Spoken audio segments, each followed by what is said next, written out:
Signal आ रहा है ना, सिंगल आ रहा है।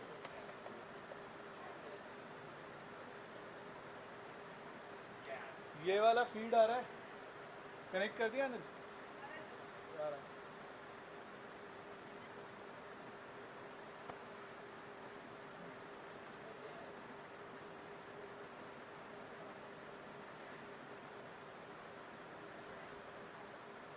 इसको ना यहाँ रखते हैं।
जैसे था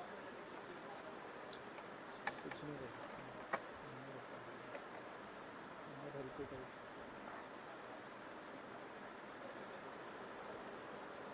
अब यहाँ स्पेस हो जाएगी तो हाँ, जिसको जाना है एंजॉय करो। यहाँ नहीं घुसेगा ना, ये हो ये रहा है, ये लोग यहाँ घुस जाते हैं।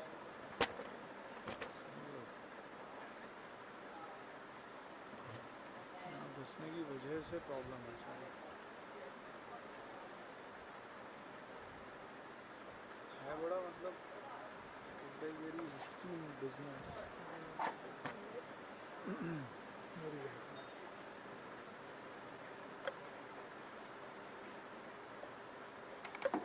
तो इसको यार दो, फिर ये कैसे कनेक्ट होगा? हमारी बात समझ लो, प्रॉब्लम तो हमारी इसकी है ना। अच्छा इसकी है ना, तो ये शायद हो जाएगा। देखो ये घूमने का इसको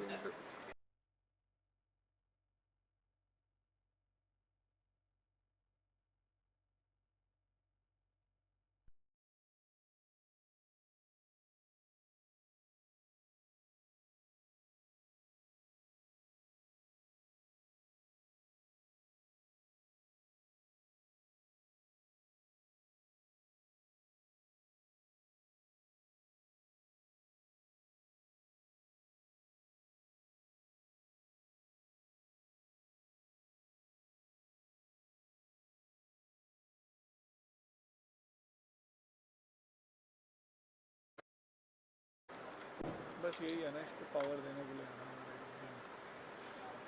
सी टाइप एक काम करते हैं ना, इसको बांध देते हैं, वो लाते हैं।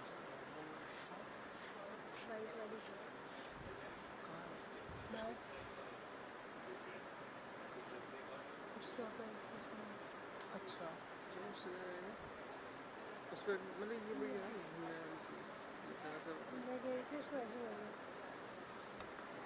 ये यहाँ से है ना, ऐसे करके भी नहीं होगा ना।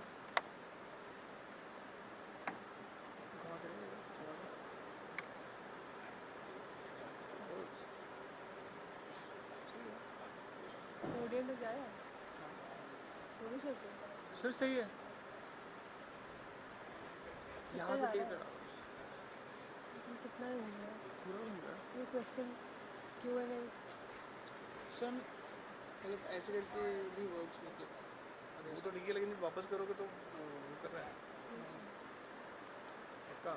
हाँ बस इसको यहाँ मतलब इस तरफ आ गया तो सर फिर काम करते हैं ना, अगर हम इसको, ये तो कहीं भी हो सकता है ना, इसको अगर हम इधर घुमा दें ऐसे,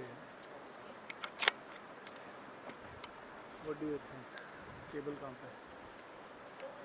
अगर इसकी मूवमेंट करते हैं तो ठीक है, स्मूथ हो गया है, बढ़िया।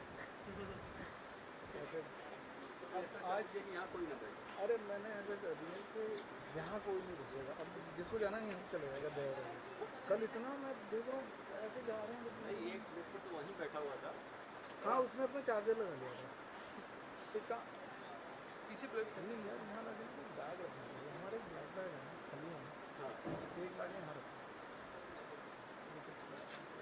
Become task. So why would be 4 seats? ये बस आ गया? नहीं खाली वाला बैग लिया ना ब्लैक वाला। अभी हमने ऐसे कर दिया, आप चाहें तो फुल मज़ा ले सकते हैं इसका यहाँ तक हाँ ठीक है। पूरा ये सामने नहीं आना चाहिए। पूरा एंजॉय। अरे नहीं आएगा एकदम नहीं, आप टेंशन नहीं। देखो अब देखो मैं आप पीछे भी चला गया, कोविदा को भी देखते हैं सब देख पाएंगे। ये मैंने घुमा ही दिया, इधर को कर दिया ना। हाँ, हाँ। ये सही है ज़्यादा बढ़िया। अभी उधर से जो आपने वो एंगल लगाया वो तो बहुत अच्छा लग रहा है उधर से। हाँ वाला भी हाँ, सेट कर लें। दरअसल क्लोज वाला कैमरा वो दूर ही रहना चाहिए।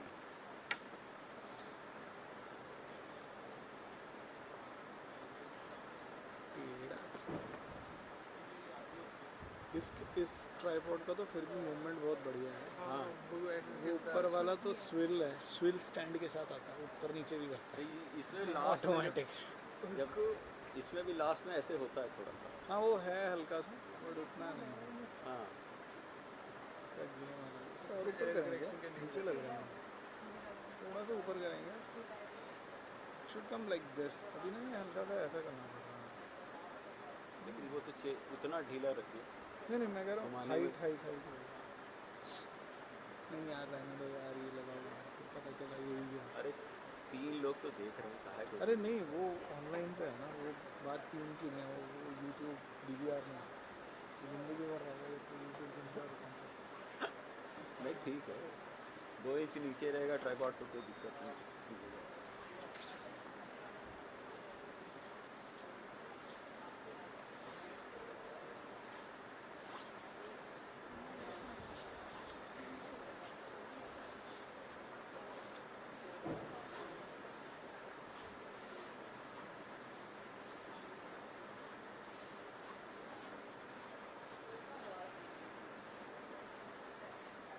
Hello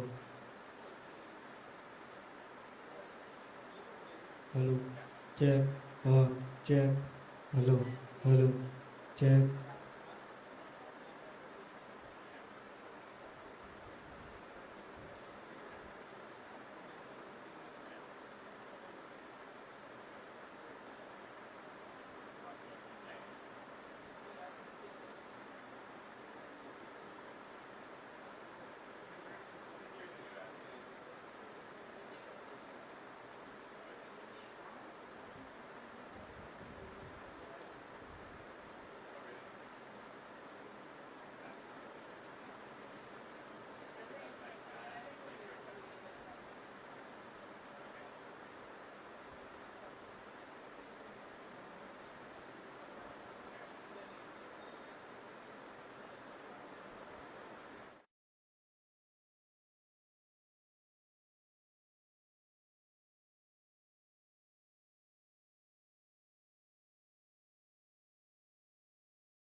All right.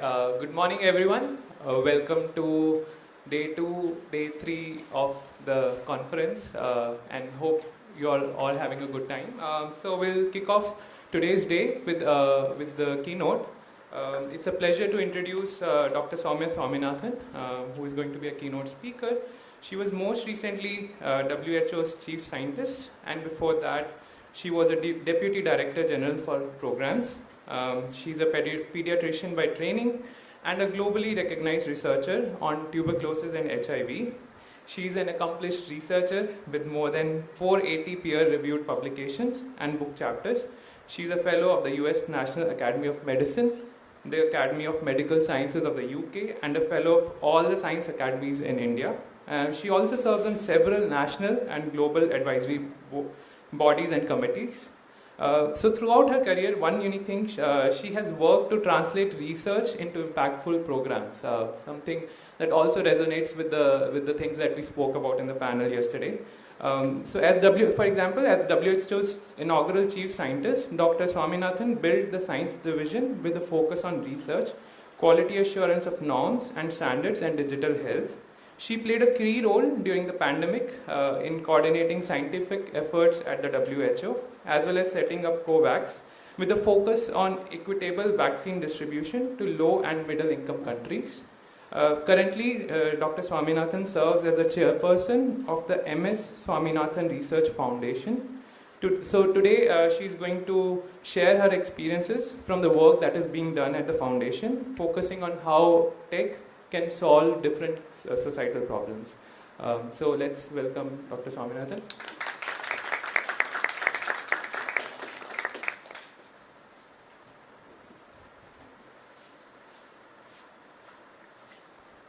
Good morning, everyone. Thank you very much, Tarun, Adi, and others for this invitation. And it's a pleasure to be here in a very different kind of crowd than what I'm generally used to speaking with or working with.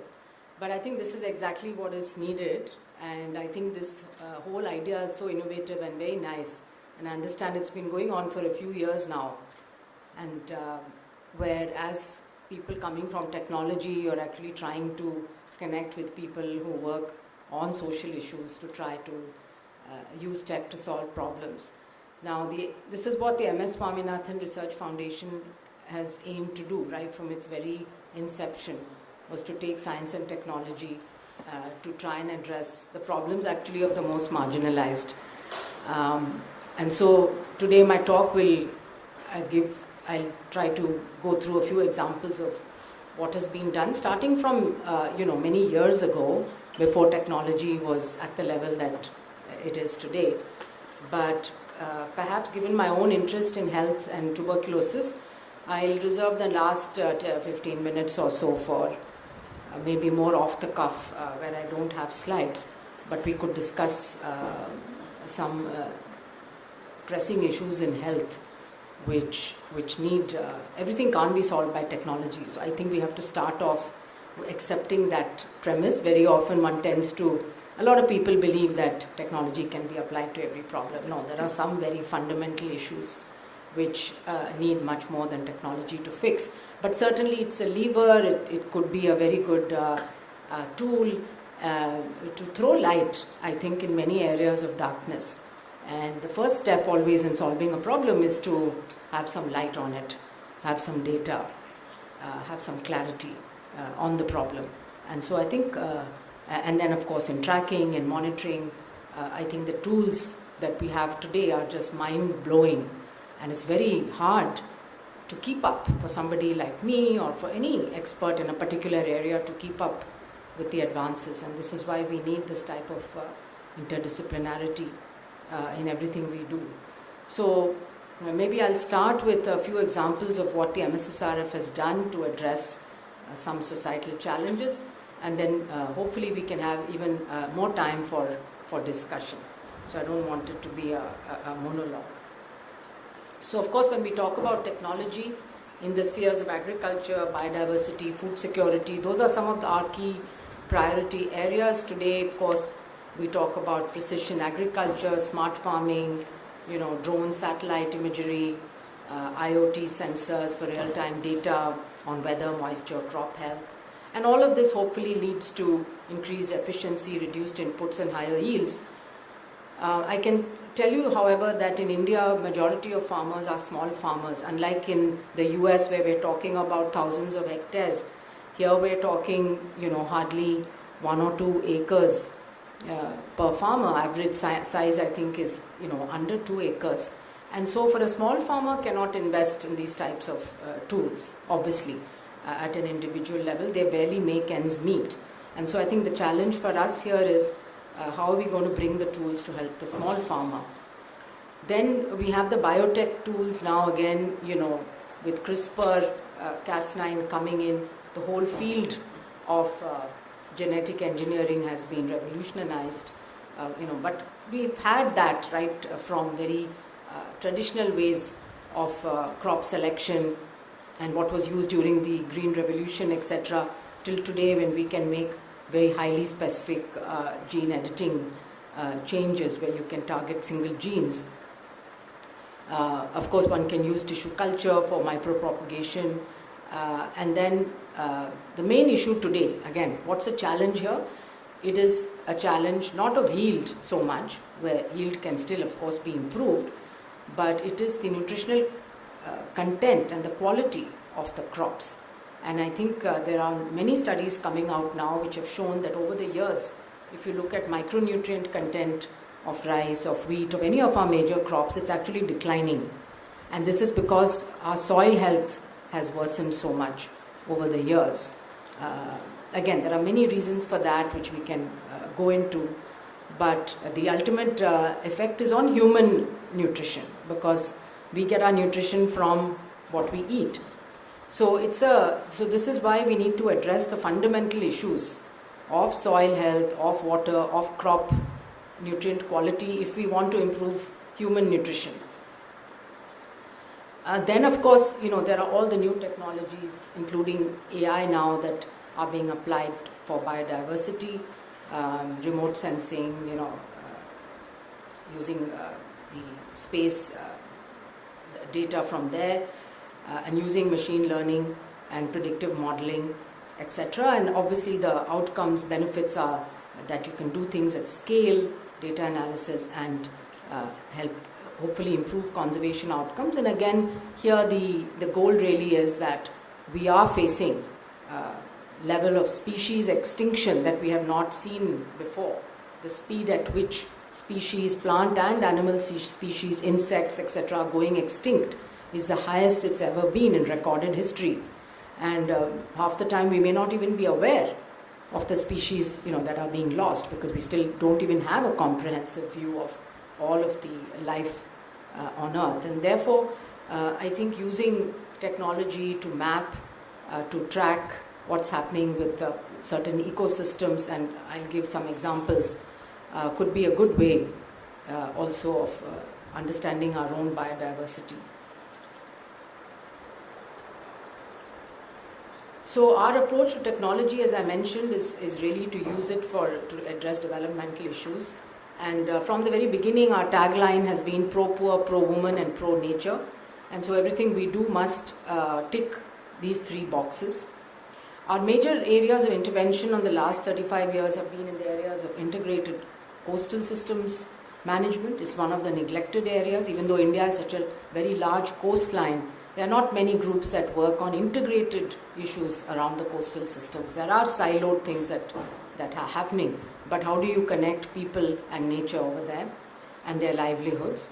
The second broad area of work has been around biodiversity, but again, not just conservation, but what we call the 4 Cs. So it's important for people who live in biodiversity hotspots to also survive and thrive. So we talk about biodiversity conservation, but also cultivation, consumption, and commerce, so that you have ecological security at the same time as livelihood security. And then we have a stream of work called eco-technology, which is blending traditional wisdom, which our communities have, which unfortunately very often we ignore at our own peril, and we come up with solutions from the outside which end up making things worse than they were. And I would recommend a recent book that I was reading called Margin Lands, written by Arti Kumar Rao, who's traveled all over India and looked at what we've done in the name of development, especially with water, with our rivers and so on, and how that's actually led to tremendous downside and tremendous problems for very survival of communities that have lived in harmony in those environments for thousands of years. And we've changed the course of rivers, we've made dams, we've made canals, we've created roads, and we see everyday images today in our newspapers where our wildlife don't have the corridors anymore, and so there are more and more wildlife animal conflicts. People are subject to sudden landslides, floods and things like that, where they've understood, for example in Assam and so on, where the Brahmaputra river has traditionally followed a path, and the people there have understood how the river behaves and have been able to adapt. But today, because we go in there and we build one embankment, completely putting the other side at risk. So I think this is where I think the traditional knowledge of communities who understand their environment very well needs to be blended with modern scientific tools in order to actually do the right kind of interventions. Another big program is on agriculture, nutrition and health, and as I just mentioned, our nutrition and health is very much linked to what happens in agriculture, and the two cannot be divorced. And again, traditionally we've looked at all of these things differently. So health, I don't think, has many conversations with agriculture about our future and how are we going to protect our nutrition security and what policies are needed there.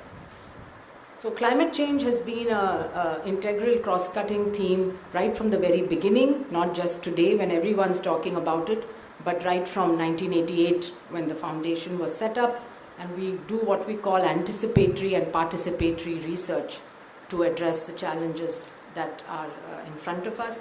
And again, gender is a very strong focus, and of course the use of new tools. So let's take coastal systems and mangroves as an example of ecological security and livelihood security. How can they be made mutually reinforcing to achieve sustainable management of coastal resources? We know that mangroves play a huge role in mitigating the impact of natural disasters and also provide livelihoods to small and artisanal fishers. So our work started in 1989 when my father, Professor Swaminathan, set up the foundation and decided that mangroves would be one of the first areas for work. And he described it as a genetic shield against sea level rise. Now, today, of course, we have big, international as well as national programs on conserving mangroves. But in the early 90s, the foundation did a lot of work both on the genetic diversity but also on the sustainable management of mangroves. Now, using remote sensing, this is the Godavari mangroves in Andhra Pradesh. You can track over time what is happening, and in this case, the area under mangroves has increased over a period of about 25 years or so. But what we're now planning to do, and again, this is, we're very happy that we just have this recent partnership with Microsoft Research on looking at quantifying and monitoring blue carbon assets through geo-AI and remote sensing along the entire coast of Tamil Nadu. It has been recognized now that blue carbon ecosystems are very critical for carbon sequestration. In fact, the carbon sequestration of mangroves forests is at least 3 or 4 times more than a forest which is a land forest, and this is not very well appreciated. So important not only for carbon sequestration but also for protection of the coastline and biodiversity. So they mitigate climate change and they provide essential habitats for marine life. So mapping and monitoring these blue carbon ecosystems is very challenging using traditional methods. So we're going to be using cutting edge drone technology, and I understand for the first time high resolution multispectral sensors to overcome these challenges. Advanced geo-AI techniques will be integrated to identify not just mangroves but other blue carbon ecosystems. We have seagrasses, you have seaweeds, you have tidal marshes. So we've got to look at the entire spectrum there, and hopefully this model in Tamil Nadu will serve as a transferable model for replication globally, combining drone technology, multispectral remote sensing and geo-AI. Now, in addition to this, we are hoping to work with other partners to do more citizen science and using training youth, especially youth who live in those villages that are near the mangrove forests, and I visited several of them. And they're very poor communities, many of them are tribals, Irulas and others. There are very few opportunities. So I think, and we run schools and, we run science programs for children there. So maybe training them in these kind of new tools will give them a lot of excitement, will also maybe help them to get jobs later, but certainly would add a lot of value. So that citizen science component we're going to add here. Now we've been working apart from mangroves, protecting just the mangroves, as I was saying, the livelihoods of the people who work there are very important. And in fact, recently I was there in one of the villages. These fishermen and women traditionally, just go into the backwaters over there and they use their hands for fishing, prawn and crab traditionally, and they were telling me how it's declined so much that they really can't make a living anymore. And that they attributed to the pollution in the water, the pollution that's coming from the nearby towns, untreated sewage of course, and also agricultural runoff of pesticides has killed a lot of the marine and aquatic life.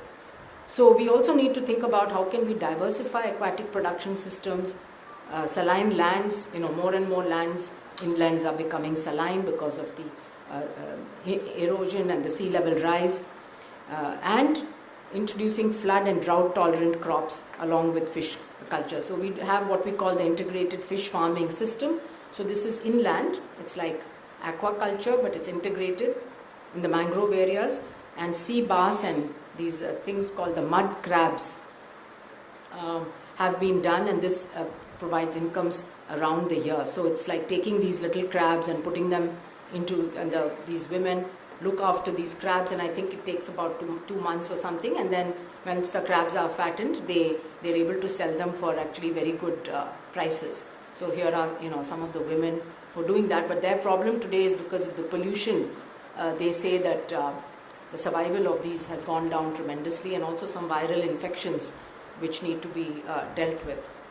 Now the other thing of course is that the blue food economy has not, the fish, yes, and again the marine fish, actually the stocks are getting depleted both because of global warming but also because of overfishing. So I think the pelagic fish or the small fish are often a waste product, and they're either, they go into food, they're 30% waste actually in this whole value chain, or they go into animal produce, whereas they are the most rich in protein. So we've trained the women to actually make fish products out of these very small fish, pickles, fish wafers, fish sticks, ready to eat and cook products, and that can actually help solve our malnutrition problem, either by feeding young children in Anganwadis or for others, pregnant women and so on, particularly those communities who are used to eating fish, but if they get these value-added products. So we're trying to expand our fish innovation center over there in Pumpuhar, which is where we have our Fish for All research and training center. Pressure on land is increasing as well as marine fish catch is going down, and therefore we need to promote sustainable fisheries. It could be marine, it could be aquaculture, and also this value addition that needs a lot of technology. You see, for example, I don't know if I have a picture here of a solar fish dryer, but these women traditionally dry fish on the sand outside their huts. That of course is not only unhygienic, but there's so much waste. So crows and other birds come and just take away their fish. So we've got these solar fish dryers now of different sizes that they can use, especially as a self-help group, that allows them to dry the fish very hygienically without any waste, and then package it, get FSSAI approval, and hopefully get a better price in the market. We also have been doing artificial reefs because, again, as I said, it's an integrated management. Now it's not that these artificial reefs, these are concrete blocks, okay, and there are various shapes and sizes which have been tried, and through research we know which is the right kind of shape and size. Now they don't turn into coral reefs obviously, so but what they do is attract fish, and so the fishermen over a period of time have found that the amount of fish they're able to harvest around these artificial reefs, and this is now being scaled up by government of Tamil Nadu, but you have to again know where to put these things. these concrete blocks and what shape and size, etc. But they've been tracked, and over 10 years you can see a tremendous increase in the fish yields. Then another big innovation here, and this is something you'll probably be interested in because everyone talks about apps now. But about 15 years ago, we started working with INCOIS, which is the agency that monitors the coastal the data that comes from, and with the space technology and with Qualcomm, and essentially developed an app which has undergone 54 iterations now. So it's a good example of a development of a tool with participation from the end user, the stakeholder, in this case the fishermen. They actually have provided feedback and inputs. It's available in about 7 languages, I believe. I think all the coastal states, about 1.3 lakh fishermen are using this app now. And if you look at the features, it's not just weather alerts, though weather alerts are very much part of it. It talks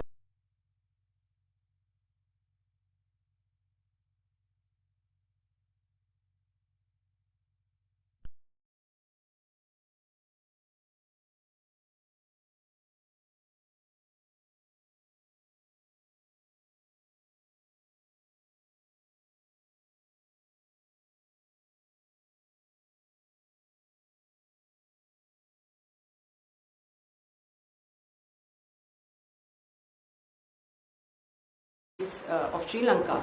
So they need to get an alert if they're crossing that. Navigation to harbor locations, daily news. So the last time we had this a session where these fishermen were there, they came in with yet another request, saying that when you have land-based weather forecasts, they don't match with the weather that's out at sea. And so we need what's happening like 30 miles off the coast, which you people don't even know, but we are caught in the middle of a storm.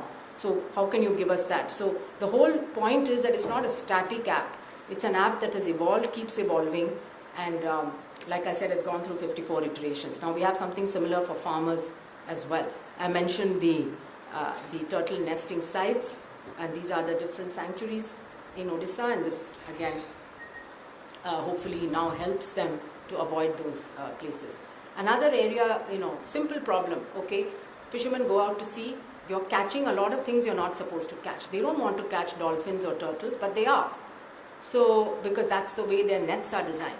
So, can we change the net design in order to not reduce their fish yield, but avoid catching either juvenile fish, but also turtles and things like that. So, various things were designed: square mesh cord, turtle excluder devices, juvenile sorting. Again, participatory trials with fishers, because communities don't just accept something that you come and tell them to do, because they also have their experience, and their main concern, whether it's a poor fisherman or a poor farmer, is that their livelihood should not suffer. Our priority may be different, and we go and tell them, look, you've got to save the dolphins. But for them, they need to have their catch. So the trial which were done in participatory manner, with more than 80 fishermen participating over a period of 6 months, showed that this particular square mesh actually was the best approach. It not only resulted in a reduction in the discards, that is the juvenile and others which they anyway throw away, and catching juvenile fish means that you're reducing your sustainability, while at the same time the yield was not impacted. And now our latest work is really with marine pollution, huge problem.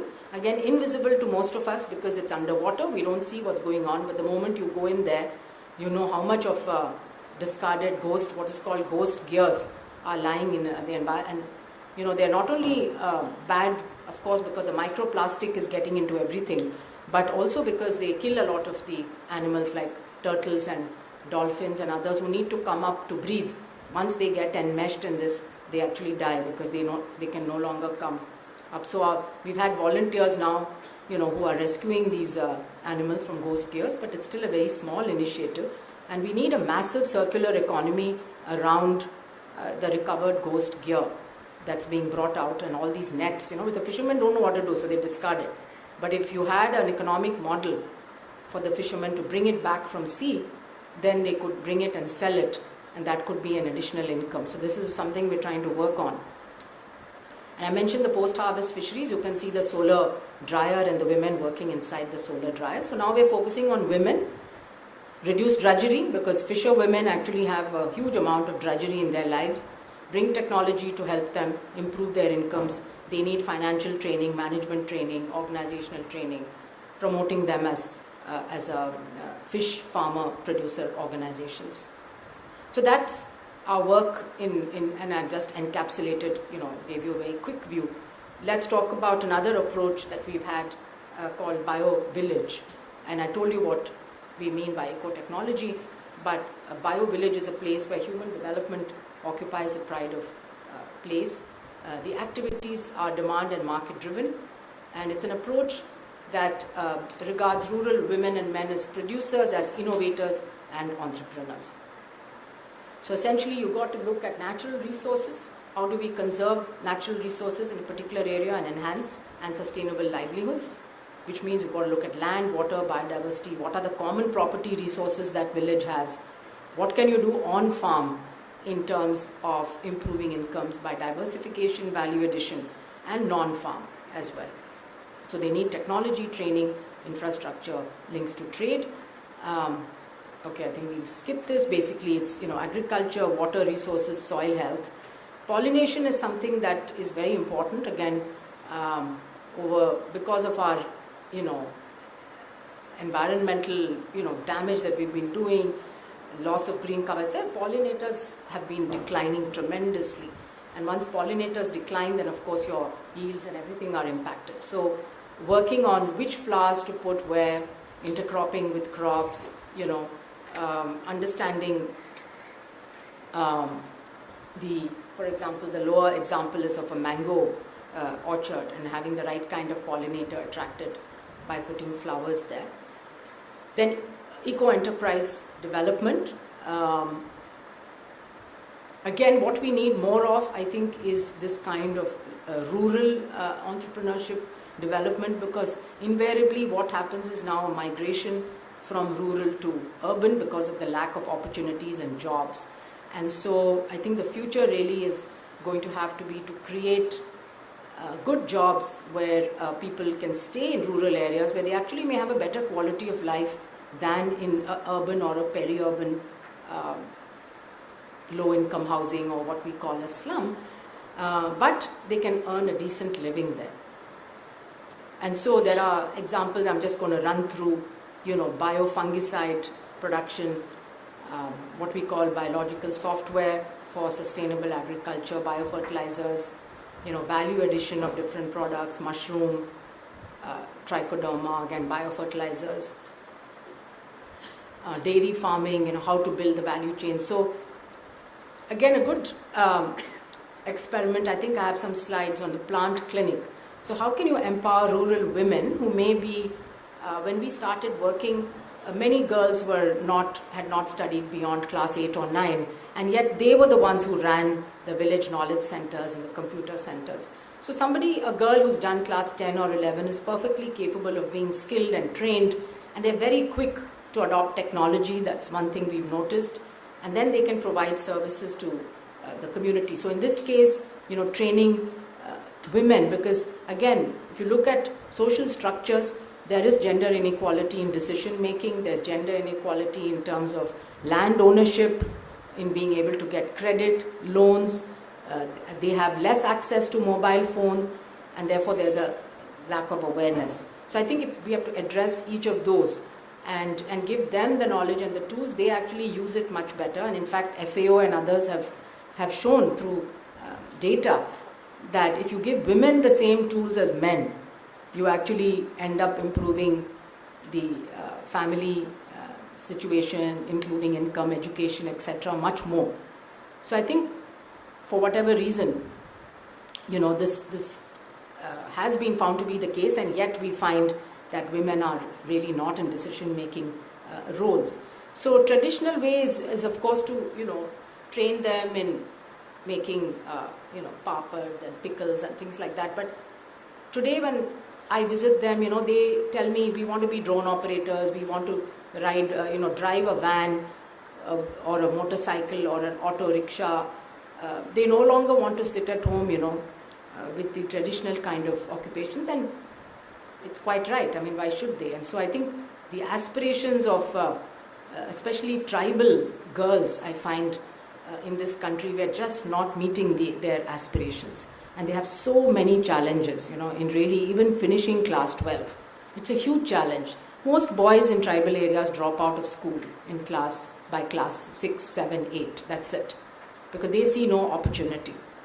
The girls are the ones who continue studying, and even for them it becomes extremely difficult to continue. So I go to a lot of tribal areas, and if there's one thing I want to do is to help tribal youth really realize their potential, because they have as much potential as anyone else, just that the opportunities are very low, and their family situation is such. The parents are usually, daily wage laborers. As you know, many tribals, after the new forest laws came into act, they've lost their access to their traditional means of livelihood, and therefore they mostly, if they own land, then they may work as farmers, but a lot of them don't have land, and therefore they are casual labor.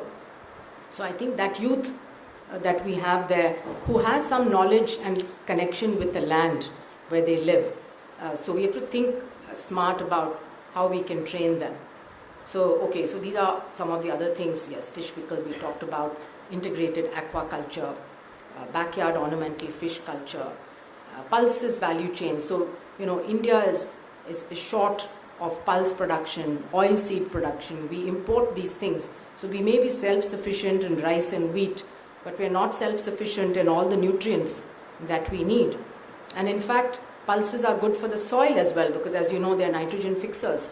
So we promote what we call intercropping or multi-cropping. Also climate smart agricultural practices, how do you manage your soil, and how do we use ICT really. And this is again something that we started way before there were mobile phones or there was internet. Using satellite-based technology, we set up these village knowledge centers where people could come and access the knowledge and information that was relevant for them. And then this evolved into farmer field schools, farmer plant clinics, and so on. Okay, so a virtual college, the Village Knowledge Center and the Village Resource Center, again these were very early concepts, started in the early 90s, using satellite communication, telecommunication, using whatever was available then. It could be audio video conferencing, it could be these speakers in the villages, so that the important messages for the day could be broadcast over loudspeakers, because at that time there were no individual mobile phones. So using the current technologies of that time and a lot of collaboration with ISRO, we also ran at that time telemedicine. This was way before anyone else was talking about telemedicine. So with the Arvind Eye Hospital in Pondicherry, again, rural girls and boys were trained to do the tele part in the village itself, and the ophthalmologists in the Arvind Eye Hospital would diagnose, whether it was cataract or other eye issues, and then of course they could be referred, and if it was just a provision of spectacles, then that could be done in the village itself. There was a concept of the National Virtual Academy, and this was basically something that was done to celebrate people who are knowledge bearers, but they are rural, they may not be highly literate, and essentially to celebrate the core competence that they have, whether it was in agriculture or in some other field. And so every year, there's a convocation, new fellows are admitted. There are about 1,000 of them now across India, and of course it's now much easier. This was again done in the days when it was not, digital connectivity was not so good, and now it's much easier, of course, to keep in touch with people.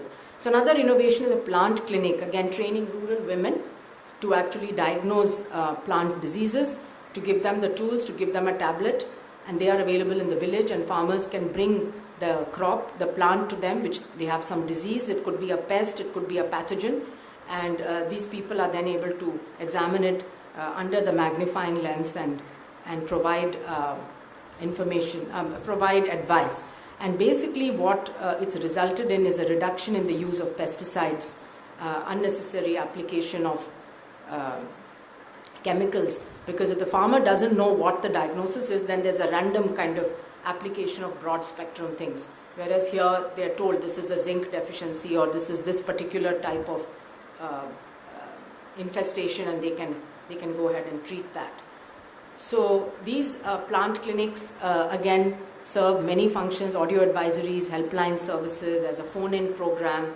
There could be audio and video conferences, etc. Now we've tied up with Project Echo. We're hoping to really be able to expand these services through using the Echo platform. I did talk about climate adaptation technologies, extremely important and relevant for us now. Not only selection of suitable varieties, but diversification of crops, intercropping, and every site, every agroecology in our country is going to need a system. This is again a recent example of our scientists working in these 4 states using GIS and remote sensing essentially to train and help gram panchayats to really do their water planning, to map what the water resources are, what is at risk, what do they have, how are they going to plan for their water needs for the future. And then we have biotechnology tools, as I mentioned. Now today we have CRISPR and things like that. There's a lot of interest also in the soil microbes. The soil microbes apparently have the highest genetic and metabolic diversity on the planet, and they're very important both in terms of the soil and maintaining soil health, and of course for plants as well. And so you could use microbes actually to improve the zinc and iron content, or in fact to improve yields. And this is Kolli Hills in tribal area in Tamil Nadu, where these field trials are going on. Soil salinity is a very big issue. We have what are called halophytes. Halophytes are plants that can grow in high sodium ecosystems. So mangrove is a halophyte, but there are many others. And so understanding the metabolic pathways and the genes that are tied with this could actually help us to perhaps develop plants that are salinity tolerant. And in fact, this work was done a long time ago, taking genes from mangroves and putting it into rice in order to promote rice drought and salt tolerance. But at that time, it was done using traditional recombinant techniques, and those were not really allowed to be taken forward as per the rules in the government. And so now using CRISPR, I think the same things can be done. Okay, so looking ahead, I think our focus really for the next, let's say 7 years to expand our impact and our footprint, again working around food systems, health, nutrition, sustainable livelihoods and biodiversity management. These are our key focus areas.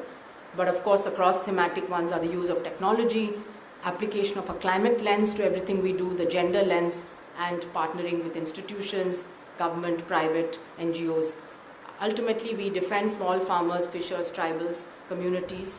Of course, we are adding, the rural, urban poor as well to that with a number of different partners. And being a research-based, science-based NGO, really our goal is to develop these research models with rich community insights, as I mentioned, through participatory, anticipatory, and strategic research. Pilot test the model through our own regional centers. We are, across 5 or 6 states, but also other partners, and then validate that model, do an M&E, and if there's a scalability potential, then upscale it, which ultimately the state and central governments will have to do. So perhaps what I would like to do at this stage, and then I have a quote from the UN Secretary General here about digital technology. But I could take a couple of minutes now, I think, and then we open it up. In terms of health, if you take, for example, now the way our health system is structured, we have the bottom of the last mile, or the first mile, if you like to call it, maybe the first mile is the sub-center, what is now called the Health and Wellness Center. There's a nurse there, or sometimes an Ayush doctor, and they reach out to 5,000 population. They are supposed to be the first point of care for the government health system and provide a package of primary health care services. Then you have the primary health center, so 5 or 6 of these health sub-centers, they report to a primary health center, which is 30,000 population, then a community health center at 1 lakh, and so on, and then the district hospital. So there has to be a very smooth, referral system where people are not only provided curative services but preventive services. I think that's a big gap today in our health system, is we do not provide enough preventive and health promotive services. It's about treating people who are already sick, and very often they come very late.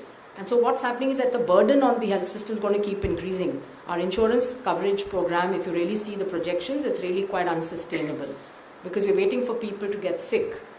So I think, how are we going to reach out to 1.4 million people to really tell them about healthier, of course, living practices, your food, your nutrition is one of the key ones, your physical activity is another one. So the 5 top risk factors for health are diet, physical activity, air pollution is very important, and that's something an individual can't do too much about. So that's something that the system will really have to take very seriously, because I'm sure you've all seen the recent coverage on air pollution, and there's more and more data, scientific data, which tells us not only our lungs are getting impacted, but every organ system is impacted. There's of course also marine pollution, water pollution, microplastics and all of that. And then there is alcohol and tobacco, still very big issues that impact our health. And then things like high blood pressure, which if screened and detected and appropriately treated early on, you can actually prevent people getting chronic kidney disease, kidney failure, dialysis, heart attacks, stroke. A lot of that can be prevented by early detection and treatment of these diseases, which are becoming more and more common. So the non-communicable diseases are increasing as we develop, as incomes grow. Unfortunately, comes with an increase in non-communicable diseases, while at the same time India still has a significant burden of infectious diseases, particularly tuberculosis, malaria, but also now increasingly dengue, chikungunya, these kind of vector-borne diseases, which partly due to our urbanization and partly due to climate change are increasing their footprint. And then we have the diseases which are related to maternal child health and nutrition. And again, we have a double or a triple burden of nutrition, triple burden. Why? Because there's undernutrition and stunting continues to be a problem. There's overnutrition, obesity, on the other hand, increasing. That's what our surveys are showing. And the third one is a micronutrient deficiencies, particularly anemia. So this is why I call it a triple burden. And the thing is that within a family, within a community, you'll see all the three. So within even one household, you can have a malnourished child, you can have an obese adult, and you can have anemia, particularly among women and girls and children. So I think one challenge is, can we actually use technology, the way we're able to reach people, to inform them? Because very often, for example, if you take food, how many people are reading food labels? The surveys are showing that more and more processed food is being now eaten both in rural and urban areas, right? Because of the way we live now. So ready-to-eat foods, people eating out, etc. But is it healthy? How do we know? And one of the ideas that I had is, can we use AI in a way really to be able to provide you a nudge when you're eating something? If you can actually use your phone to capture what you're eating, and if it can tell you, well, you've exceeded your calorie limit for the day because you've had this huge pizza, or you're really low on vitamins in your diet and things like that. Could that be a behavioral nudge? So there's a lot of behavioral science here when we're talking about individual behavior, but there's also policy things which can be done. We can't depend entirely on individuals.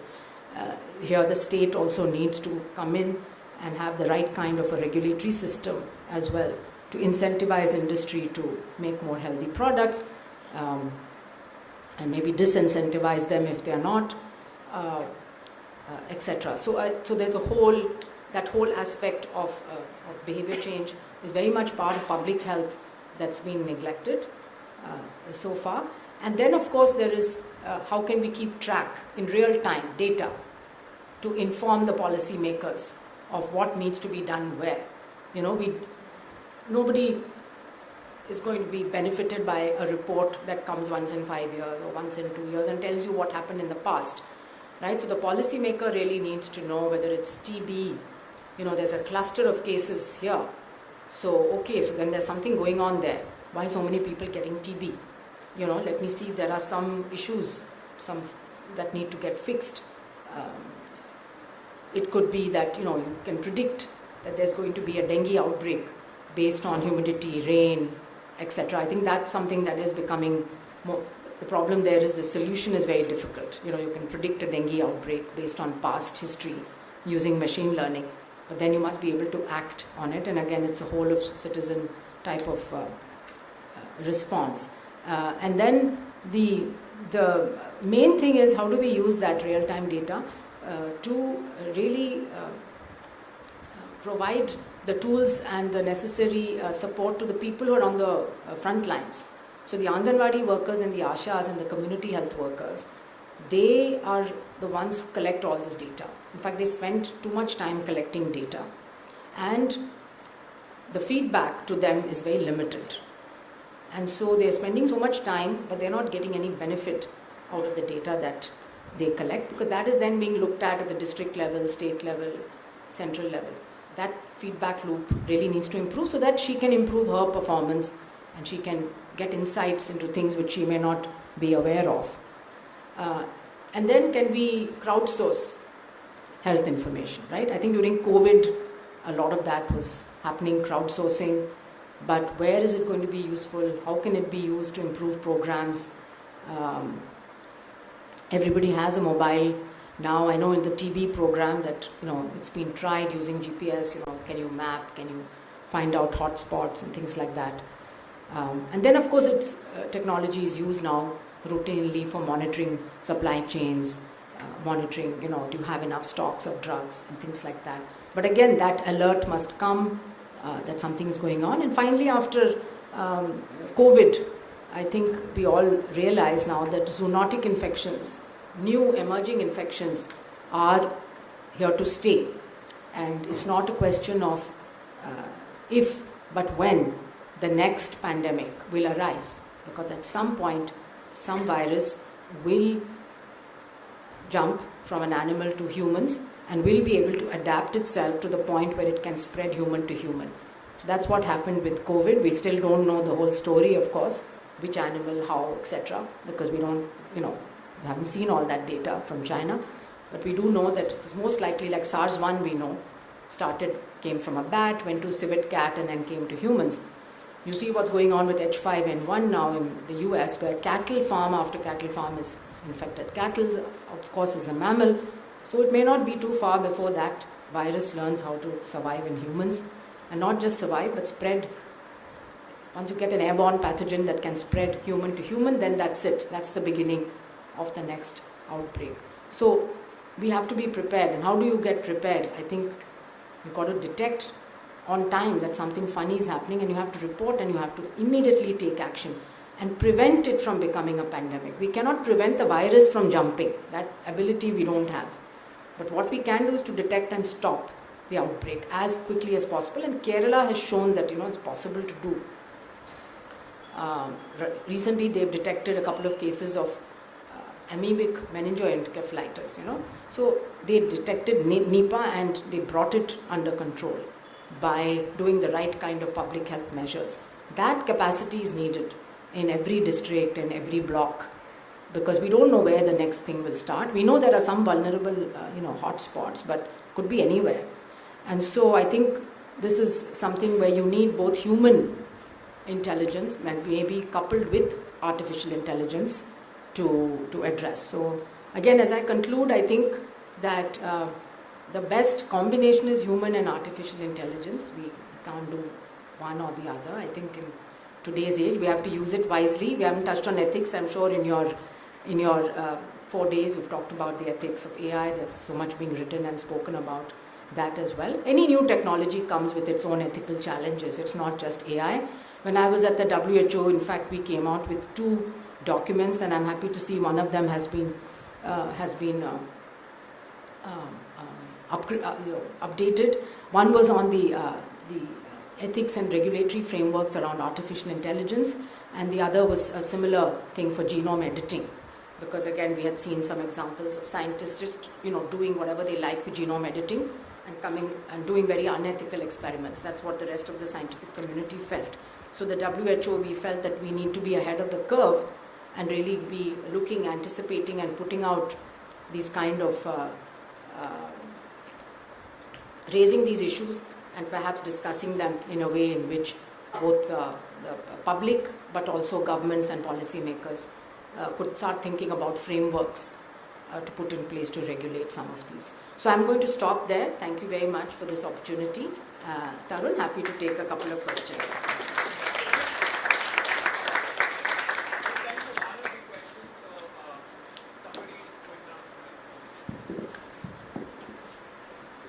Hi Sonia, Bill Teese from Everwell. Love the talk. So you talked about importance of data in infectious disease. So like in TB, we can have health workers collecting data. It's a notifiable disease. We can react to that. In contrast, the problems you talked about in environment and sustainability seemed relatively invisible. We have plastic underwater. We have, if a fish is sick from pollution, I don't think that's notifiable yet.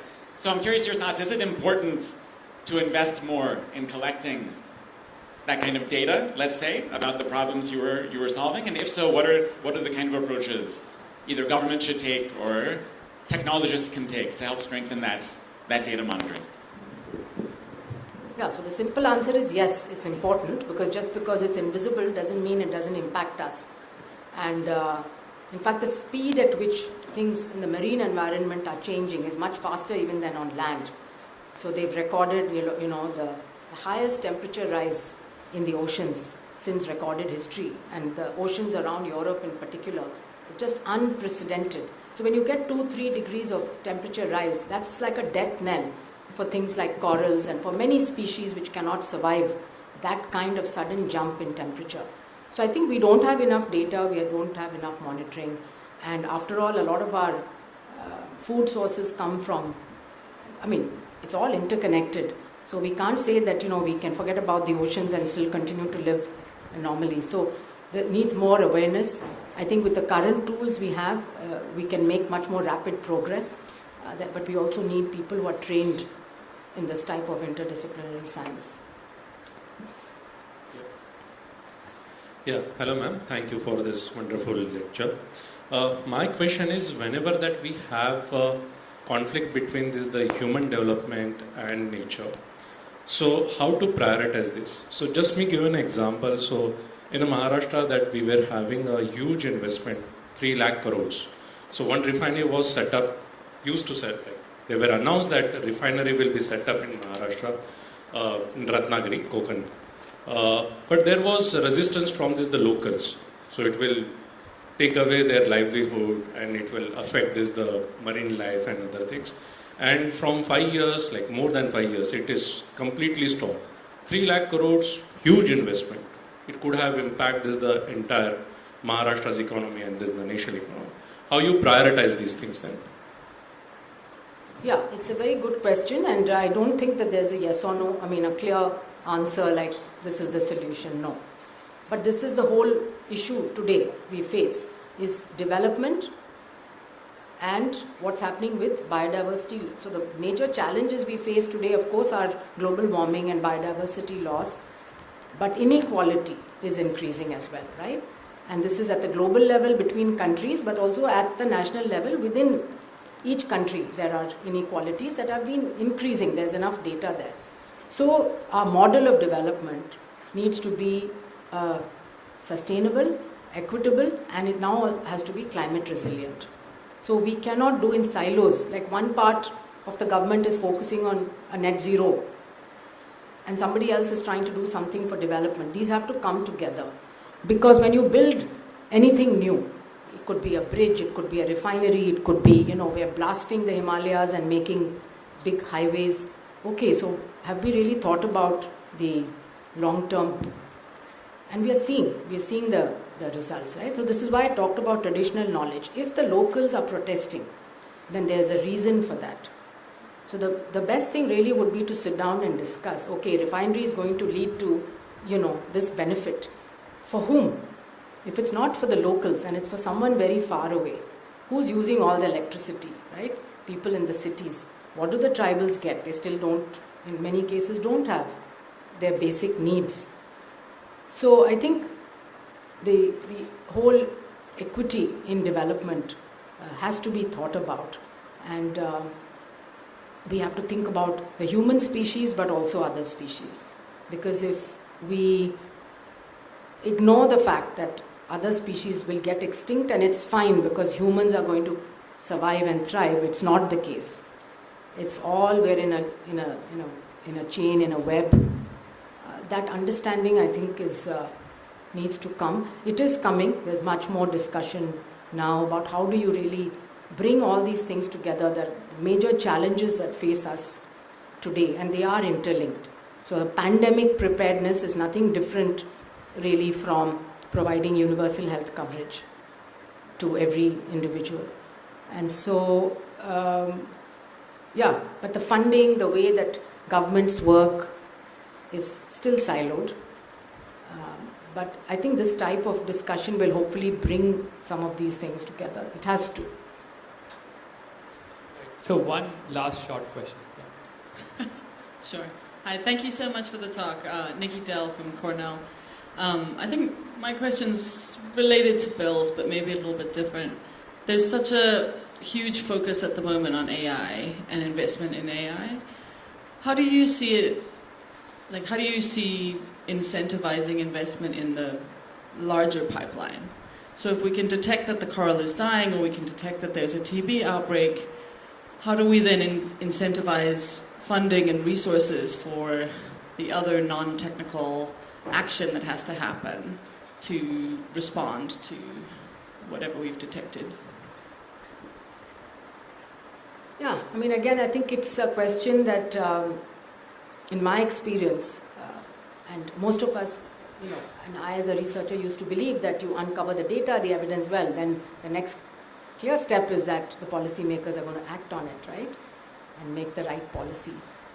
Well, it's much more complex than that, but certainly I think what one does need is data, evidence, research to find solutions.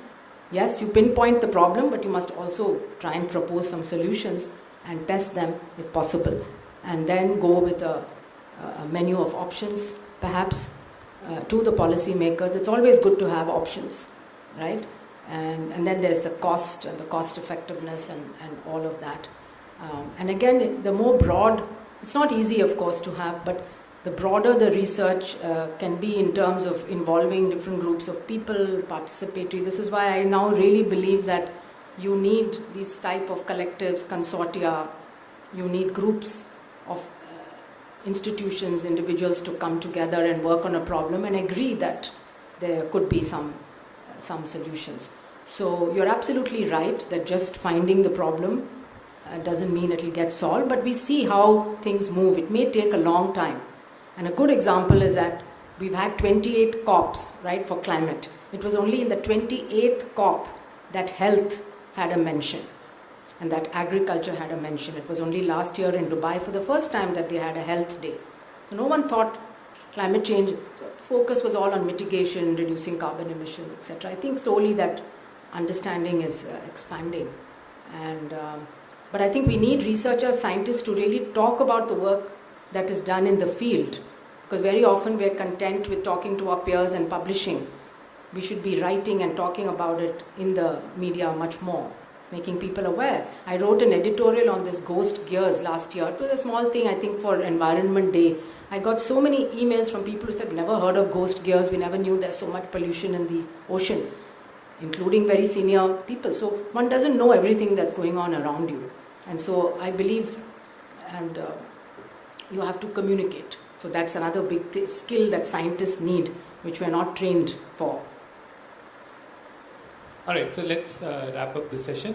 Thanks a lot, Dr. Swaminathan. I think we shared very valuable insights. So as a token of appreciation, we have partnered with the foundation 14 Trees, we have planted a tree in your name near Pune. So this is a certificate.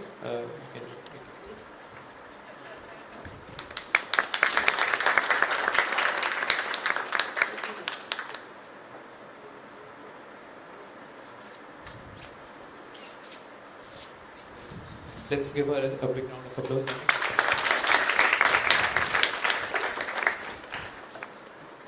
Yeah, so the next session is going to start right after this. So Dr. Anupam is the session chair.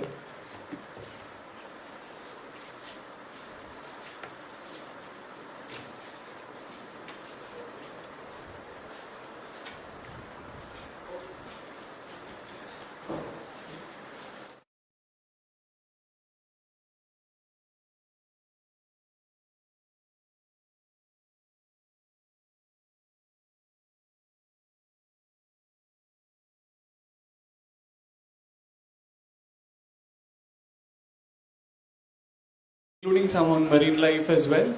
So the first talk is by Martin Sachenberger on simulation-based analysis of car sharing electrification.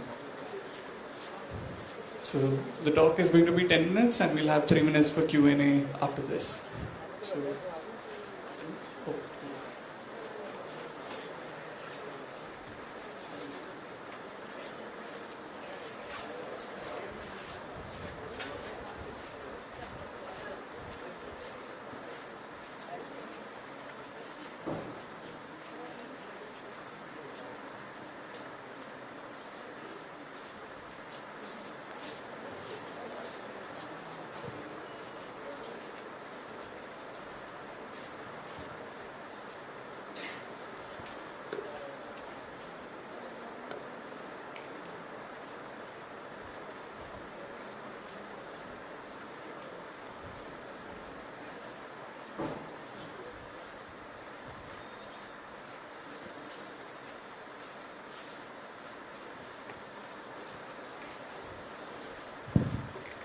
Okay, so hello everybody. My name is Martin Sachenbacher, and we are from the University of Lübeck, which is in northern Germany. And often people from Germany work with cars. That's also the case for us. But we want to make them more sustainable. So using them in a car-sharing context and also electrifying cars in order to reduce carbon emissions. And what I'm going to present is a study that we did that's partially based on real data and on simulation. So we actually have a small fleet of electric cars on our university campus here in Lübeck. But it's only like 5 cars or so very, very small. And in order to scale this up, this is the cars are in the context of a car-sharing fleet of a company that runs several hundred cars, but they are not electric yet, like our cars. So what we did is we did a simulation in order to see whether it's possible to electrify the complete fleet. Yeah, so we run simulations using models of electric cars and chargers in order to see whether we can still handle the bookings of the customers. So the customers book the car for a certain time, for a certain range, like 50 kilometers, and then comes the next customers. And we want to see, given electric cars which have a limited range and require several hours typically to recharge, whether it's still feasible to handle those bookings. And then we also looked into integration into the power grid and other aspects. So this is the data that we got from a partner, a car-sharing company in northern Germany called Stadtauto. They have a fleet of like 300 cars, some of them electric, but most combustion engine cars. About 100 stations, 4,000 customers, and we got data from for bookings from customers for 2.5 years, historical data, about 160,000 trips booked with the cars, and it amounts to roughly 8 million kilometers driven. And this is the basis for our simulation. And first we looked at certain patterns in the data. And you can see that most of the bookings of the trips are within a single day. So it's only a couple of hours or so that the customer books the car. Short trips typically less than 100 kilometers. So this looks pretty good in order to electrify the fleet, right? So this limited range, you can still handle those trips, or most of them. Some are longer for several days, or more than like 200 kilometers, it's more difficult. The question that we want to answer is, given the fleet as it is, the booking patterns of the customers, as we got them from the data, now if all cars in the fleet would be turned into electric vehicles, completely carbon-free, can those bookings still be served? And it's not so easy to answer because the electric vehicles have a limited range, only like up to 200 kilometers. And also recharging can take several hours. So if you have several bookings in a row, you might run into a problem because you run out of battery. Okay, and we want to investigate this using a simulation-based approach.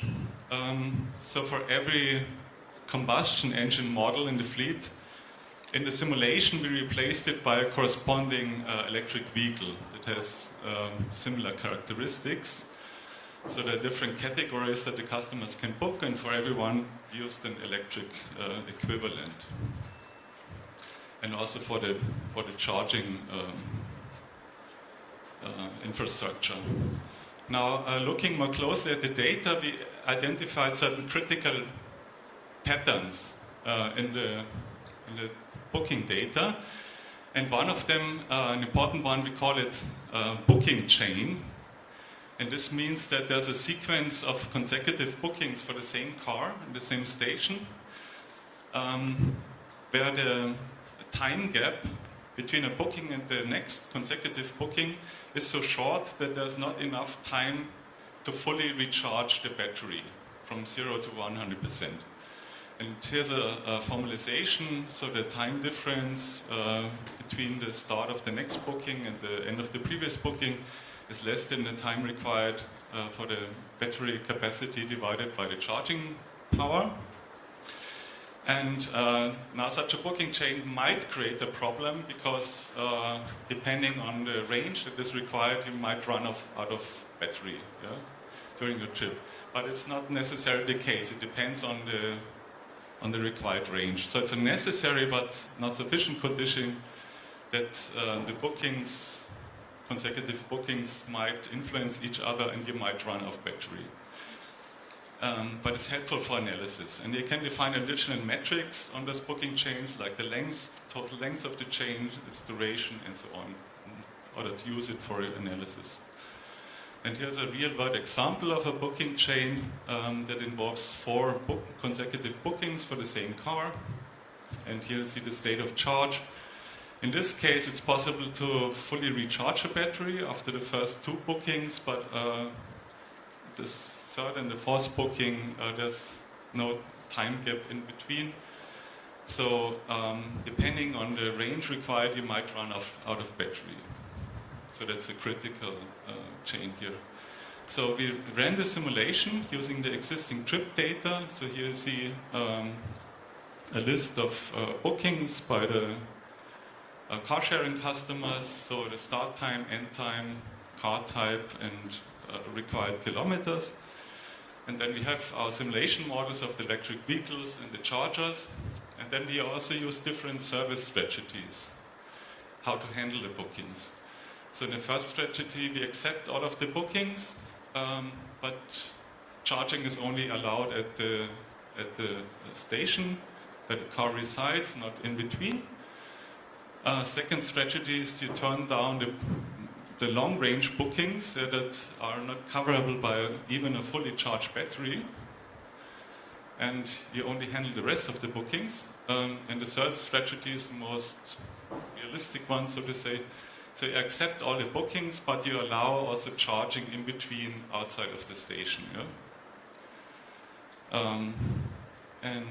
Then we evaluate the results, and given those different strategies, with respect to quality metrics. Namely, we count the number of cases where the range of the vehicle is exceeded. So it's basically a catastrophic event for the customer, so you end up with an empty battery, cannot complete the trip. And the other quality metrics is what we call undesired recharge event. So you have to recharge the battery during your trip. Yeah? The customer doesn't want to charge, he wants to drive to a certain destination, but in this case he has to recharge the battery in order to reach his final destination. So we count those events here. And these are the results for the first strategy. It's probably difficult to read here. So this is the different categories of cars on the x-axis, and the percentage of bookings where we have those undesired recharge events and the range exceeded. And you see this is quite a lot in this case. Yeah? So for certain car types, it's almost more than 30% that cannot be handled. And we also show the effect of different charging powers. So this is a 350 kilowatt charger versus a like 20 kilowatt charger. And so you see a certain number of bookings, trips that cannot be handled. And also a certain number that require additional charging in order to reach the final destination, which is basically bad.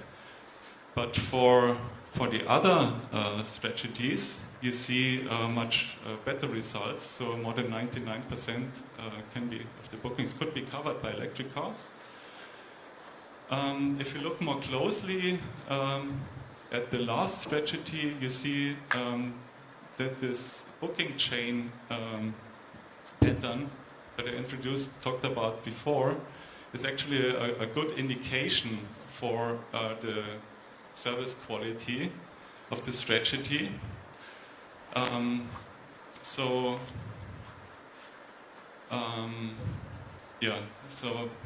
at least for the last scenario, I think it's pretty realistic to switch the complete fleet to electric, and only a certain very small percentage, less than 0.5% of the trips could not be handled with current technology so far.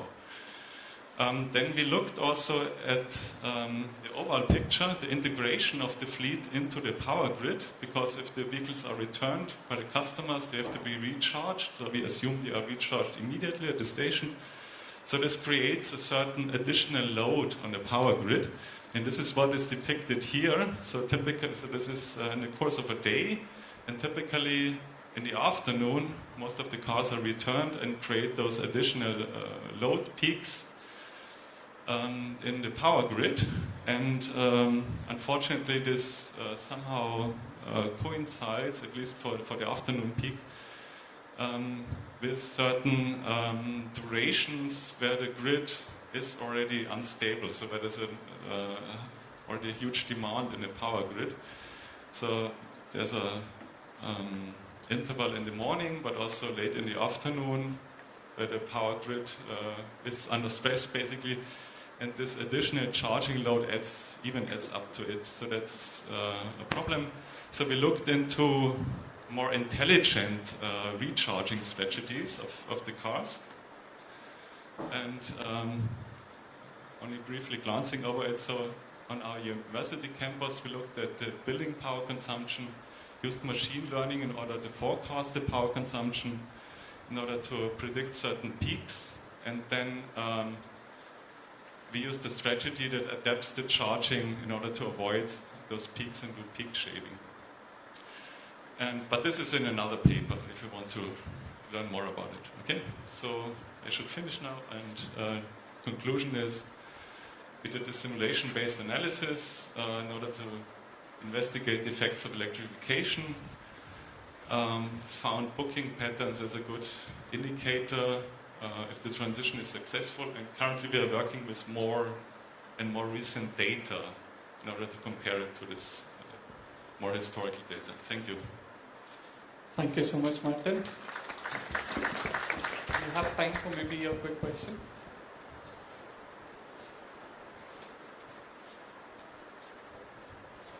Hello, Blaine Rothrock from Northwestern University. I was curious if you, in this model, took into account car maintenance, whether it's greater or less than combustion cars. That's a very good question.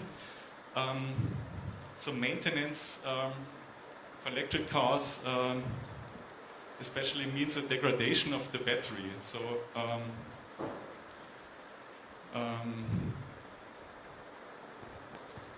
you have the energy cost, but also the cost that the battery, which is the most expensive part of an electric car,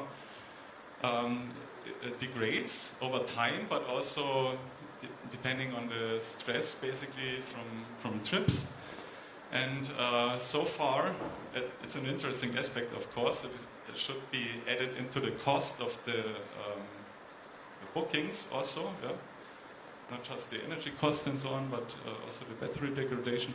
That is not included yet. So in this car sharing company that have some electric cars, it's the same price actually as for combustion engine cars. So they do not factor in this.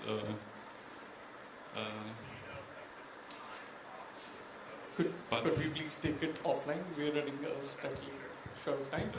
Thank you so much, Martin, for the talk. Our next speaker, Tahia Chaudhary, has a lot of depth in her work because her work is on marine waste. So, all yours, Mary.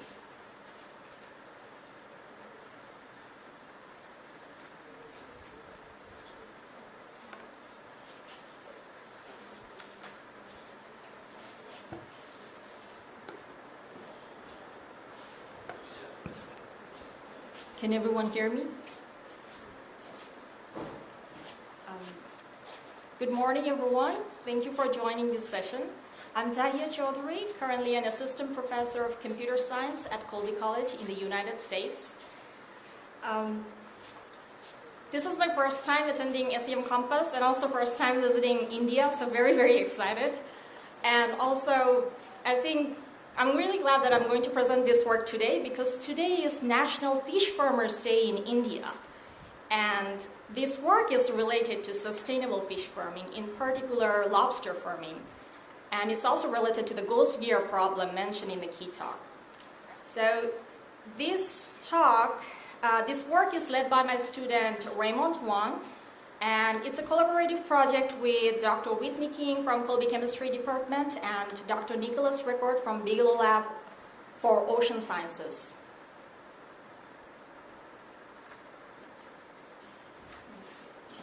So to give you some background, where I work in the US, the state of Maine, it's not moving here. Listen to slideshow.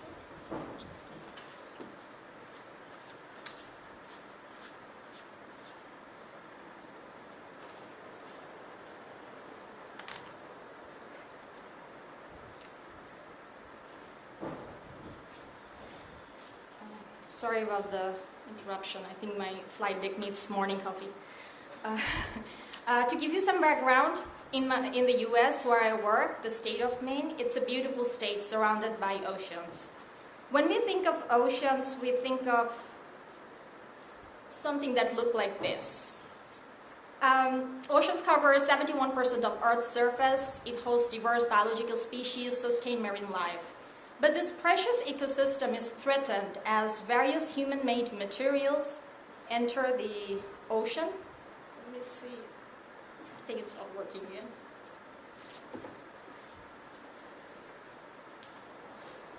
Should I use this instead?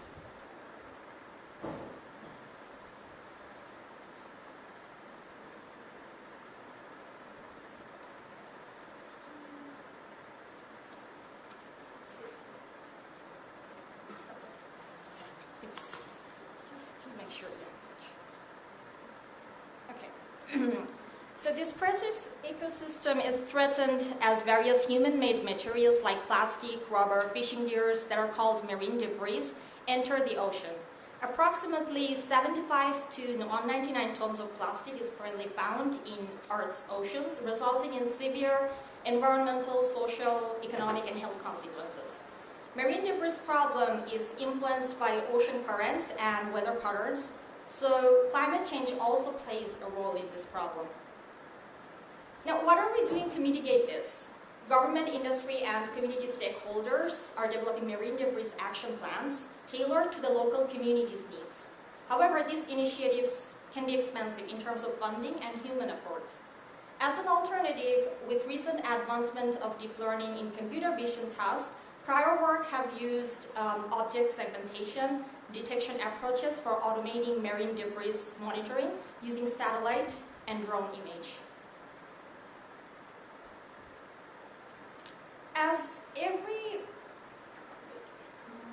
Now, the problem is, however,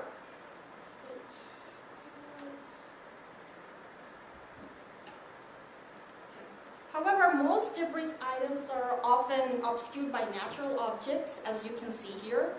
The natural objects can be rocks, grass, which is why it's difficult to distinguish these objects from background from land cover.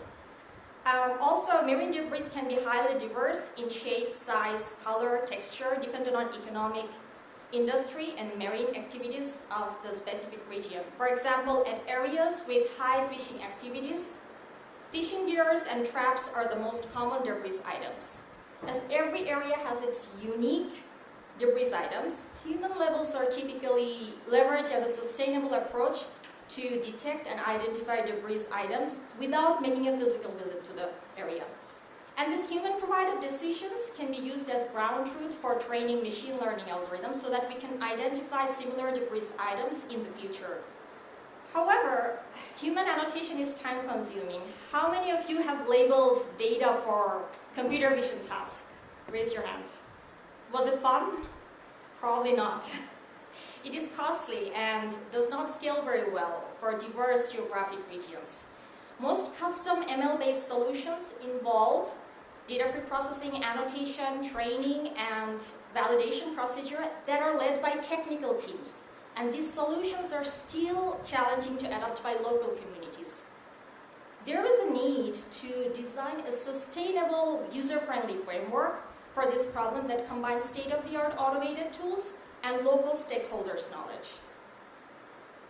Now, traditionally, to identify certain objects in an image, we train supervised detection models with a collection of human annotated image, which we call training data. But we are interested in minimizing these annotation efforts in our approach. So we relied on existing models trained on large-scale image datasets for object detection tasks in zero-shot learning setting. This means the model can recognize novel object categories that are unseen during training. For this purpose, we use grounding dyno, which is a zero-shot object detector that leverages cross-modal information from vision and language. As a result, it can indicate an object's location within an image based on human-provided class labels and detect novel categories. So the process goes like this.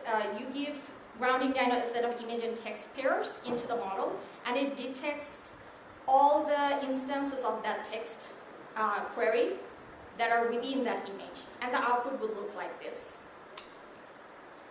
Now that we have detected the marine debris object from the image, we need to classify them. For this, we utilize CLIP, which is a vision language transformer-based zero-shot object classifier pre-trained on image text pairs. We selected CLIP because of its general-purpose classification capability. For this step, cropped image snippets from the detection step is used as the image input, and for text input, we relied on a manual marine debris survey conducted on a remote island by a group of researchers and volunteers of Colby College, my workplace. We consulted their manual survey to develop 7 class categories that you can see here, which you use as natural language query for the CLIP model. Now, our objective is to help the volunteer team in the marine debris collection efforts. These teams, when they go on a remote island, they typically spend the whole day trying to survey as many sites as possible on foot. And sometimes this can take hours, depending on the weather, terrain condition, and other factors. Knowing information a priori where the hotspot of the marine debris objects are whether the objects are light or heavy, can help the volunteer group to utilize their time efficiently. For this purpose, we created a map visualization where the objects detected from the drone survey is visualized based on their real-time coordinate. And the final pipeline looks like this, which involves collecting drone image, detecting and classifying objects, and then visualizing the detected debris objects distribution on the map. To evaluate the proposed system, we used a custom drone image dataset we collected on Allen Island, which is a coastal island in North America of about 2 square kilometers area. This island is owned by Colby College for research and educational purpose, owing to the rich vegetation and multiple beach substrates. Because of high fishing and tourist activities near the island, in every fishing season, we see a large number of marine debris that are gathered along the shore, making it ideal for the experimental evaluation of our framework. For object detection, we use mean IOU, which is the overlap between predicted and ground truth bounding box. The performance we found is comparable to existing deep learning-based approach that uses drone image for detecting marine debris. For classification, we use CLEAP reports F1 score that is close to prior works on marine debris detection in supervised setting. What's exciting is this is promising because we are operating on multi-class classification without using any label, any human label. It's just prompt engineering. We also developed a web application to allow stakeholders to upload collected drone image, select the class labels of their interest, detect and classify objects, and map them. In the interest of time, I'm going to skip the details here, but feel free to check out the code of the framework. Also, there is a demo video at that GitHub repo. Now, to summarize, our work on this project is still ongoing. One limitation for this project is the evaluation data is collected from a single geographic region. To evaluate whether this is a general purpose approach, we need to collect data from diverse geographic areas. We are currently working to partner with other areas that are also experiencing marine debris problem, such as Bermuda. Another limitation is computational expense. CLEAP requires high performance computing power, is not well suited for H device or low power devices.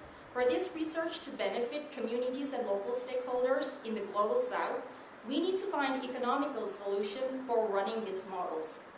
We are also working to create a mobile app based on the framework that I presented that volunteers, before going to the islands, can download, record location of marine debris, and help remove them. I'd like to conclude by thanking my collaborators on this interdisciplinary project, especially Ray, who is the student first author and led this project in his college freshman year. And a huge thanks to the volunteers who has helped us manually survey the marine debris data over the past 5 years. Thank you for your attention. Please read our paper for more details and feel free to ask any questions. Thank you.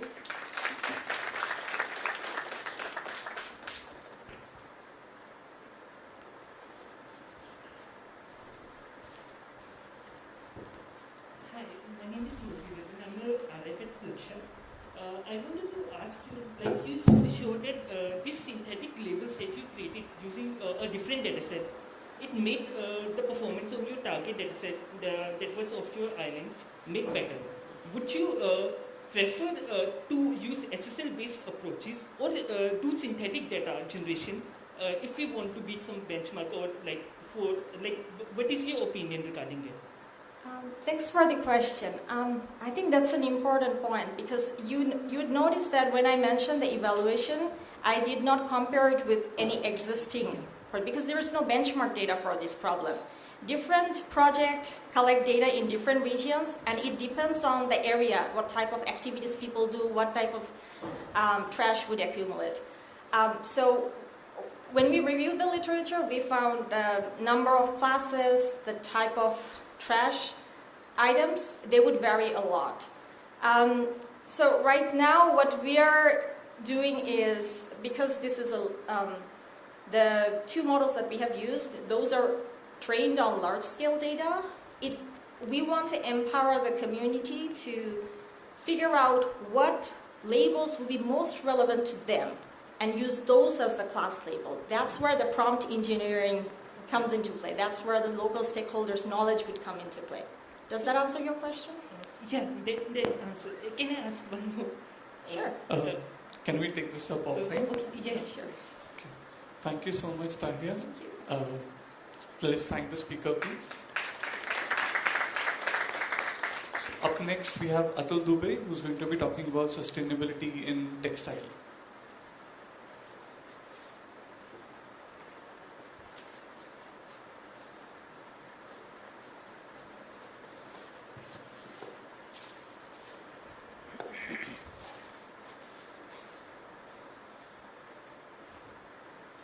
Good morning, everyone. So, yeah, this is Atul Dubey, and together with Danika Gupta, we have researched on one of the solutions to solve the sustainability problem related to fashion industry. So, the paper is titled as Towards Improved Sustainability in the Textile Life Cycle with Deep Learning. So, we have actually explored the impact of the use case of the deep learning to solve the sustainability problem in the textile industry. So the research problem that we are addressing has two aspects. The first is actually the sorting of the fabric, and the other aspect is its traceability. And for that, we'll just give you a certain overview of like what exactly, what is the impact of this fabric industry itself. So if you see like around 80 to 100 billion garments like are being produced every year. And that's the data that we got from one of the sources, Roundup. And you can imagine the scale of the production being done, and only 1% of that overall production is actually we are able to recycle. Okay, and if we extrapolate this number and take it up to 2100. You can see the amount of clothes will be required per person to be produced, and there are certain interesting facts around it. I think I did not cover that. Yeah, and if you see the graph, like how the clothing industry has evolved from 2000 onwards. So the production has been doubled by 2015, and now we are already 9 years ahead. So you can imagine the amount of production we are doing or how fast it is increasing over the year. Okay, there are certain interesting facts that I'll be talking about. The first one obviously is if you see the how much stress it causes to the environment, the overall production of emission from the textile industry is comparable to the aviation and maritime combined. The next one is like one jeans and t-shirt that you wear, it consumes the amount of water, the same amount of water that 15 human beings can drink for a year. Oh, sorry, did not appear over there. Yeah. The next is like 60% of the clothes that like people used to wear like 15 years ago, like it has actually increased. And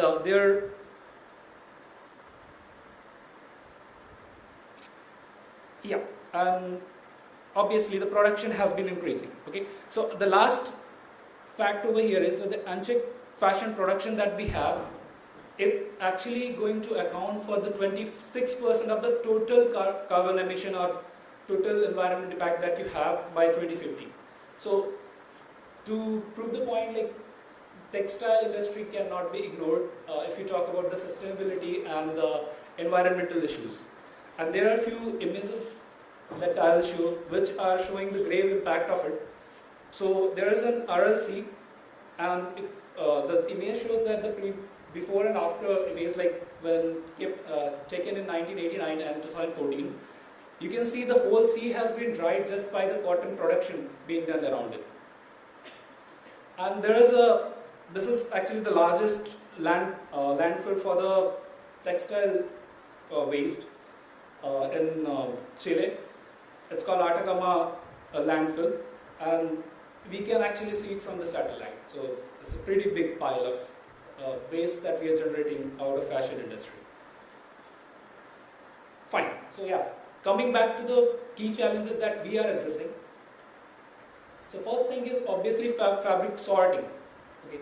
So what happens, like when you are trying to even decide to recycle it, it's hard to do even if you are not able to know what type of fabric you are dealing with. Okay, because fabrics look alike. By seeing just by the cloth, you cannot tell what is the composition of it. And obviously, if you talk about the manufacturing label, most of the time they are like around 40% of the time they are wrong. And then comes the traceability problem. So traceability in the sense you cannot catch the source of the fabric, and that makes it hard to impose the regulations also. Maybe you can put this responsibility on the manufacturers, but you can do that only when you know the source. So yeah, to solve the fabric identification problem, what we have actually built is a low-cost microscope which was able to, in conjunction with a deep learning model, it was able to tell you the fabric type. We have actually worked with around 14 different categories that it was able to sort. And then comes, yeah, this is one of the just representation images. Then we have fabric traceability. Okay, for this we have built a simple UV marker based system. So what we have done is like we design a kind of a stamp which can label UV ink based stamp which can be labeled on the fabric, and in conjunction with an object detection model, we were able to extract out the code from that label. And if this can be done at the manufacturing stage itself, this could be one of the solutions for imposing the regulations on the manufacturer, and when it comes to actually the waste stage, you can actually trace the source of it. Fine. So the data set for fabric identification or for sorting problem, this is an overview of that. Like we had collected around 814 bases manually using that tiny camera-based microscope that we built in our facility. And then these are certain categories that we are targeting. And yeah, we have used the manufacturer label for now. Like those fabric samples that we have used, we ask the manufacturers like what is the label, and then accordingly we have labeled those images. This is how it looks like in certain images, some of the images from our data set. So the process for building the deep learning model was straightforward. It's a standard transfer learning that we have done on the 4 different base models, and we performed around 25 plus experiments, which were the combination of different settings, and we were able to get the significant results out of it. These are the results that are presented. Okay, so the accuracy that we got from the best data set, from the test data set was 90.4%, which we actually got out of VGG16 as base model. And from the results, you can see like the accuracy percentage for different other base models that we tried out. And the confusion matrix that you see over here shows like the sorting solution that we have built has promises. Then coming back to the traceability problem, so the code that we created, it looks like this. Like the spaces are a little smudgy because the stamp that we used had like UV ink was spreading a little bit, but still the model that we built for the extracting out the code using the detection model was pretty promising. And obviously, this labeling has to be done at the start of we have to be dependent on the manufacturer for doing this. And for this, what we have done is we labeled a few clothes, specifically the cotton polyester and the jersey and a few other blends.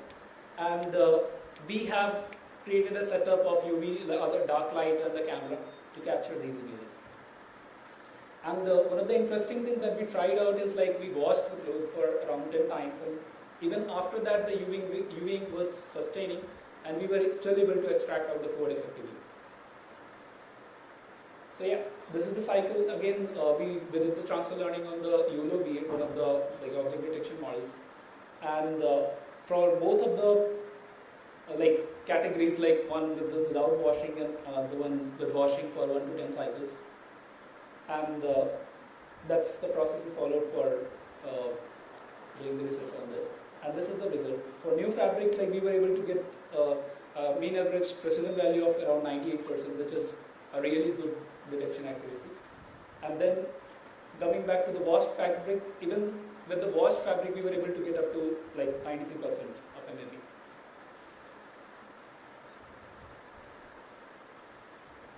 And this is a kind of flow like a manufacturer can apply, but yeah, I'm out of time, so yeah, I'm done with overall process. Like there are certain impacts. Again, it's about traceability, things that governments have tried, but they failed because they didn't have any method for sorting and traceability, effective method. And that's the conclusion. And I'm available for the question now. Thank you. Any questions?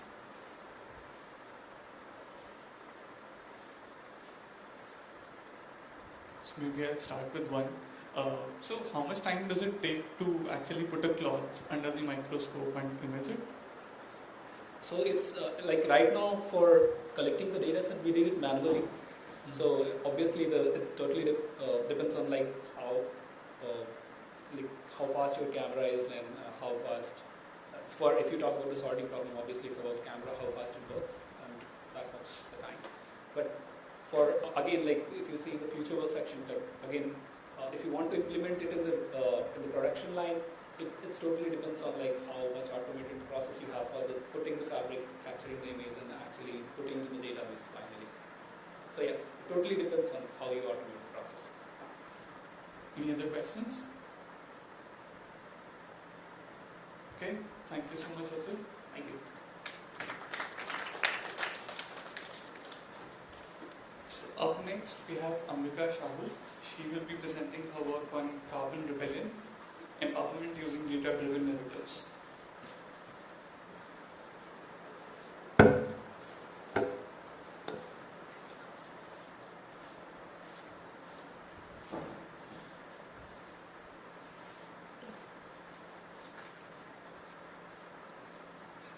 Hello everyone, I'm Ambika. I am a PhD student from Technical University of Vienna, and this is a side project I did with Martin Wolfer and my professor Florian Michaelis on climate education or climate change education, and it's titled Carbon Rebellion, Empowerment Using Data-Driven Narrative.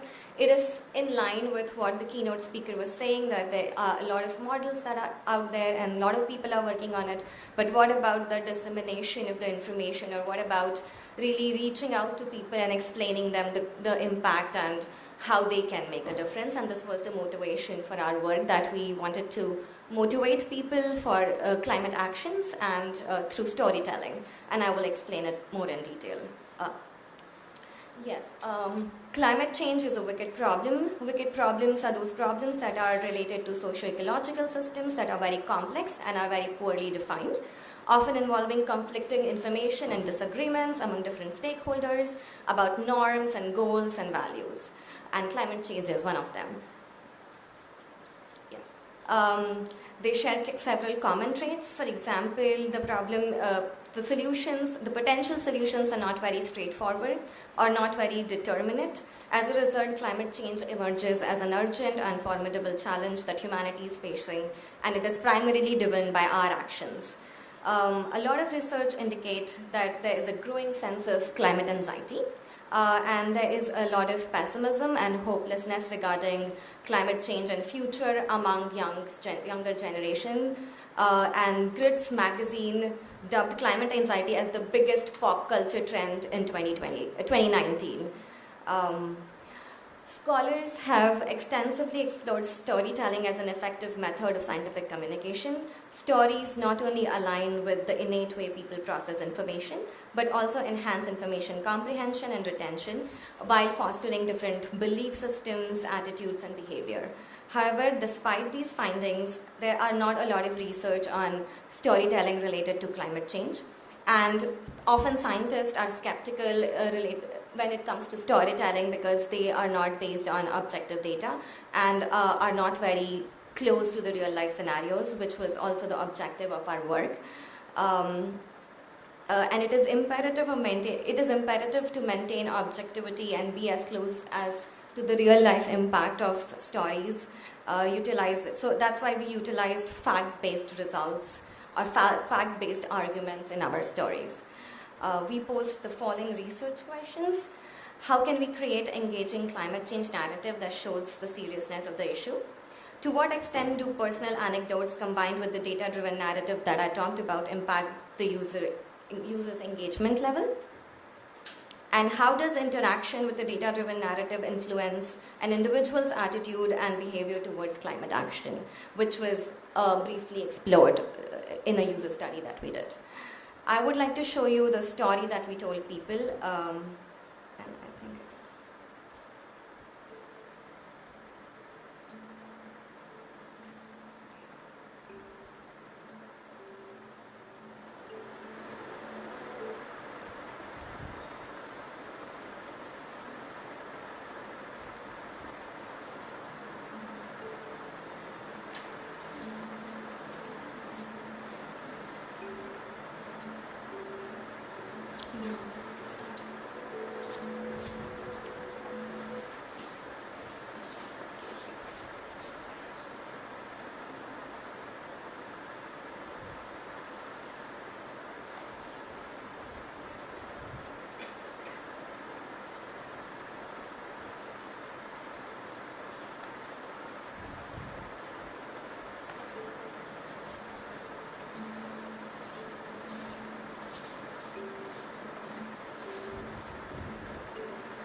Yeah, as you can see that the objective of the narrative was to give the real picture of the systemic impact, but also empower individuals and inspire them, and to foster a sense of agency towards their climate action, and highlight, in the end you can see that we wanted to highlight the effective community-led actions and efforts.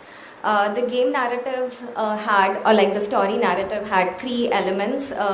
It was waste management, there was transport and food management, which is very close to what we all experience every day, that we are always dealing with these three different domains and aspects of our life, and we wanted to keep them intact during our gameplay. For game mechanics, the narrative themes are fictionalized, like the Elon Musk entering and there is a new highway built to Start, or there's a new coal plant implemented in Germany or something. So we had some fictionalized narrative, but they were anchored into real life data. We utilized pertinent data to determine the average greenhouse gas emission, for example, for 1 kcal of food typical to a diet in Austria. And this benchmark was subsequently used to compare the greenhouse gas emission based on the calorie density of selected food, which we have put in our gameplay and narrative. And to their actual emissions. And we found out through several sources that you can find in our paper, because the Austrian government really puts out a lot of information about it, that the research indicates that there's a daily greenhouse gas emission due to food choices in Austria, which is approximately 7 kgs.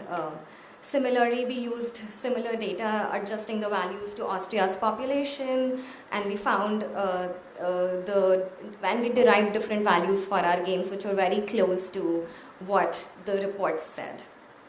And we used Godot game engine version 4.0 and different AI engines to create these pixel arts and like Midjourney, open game art, Beethoven AI game tools to create game elements.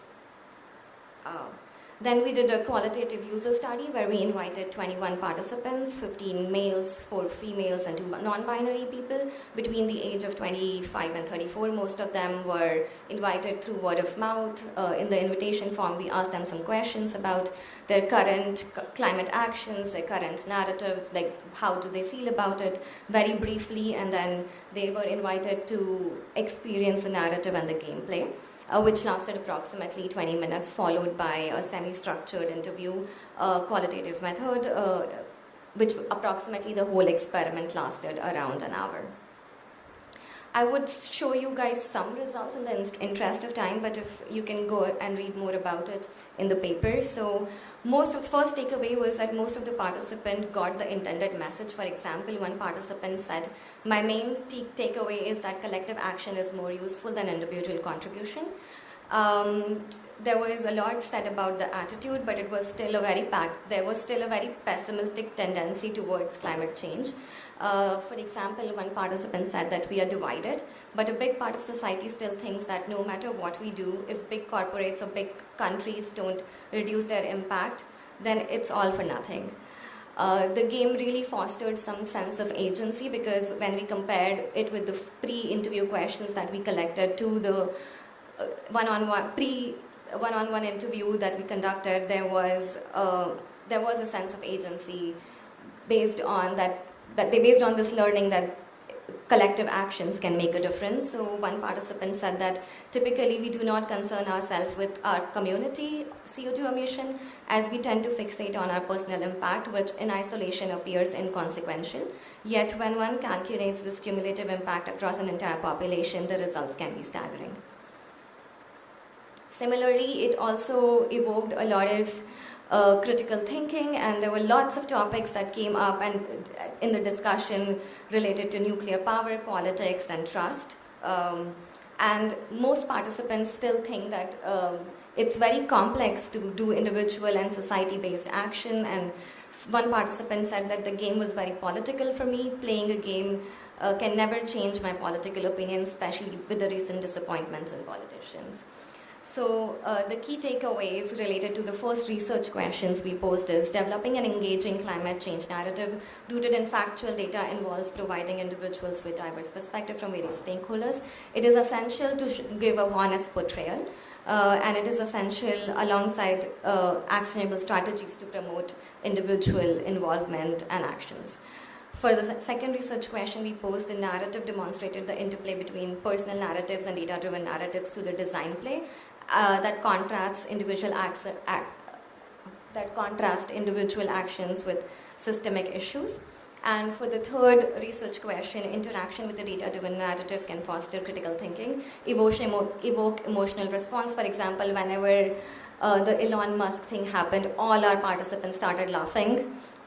Like a hysterical laugh or in an ironic way, and promote a drive of climate action. Thank you, and I'm up for questions.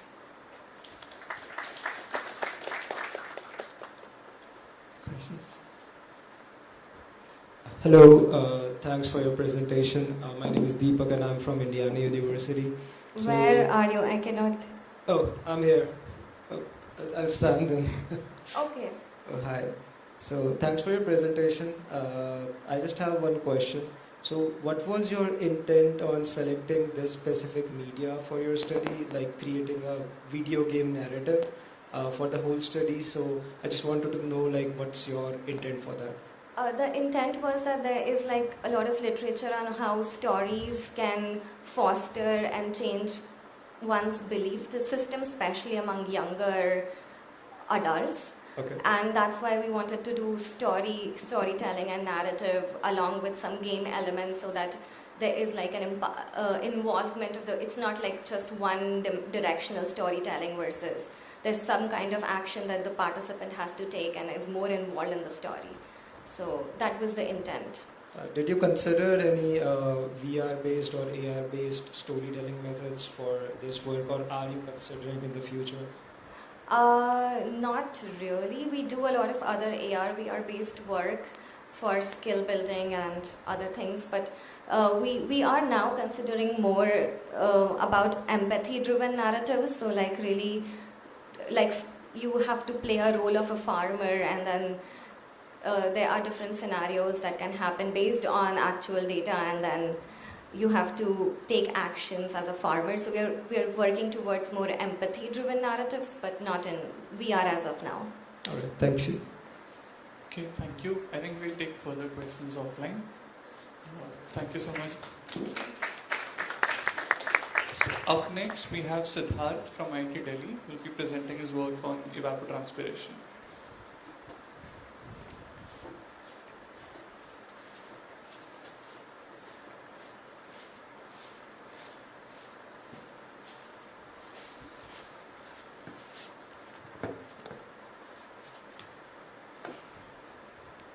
Right, so hello everyone, my name is Siddharth S and I'm from IT Delhi, and I'll be presenting this paper on behalf of my co-authors.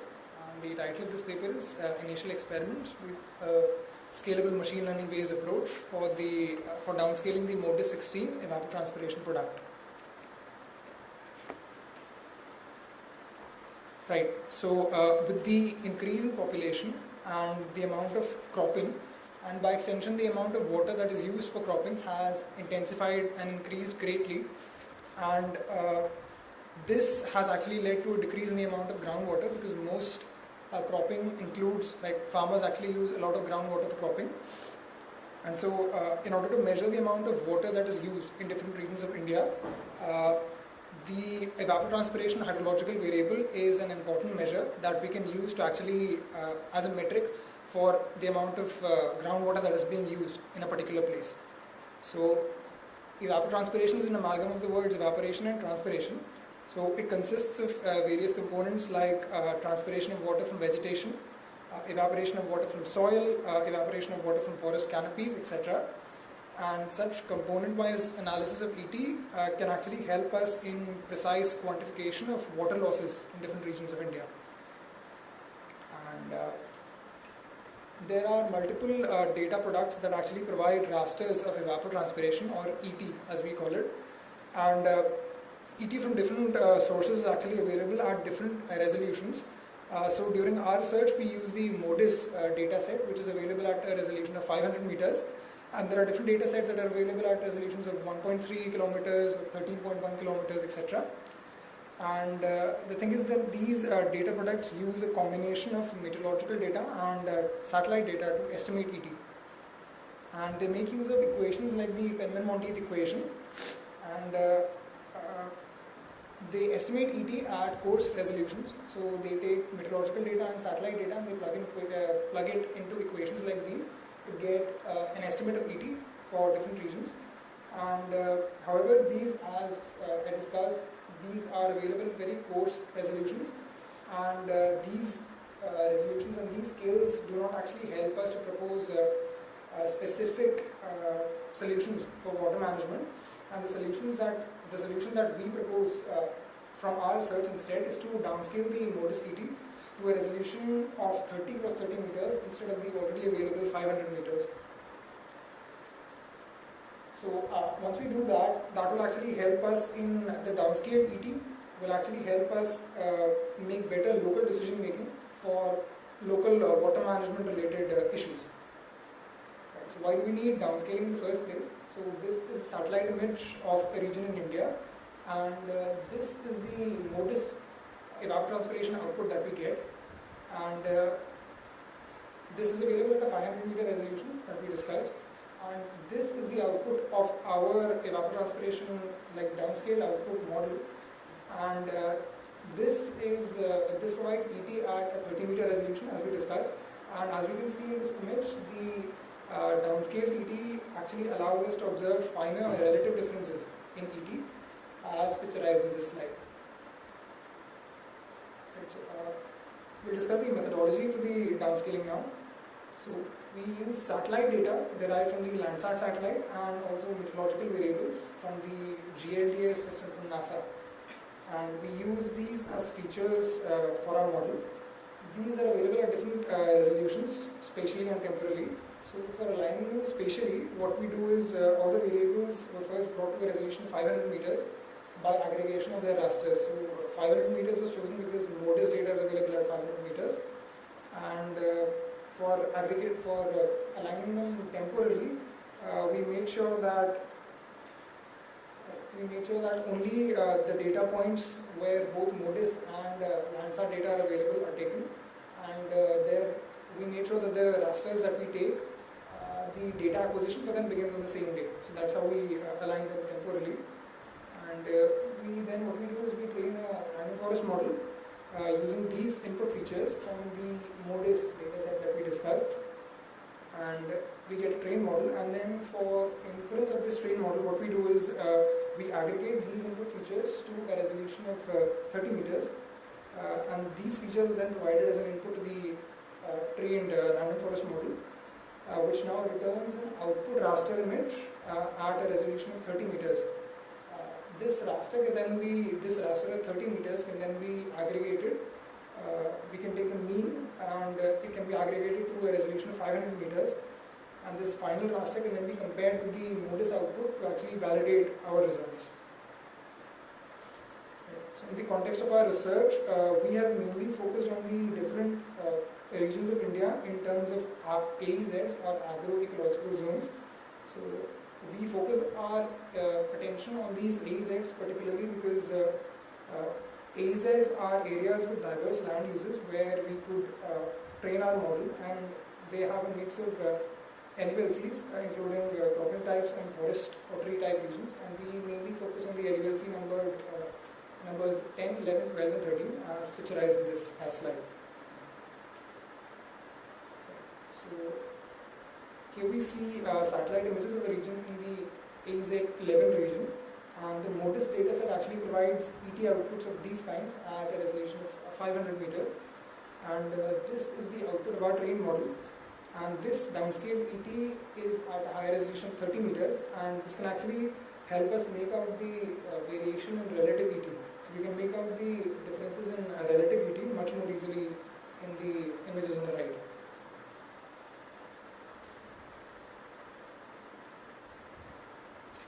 So here we show some results of our trained model. This model was trained on data combined from the AZs 10, 11, 12 and 13.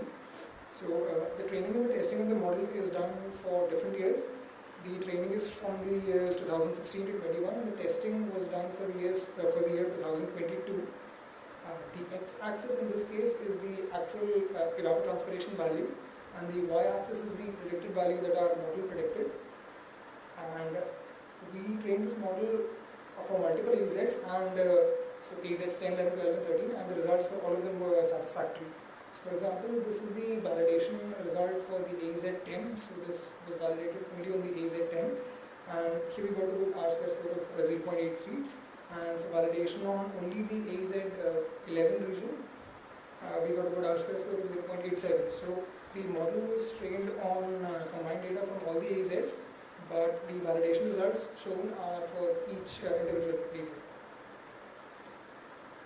Okay, so one shortcoming that we observed in our approach in the above method is that beyond 50 units or 5 mm worth of ET, our model actually underestimates the values of evapotranspiration. So further LVLC analysis on this showed that this problem is more pronounced for regions with a forest type LVLC, and so we thought that this will be a point for improvement in the future, because we are currently more concerned with cropping areas. We have tested out the downscaling for different LULC types ranging from forest, cropping, built up to shrubs and scrubs. And however, as we discussed, we mainly focus on cropping LULC types for our research. So here we see in this slide that we can actually generate time series graphs for different LULC types like forest, cropping, built up and shrubs and scrubs. And this graph is a 16-day time series of mean ET over different LULC, land use land cover types, for the year 2022. So the y-axis here shows the actual ET, and the x-axis shows the predicted ET, and the x-axis has dates at an interval of 16 days, which is the temporal resolution of Landsat. And as you can see, we are actually able to successfully make out the distinction between different pixels for different land use types. Okay, so now that we have successfully downscaled ET using the methodologies discussed, the next step that we worked towards was verifying how accurate our downscaled ET is compared to the ground truth values. We wanted to do this because more often than not, global data products like Notice, they need to be calibrated to local settings since their values do not directly match the in situ ground truth data.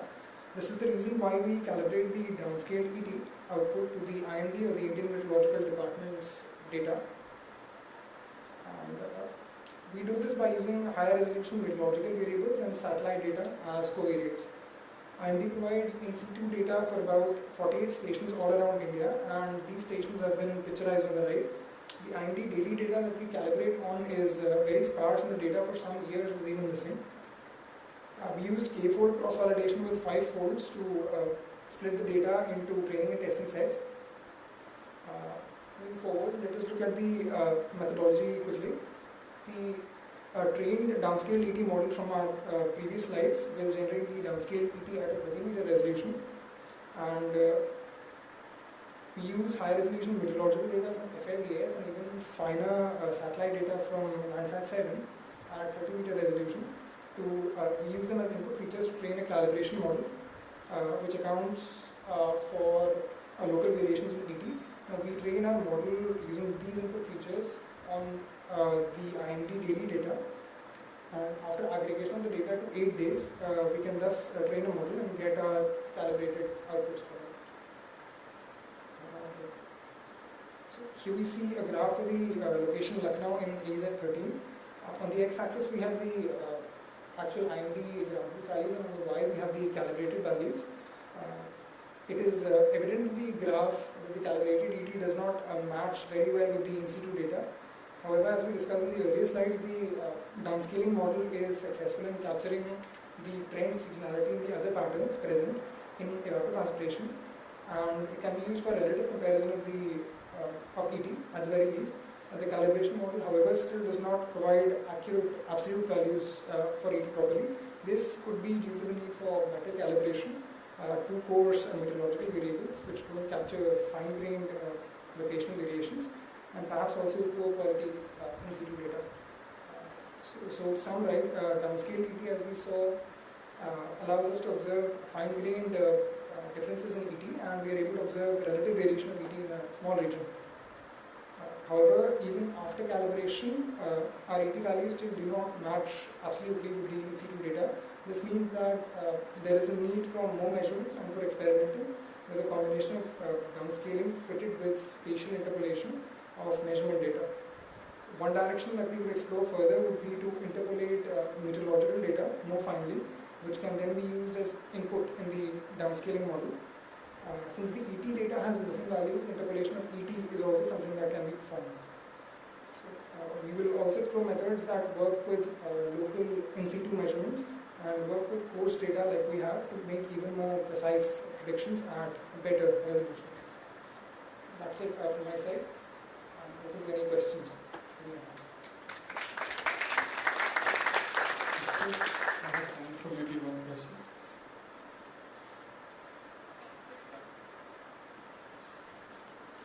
Hello.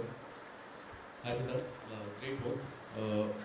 Can you expand a little bit on the use cases of this study on actually whether it is for, and who are the users? Will it be, if you productize this, will it be more policy makers or will it be farmers? Where it will stand on that spectrum? So one use case that we actually we're actually currently working on is we use evapotranspiration as a variable, as a hydrological variable to actually compute the variations in groundwater. So we use precipitation, evapotranspiration and runoff as parameters, and we calculate the changes in groundwater for different regions of India, and we calculate actually runoff at a resolution of 30 meters. We just thought that evapotranspiration, if we have parameters like evapotranspiration at a much finer resolution, like 30 meters, we can actually make better predictions about maybe a location which is 500 meters away from maybe a farm pond or something. We can make predictions about whether or not maybe some kind of water structure there is required for another farmer or not. So that is something like local variations and local water management decisions that maybe the government makes through the Manrega programs and stuff. We can actually help them make even finer decisions on village to village basis on whether they should construct, like we can actually help them make decisions on whether they should construct water management structures there or not. So that was one use case that we are actually currently trying to solve and work on. Thank you. Thank you, Siddharth. Let's thank the speaker. Up next, we have Srinivasan Iyengar, who will talk about benefits of energy storage.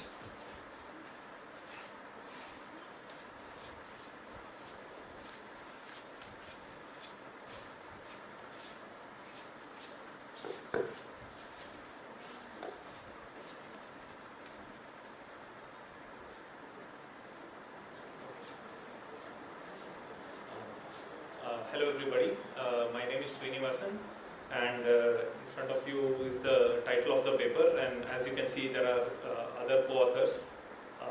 Unfortunately they couldn't make it, so here I am. I'm from Microsoft, and this work was done some time ago. So let me start with motivating the problem. So overall, if you look at US, which is one of the most energy consuming countries in the world per capita, buildings consume about 40% of overall energy in the US, and if you just focus yourself on looking at electricity usage, that number jumps to around 70%. Obviously, to have any significant impact in reducing our carbon footprint, this is a very important area to focus both for policymakers, for obviously reducing our footprint, and also more importantly not more importantly, but equally importantly for discoms and utility companies. As the grid changes, there could be some events like extreme heat conditions which can lead to grid instability, and research on this topic or analyzing data set in this area will have a big impact. Fortunately, we can be more data driven in our approach thanks to the proliferation of smart meters. So these are essentially devices which can measure your electricity usage at a very fine temporal granularity, as low as 5 minutes, and this can help in making much more informed decisions compared to just old traditional meters where you just get one value about the monthly energy usage. So in this work we actually focus on a small city in northeast of United States and analyze the energy consumption of this particular city. So before going ahead, let me just quickly talk about the research questions that we wanted to address through this work. So the first is to just look at the aggregate demand profile of all the customers across the city, look at the impact of seasons, time of the day, day of the week, etc.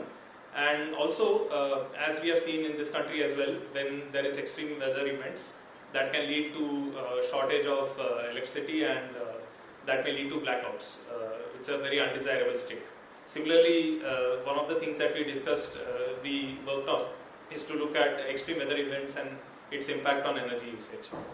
The second thing is to actually look at individual load profiles of different users and see what are the different variations, and can we get some insights based on that.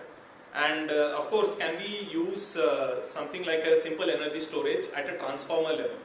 So to quickly summarize, our whole electric grid is probably one of the best innovations of the 20th century.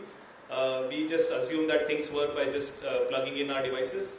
But if you look at the whole cycle from some coal-fired power plants to actual consumption, there is utility companies generating the power, there is transmission lines laid out, and finally there is distribution of that electricity to different users.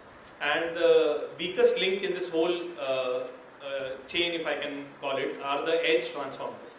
These are the transformers which connect to the end users, right?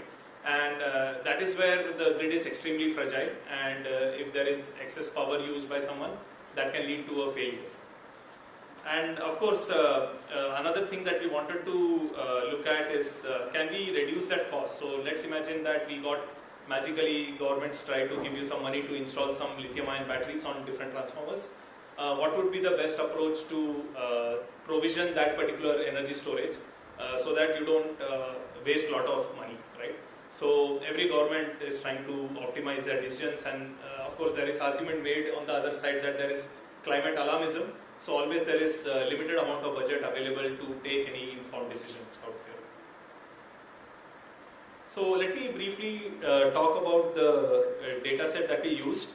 So overall we had access to around 15,000 households, and these 15,000 households were connected to around upwards of 1,300 transformers. And as I mentioned earlier, the granularity of the data is around 5 minutes, and overall analysis was done over a 5-year period. On the bottom part of your screen is the distribution of the different transformers. The graph on the left bottom corner shows the capacity of the different transformers. So capacity of a transformer, we use a unit called kilovolt ampere, and the horizontal bars just indicate the number of transformers that are there. And of course the graph on the right talks about how many actual households are connected to each of those different transformers of that size. So let's look at simple aggregate energy consumption, and some of these results would be pretty obvious. For example, if we just look at daily energy usage, on the left upper corner is a graph. The area graph actually shows the energy consumption, and the line graph actually shows the average daily temperature for this particular city. As we are in the northeastern part of US, there are 7 months of cold weather and 5 months of summer. So as you can see, it's pretty obvious that in winter months, as the temperature reduces, your energy consumption would increase to, of course, have more heaters in your house, right? And the opposite is true in summer, where you have cooling requirements. So if you see the bottom left graph, as the temperature increases, so does your energy consumption, right? So these are fairly straightforward results, but the daily aggregate consumption can only show you that much analysis. So if we look at much more deeper analysis, for example, looking at different seasons and at an hourly granularity, we see that the energy consumption pattern follows a very different trajectory throughout the day. So typically in winter months there are like twin peaks that are seen, the morning peak followed by a bigger peak, and of course this is for a whole week. So of course there are weekend pattern and weekday patterns are very different. If we drill deeper into residential versus commercial, again we see that in the summer months, peak summer months, there is increased use of air conditioners, so there is higher energy consumption. And of course during the winter months, there is higher energy consumption because of heaters being used. Commercial is a very different picture. Typically commercial buildings require air conditioning throughout the year, and of course most employees leave the office at around 5 or 6 o'clock, so there is lesser energy consumption in the night, and the middle of the day is where most energy consumption happens. Right. Now let me focus on much more interesting results. One of the things is, what is the impact of extreme weather events, right? So we categorize these as, we have 2 different categories of extreme weather events, cold days being temperature below 12 degrees Fahrenheit. For people who are well versed with Celsius, it's around minus 10 degrees, minus 11 degrees. And hot days are categorized as anything beyond 90 degrees Fahrenheit, which is around 33, 34 degrees, right? If you see, compared to average summer days, hot days typically the energy consumption jumps by as much as 36%. Now this has extreme impact on the grid, obviously. So the utility companies and discoms have to make provisions to get this much power either from energy exchanges or from other ways. Typically in most countries, energy exchanges, the power is purchased by a state or a province, whereas the temperature variation within a city can have a big impact. So the cities also need to proactively make sure that they provision enough energy so that there is supply demand between energy is maintained. From a policymaker's perspective, this basically tells us the impact of climate change, right? As we, with every passing year, the extreme weather events in most parts of the world is increasing.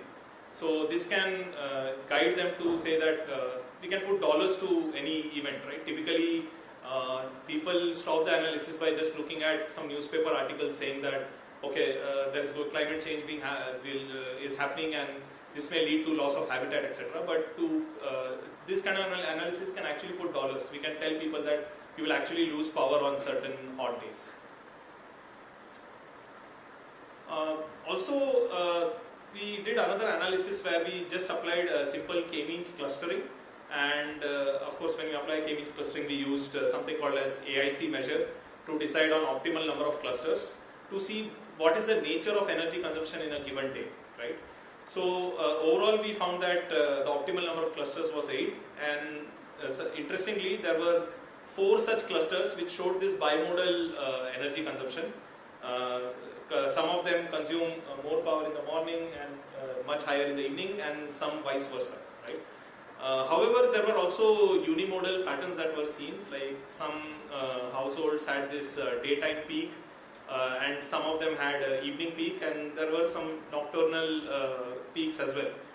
This can probably be some PhD students working on late night, but I have not got into the detail for obvious privacy concerns. And here the policymakers can actually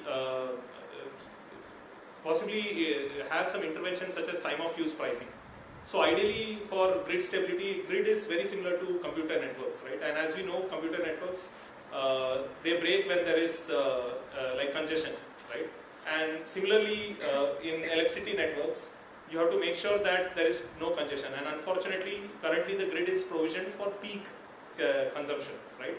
So if I want to put a transformer next to a house, I have to look at the peak consumption of that house and then provision a bigger transformer based on that, right? But with time of use pricing, you can actually incentivize people to charge them less money when you have more green electrons available or when there is a lower peak, so that they can shift some of their loads during the days when the prices are low or when more renewable sources are available.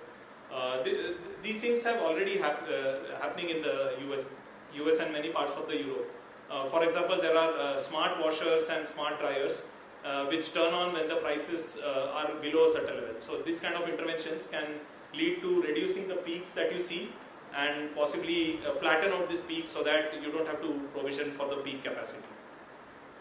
And of course, from utility perspective, greater intraday variation means may lead to possible peak provisioning, right? This is something that we need to avoid. Coming to transformer level analysis, and this was actually pretty shocking for the utility that we work with.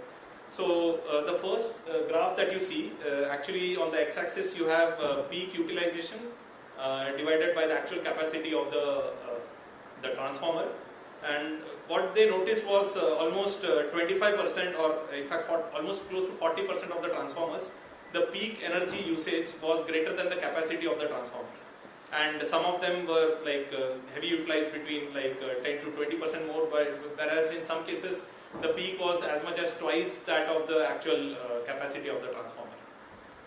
If we look at the elongated periods of how long this peak lasted, so the third graph actually shows you the length of the period where the peak demand was greater than the actual capacity.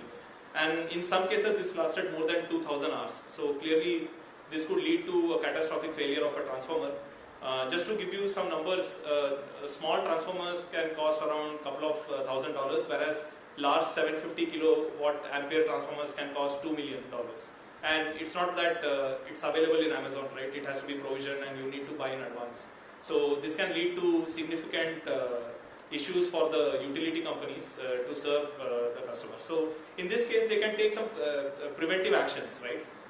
For example, they can prioritize intervention for transformers which are lowest cost, but at the same time are suffering higher amount of overloading, right? That can be the first candidates that you replace. and after that you can of course go down the chain to serve others. And for policymakers, this graph is very interesting because we can look at the glass is half empty, but it's also half full, right? You can also look at the lower utilization transformers and possibly place the EV charging infrastructure near those transformers. In that case, you don't have to put a significant amount of capex to change the grid. The existing grid can actually service the new charging stations that are coming up.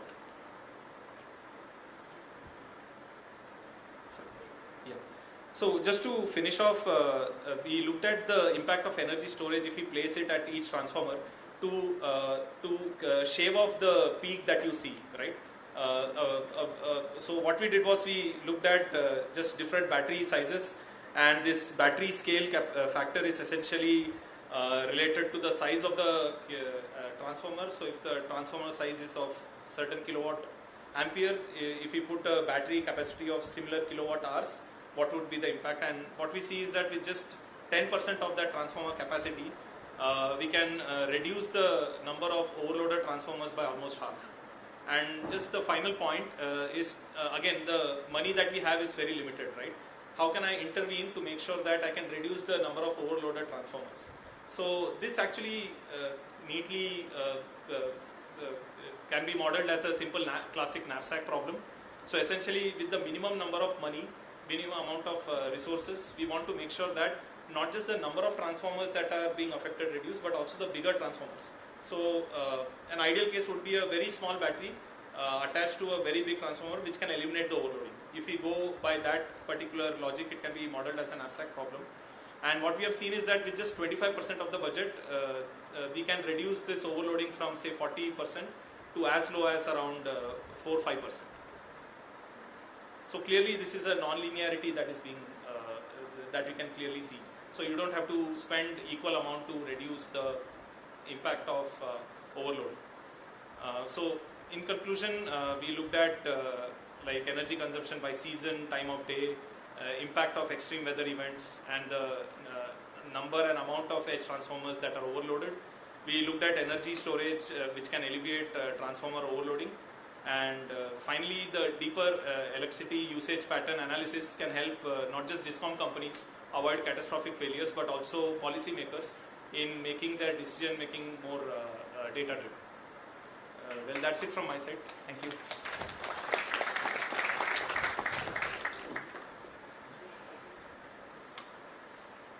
We just have the break after this, so we'll take the questions for the break. Thank you, Srini. So now we will have 2 videos, and meanwhile Pushpinder wants to make an announcement. No, after the videos. So there are some fellowships I wanted to announce after the videos.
The lack of the knowledge of the traffic rule. Hello, I'm Rahat Zahangir, the PhD student in Cardiff University. Today I'm presenting my paper, Understanding Driving Stress in Urban Bangladesh. In this presentation, I'll cover the objectives, study findings, and the recommendations that we made through this research. So,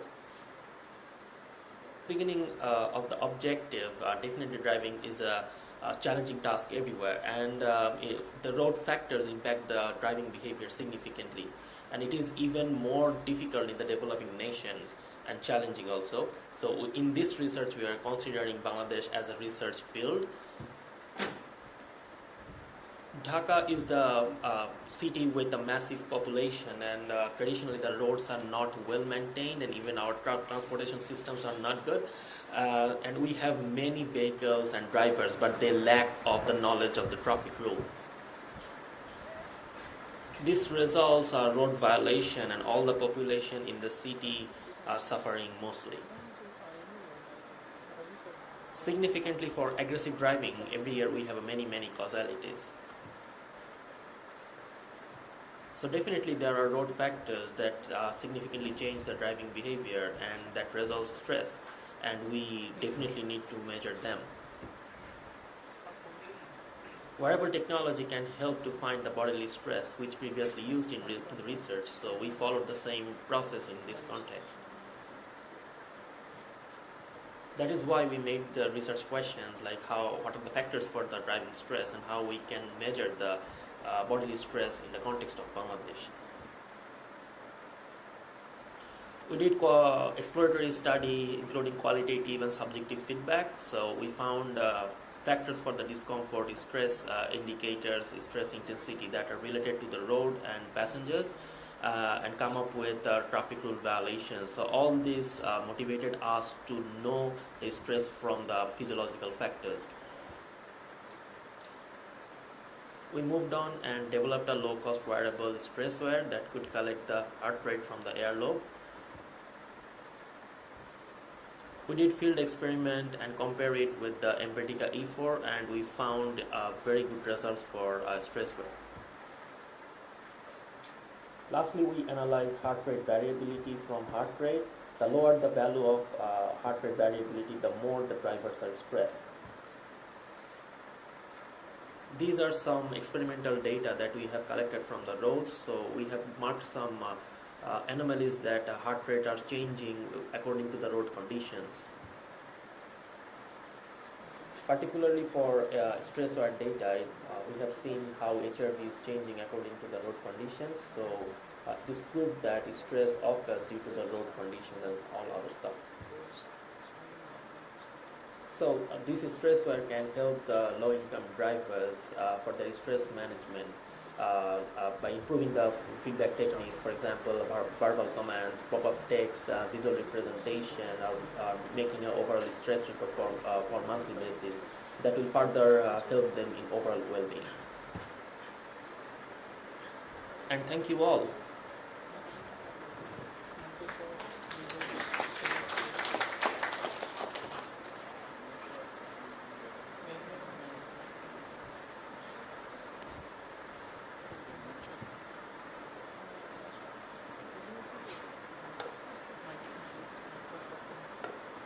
Pushpin.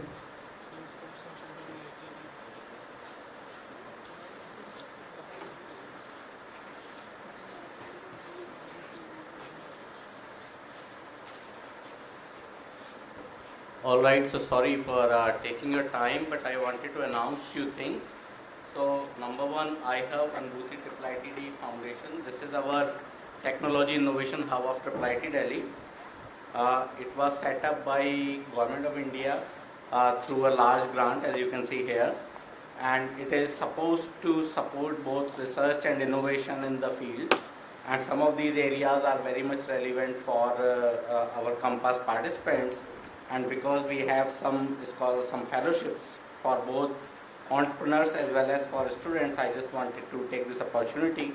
So for entrepreneurs, for example, there are different schemes, CPS Prayas, CPS EIR. Prayas is where you can get an initial grant for starting your startup. It is a 5 lakh to 10 lakh rupees, Indian rupees grant, and no equity is taken for this. So this is purely a grant and evaluation. So if anyone of you is thinking of starting a startup in social entrepreneurship, please feel free to reach out to us. Similarly, there are other grants which are related to entrepreneurships, and these are easily available grants. For students and faculty, we have different types of fellowships available in the TIH.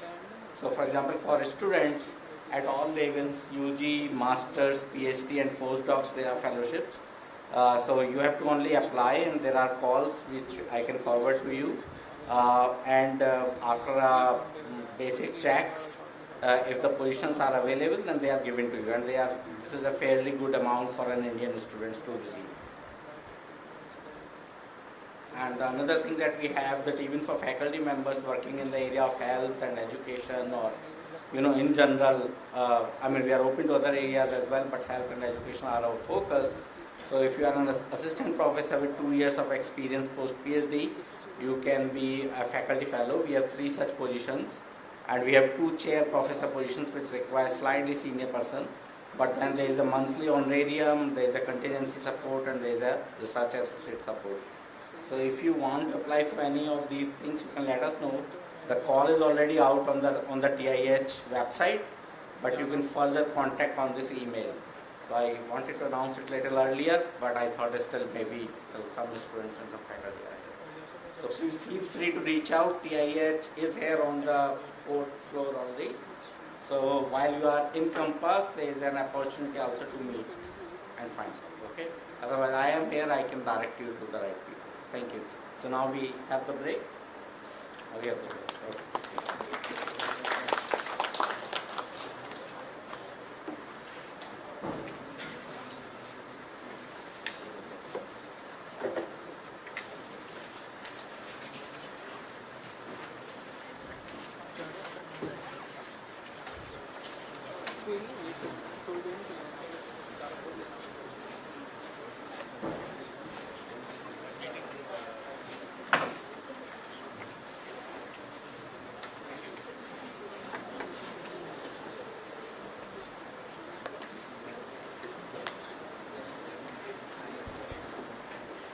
If you're presenting in the next session, please come up now and check your presentation.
We're going to do things a little bit differently this session. We're going to start with the 3-minute video to give people time to come in.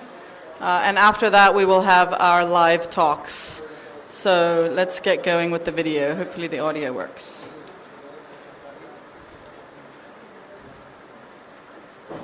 Good afternoon. My name is Sveta Malushva. I'm a senior economist in the Development Impact Department at the World Bank. And I'll be presenting research on rapid poverty estimation using ready-to-use mobile phone data, applying this to Côte d'Ivoire. Poverty mapping is really key for policymakers to know where they need to target interventions, such as cash transfers.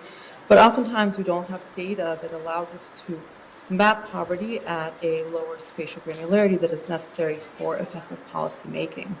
So how can we generate these more detailed poverty estimates more frequently and in order to be able to support policymakers? One opportunity is to leverage mobile phone data. The way that people use their phones, how many calls they make, how often they recharge, can be related to their income and could potentially help us provide more frequent estimates of poverty at a smaller geographic level. And so we test out using metadata from Côte d'Ivoire, specifically working with Orange Côte d'Ivoire and a sample of 800,000 users where we generate aggregated information. In particular, we have Orange generate for us a set of features. One is mobility features that look at movement between different communes. The second is behavioral features, so at the individual level, the number of calls at night, for example, or a number of SMS per person per month. And then a set of business features, which are already generated by the mobile phone provider, looking at things like number of SMS and top-up amounts. We aggregate this at the commune level and combine with remote sensing data. We test out 5 different machine learning algorithms, and our aim is to predict wealth from the EHCVM, which is a survey in Côte d'Ivoire, and we also test out different combinations of features. We find that of the 5 models, the ElasticNet and BHM do best, with the Bayesian hierarchical model being the best one with a Pearson correlation of 0.8 and an R-squared of 0.61. And we also see that we measure wealth much better than we're able to predict poverty or MPI. We can map this, so on the left we're looking at mapping using the survey data. In the middle, we compare that to mapping of poverty using the predictions from mobile phone data, and we see that those are very much aligned, but then the mobile phone data allows us to predict at a much more disaggregated level at the commune level on the right. And when we look at combinations of different features, we find that if we just use the KPIs and remote sensing data, we are able to get a prediction that's almost as good as combining all of the different features. And as a takeaway, the reason that this is important is because it means that while we are able to predict poverty using mobile phone data, we can use these low-cost features that are generated automatically by the mobile phone provider to do so and operationalize the use more effectively. Thank you. Good afternoon. My name is Sveta Malushva. I'm a senior economist.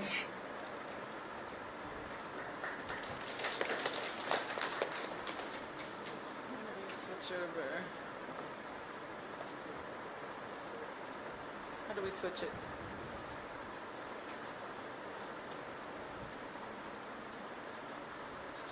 You can come up.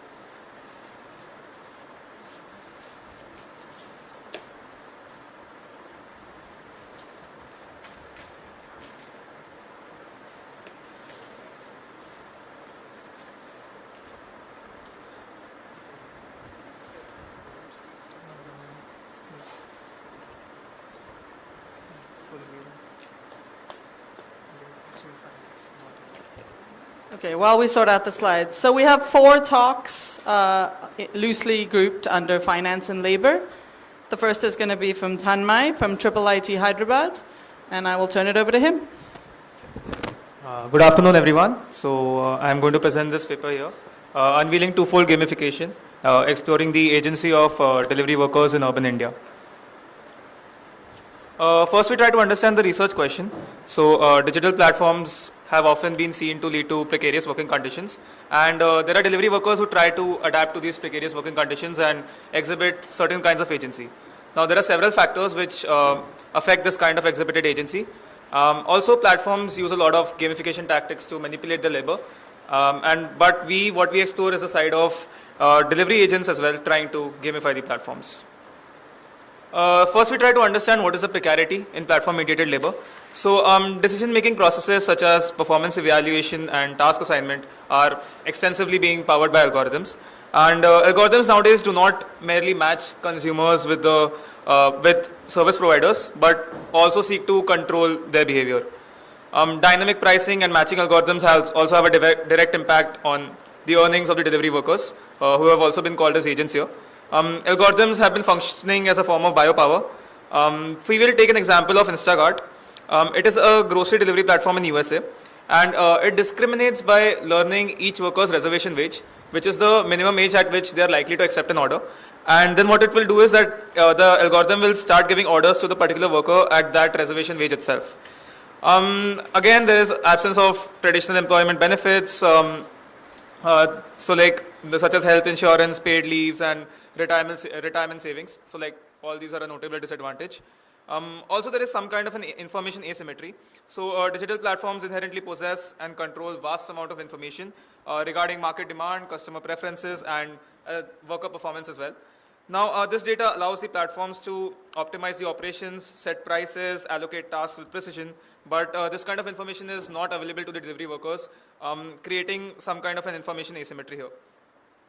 There is also a contrasting optimistic view in the global south, where the flexibility and the low barrier to entry enables the individuals from diverse socioeconomic backgrounds to generate income and improve their livelihoods. There are studies that highlight the role of digital platforms in providing employment opportunities to marginalized populations, including those without formal education or limited access to traditional job markets. I'll come to the methodology first. So like we have engaged with around 50 delivery workers, and we have undertaken around 15 in-depth interviews with them. The participant selection strategy involved a combination of stratified as well as snowball sampling. The interview discussions focused mainly on analyzing the complexity of delivery ecosystems, factors which influence the distribution of work, adaptive work strategies which are employed by them, as well as the influence of platform design on work patterns as well as optimizations.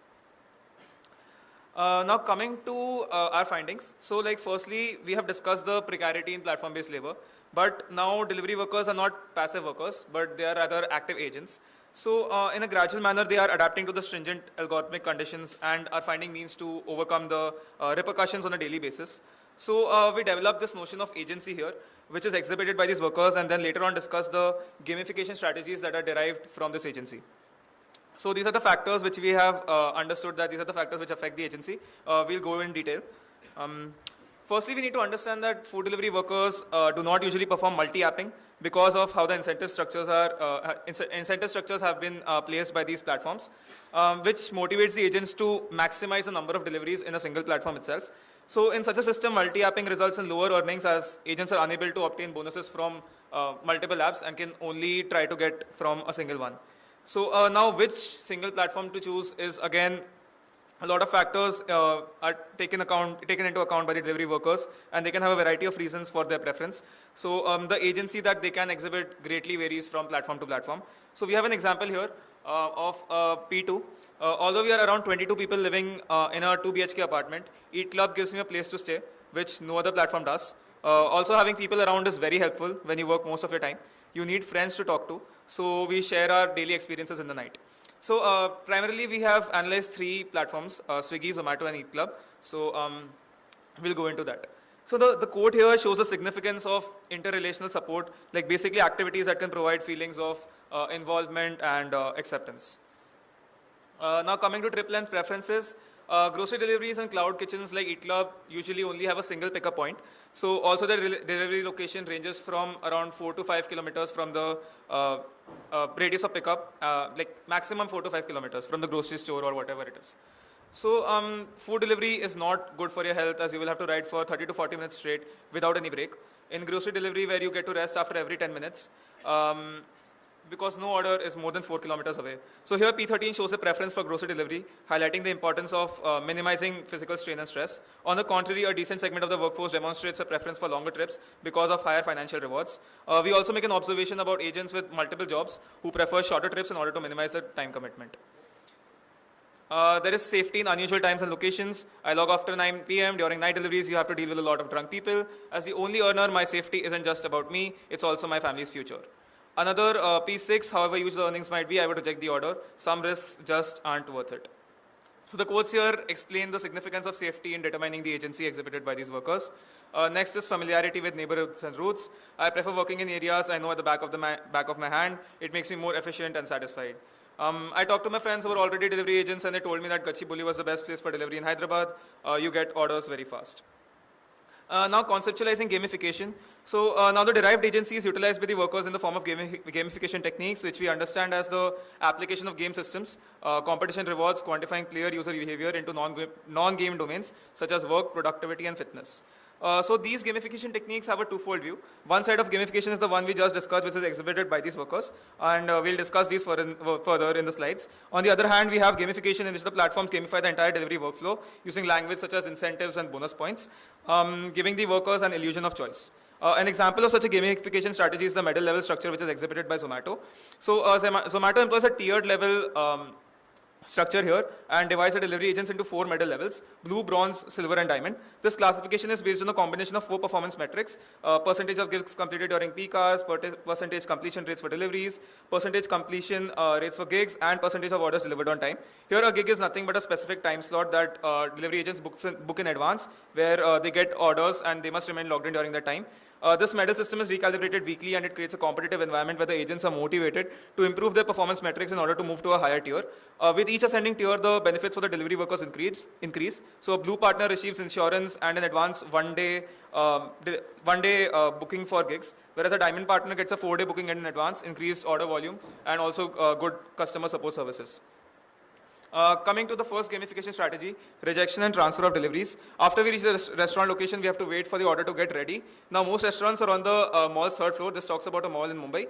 And food delivery agents are not allowed to go inside the mall. Many restaurants use this situation by marking the order ready for pickup, but it takes a lot of time, an additional 15 to 30 minutes to get it outside to us. All this time is counted on us by the platform, making the delivery late and hurting our performance. Hence, I opted for the transfer order option so my incentive wouldn't be cancelled. I can't do this multiple times daily though, as it can block my ID. So the transfer of order option is technically offered by platforms to address rare logistical issues such as breakdown of the vehicle or inaccessible restaurant locations.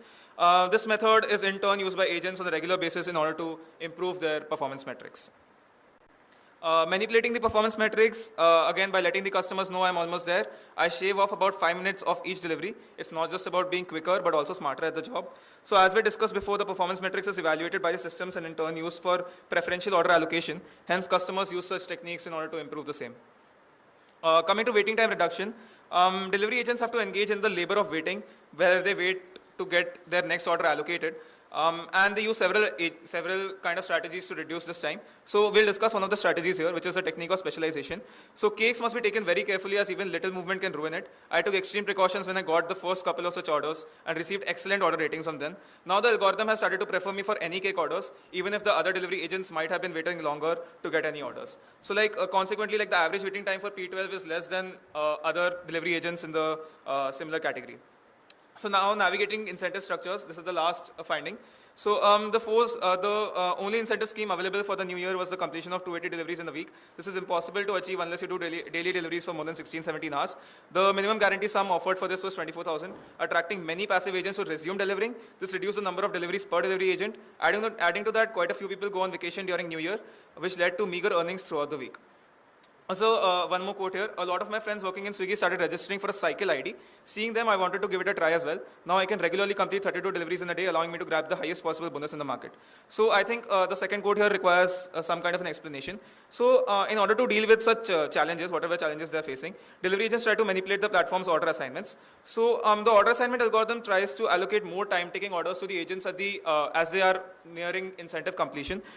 So Swiggy hands out 2 types of IDs, a motorbike ID as well as a bicycle ID, depending on the mode of travel of delivery.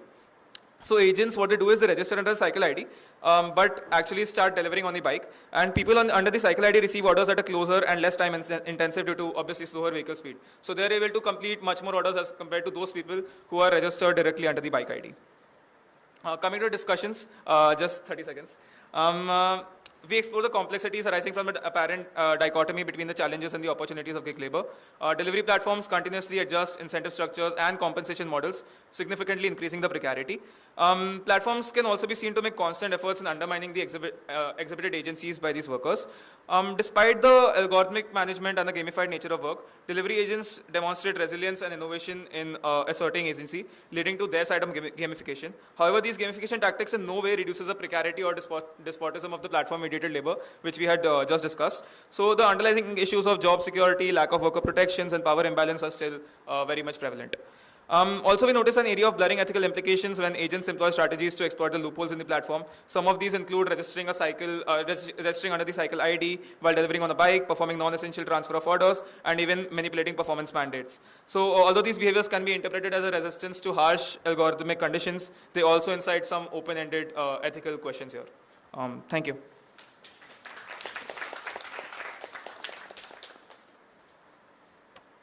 Hello, can you hear me?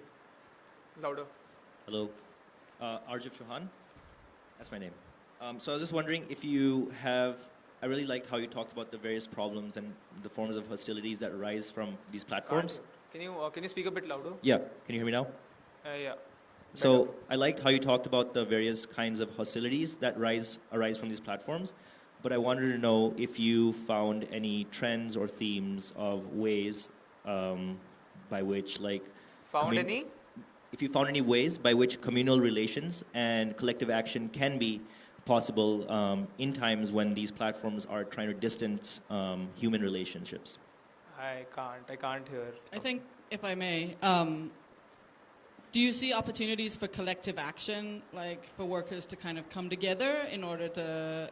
So there have been like multiple occasions where organizers, like food delivery workers try to organize strikes as such, but then again these have been like, what they would do is that delivery platforms would complain to the police and all, and then these people will actually be sent to jail. So like there have been collective efforts. There are also such efforts taking place in WhatsApp and such applications where they try to form collective groups and share whatever information they have. So like they can technically get to understand what is the situation of other people and like what they are going through. So like there have been places like that where they are trying to get collective information, but again they are bleak and not a lot as of now. We can take one more quick question, but as that happens, if the second speaker is here, could you please come to the front and we can switch over the slides so we can get going. Is the speaker here? Okay, we will then move on to the third speaker, so you guys can maybe just get set up while we take one more quick question. Yeah, hi. Thank you for your talk. Really great talk. I have a quick question. So piggybacking on the previous question, that collective action could be one way to expand the worker agency. True. Do you have any other ideas? Unionization is one, but what are the other ideas which could expand the worker agency in the gig economy? This research was mainly focused on what they think that, like what kind of agency they are exhibiting. Basically, these are kind of like hacks, which are technically not supposed to be done, but are being done. So like they are against the platform's kind of principles and policies. So like in that area, there can be like, these are something which are found just by experience. Like the more they try, the more hacks they found, and then these are then propagated to their friends and as such. So like these kind of hacks, I think will still like keep coming, and like platforms will try to like subvert these, like whatever they can do, they will try to put these down. So like these kind of things is in an ongoing process, cat and mouse kind of thing. So yeah. Thank you everyone.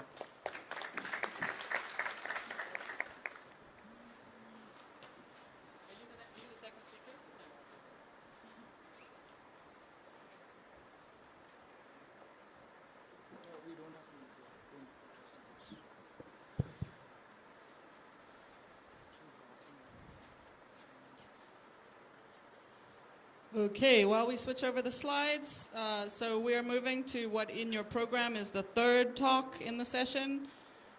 This will be speaking in terms of money, financial knowledge acquisition via speech data generation, and this will be presented by Nidhi and Advait from Microsoft Research and Karya.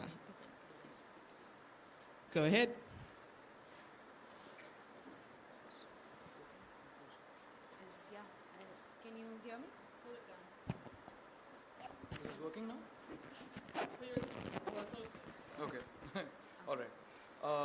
So hello everyone, I'm Advait Bhatt. I was a research fellow at Microsoft until a few days ago, and I'll be starting my PhD at University of Washington this fall. Hi everyone, I'm Nidhi and I am leading the skilling program at Karya currently. And today we are here to present our work titled Speaking in Terms of Money, Financial Knowledge Acquisition via Speech Data Generation. So workers in rural and semi-urban India are some of the most overworked and underpaid workers in the world. And individuals in low-income communities often face a challenging choice between earning a living and acquiring new skills. This dilemma perpetuates a cycle of limited opportunities for economic mobility. Hence, for low-income Indians, there is often a trade-off between learning and earning. The recent demand for data specific to Indian context to train AI technologies, along with a wide proliferation of smartphone ownership in rural and semi-urban India, has given rise to substantial data work ecosystem in India. In this ecosystem, an AI model makers such as Microsoft seek out training data specific to a context and domain, and digital work platforms such as Karya connect these large companies to low-income communities in rural and semi-urban India, providing them with smartphone-based digital work. The data generated or annotated by these communities is then aggregated and sold to companies, and the money that is money generated by that is used to pay the digital workers. This emerging ecosystem, which combines the need for training data and smartphone-based digital work, now provides lakhs of Indians with supplemental income. To bridge the trade-off between learning and earning, we asked whether digital work could act as a source of learning while earning. This brought us to our research question: can digital work act as an effective medium for disseminating knowledge? An important consideration for us while answering this research question was which domain we should choose for testing this approach. The domain needed to be something that our participants would find immediately useful.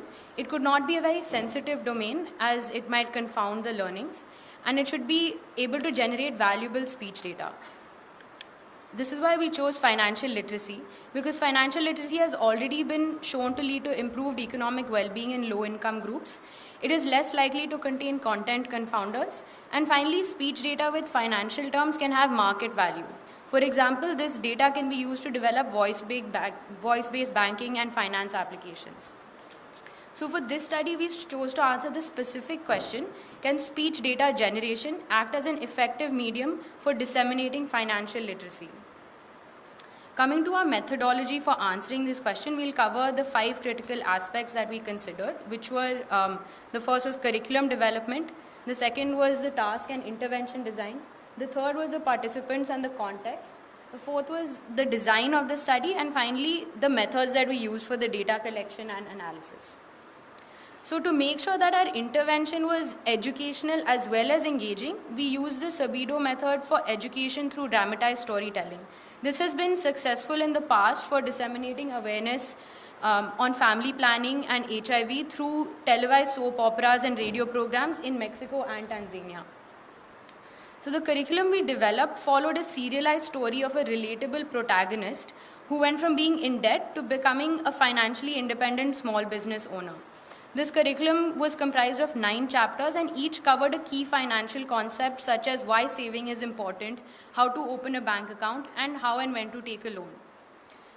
We crafted this curriculum in a largely dialogue-based format, which focused on the protagonist's relationship with their family and community members. Coming to how this curriculum was disseminated to the participants, the stories were broken down into small chunks that were easy to read aloud and record in one go. These sentences were presented on Karya's WhatsApp-like chat-based interface, and it took the participants about 30 minutes to record each chapter, which each had an average of 100 sentences. Each of these chapters was then followed by a small 3-question MCQ quiz to aid the revision of the learned concepts, along with a voice-based open-ended question to promote reflection of the chapter's learnings. And the participants were then paid 2,000 rupees, or about $24, for completing the program. This curriculum was set intentionally in the context of Maharashtra, as we ran this study with 55 participants in a semi-urban area near Pune in Maharashtra itself. 42 of these participants were women and 13 were men. And additionally, none of the participants had active bank accounts and all had a monthly family income of less than 15,000 rupees. We ran this study as a 15-day financial literacy program, which began with a training and orientation session to onboard participants onto the Karya platform and to familiarize them with the structure of the task. After this onboarding, the participants took an MCQ test to measure their baseline financial knowledge. And over the course of the next 15 days, participants read aloud and recorded all the 9 chapters, which amounted to about 5 hours of work. After they finished all these tasks, participants took the MCQ test again and received payment for their work. And after that, we interviewed 14 participants to understand their experience. Once this study was completed, we had 3 kinds of data that had to be analyzed. The first were the pre and post-test scores, which we analyzed quantitatively to measure learning. The second was the recorded speech data, which was manually validated and tested for data quality. And the third were the semi-structured interviews, which we thematically analyzed for qualitative insights. Now let's look at the findings of the study. In this section, we'll cover measurement of learning, measurement of data quality, section-wise or chapter-wise learning, and qualitative effects of the intervention. So in the pre-test, participants had a mean score of about 18 out of 27, which increased to 23.3 out of 27 after the post-test.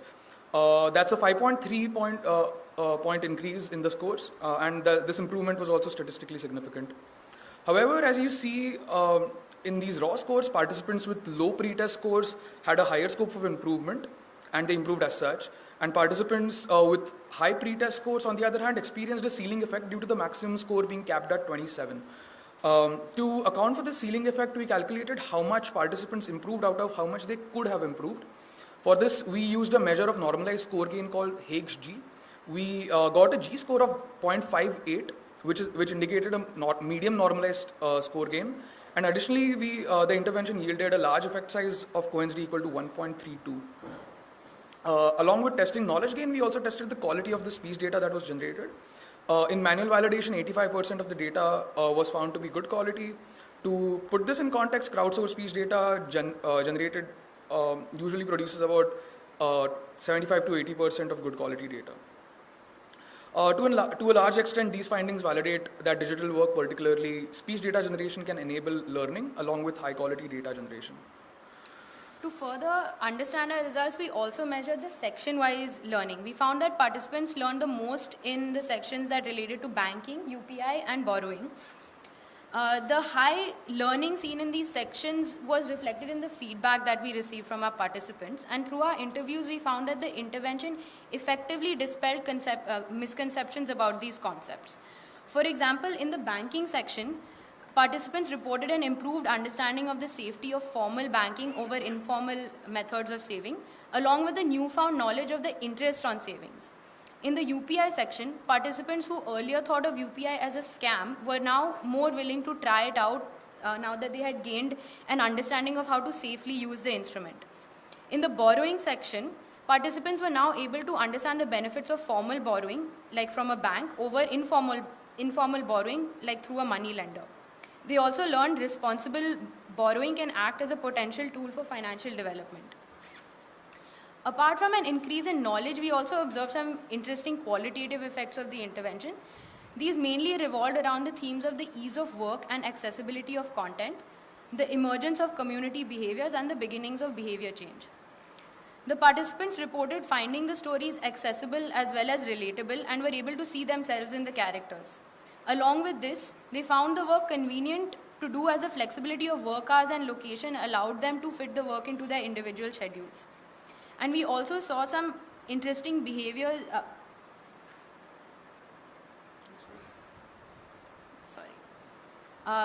So some of the interesting behaviors that emerged around the intervention was that the participants were directly or indirectly sharing their learnings with their families, with a few participants also reporting that their children would listen in on them reading aloud the stories just like a storybook session. We also found that the intervention increased community discussion, with participants telling us about how they supported each other and in some cases even held each other accountable for completing the tasks. And finally, the participants reported the beginnings of behavior change. Some of them had already started implementing small changes within the duration of the study itself, while others made short-term and long-term plans to improve their financial situation. So the results of our study are encouraging. However, there are still some open questions. The first is, how do we robustly validate this approach through a larger experimental study? The second is, we still need to assess the longitudinal impact of this intervention, whether it leads to knowledge retention over a large period of time, and whether it actually leads to behavior change. And lastly, the data, for this data to be useful to train real-world models, it needs to be diverse and needs to come from multiple sources instead of a single curriculum. We are trying to explore if LLMs can be used to generate diverse and contextually relevant stories in Indian languages. We would love to know your thoughts about the same. This study was conducted in collaboration with Microsoft Research and Karya with contributions from our wonderful colleagues. Thank you. We have time for one or two questions. Raise your hand. There, here. Let's start here, and then we'll go there a second. Wait, no, right here.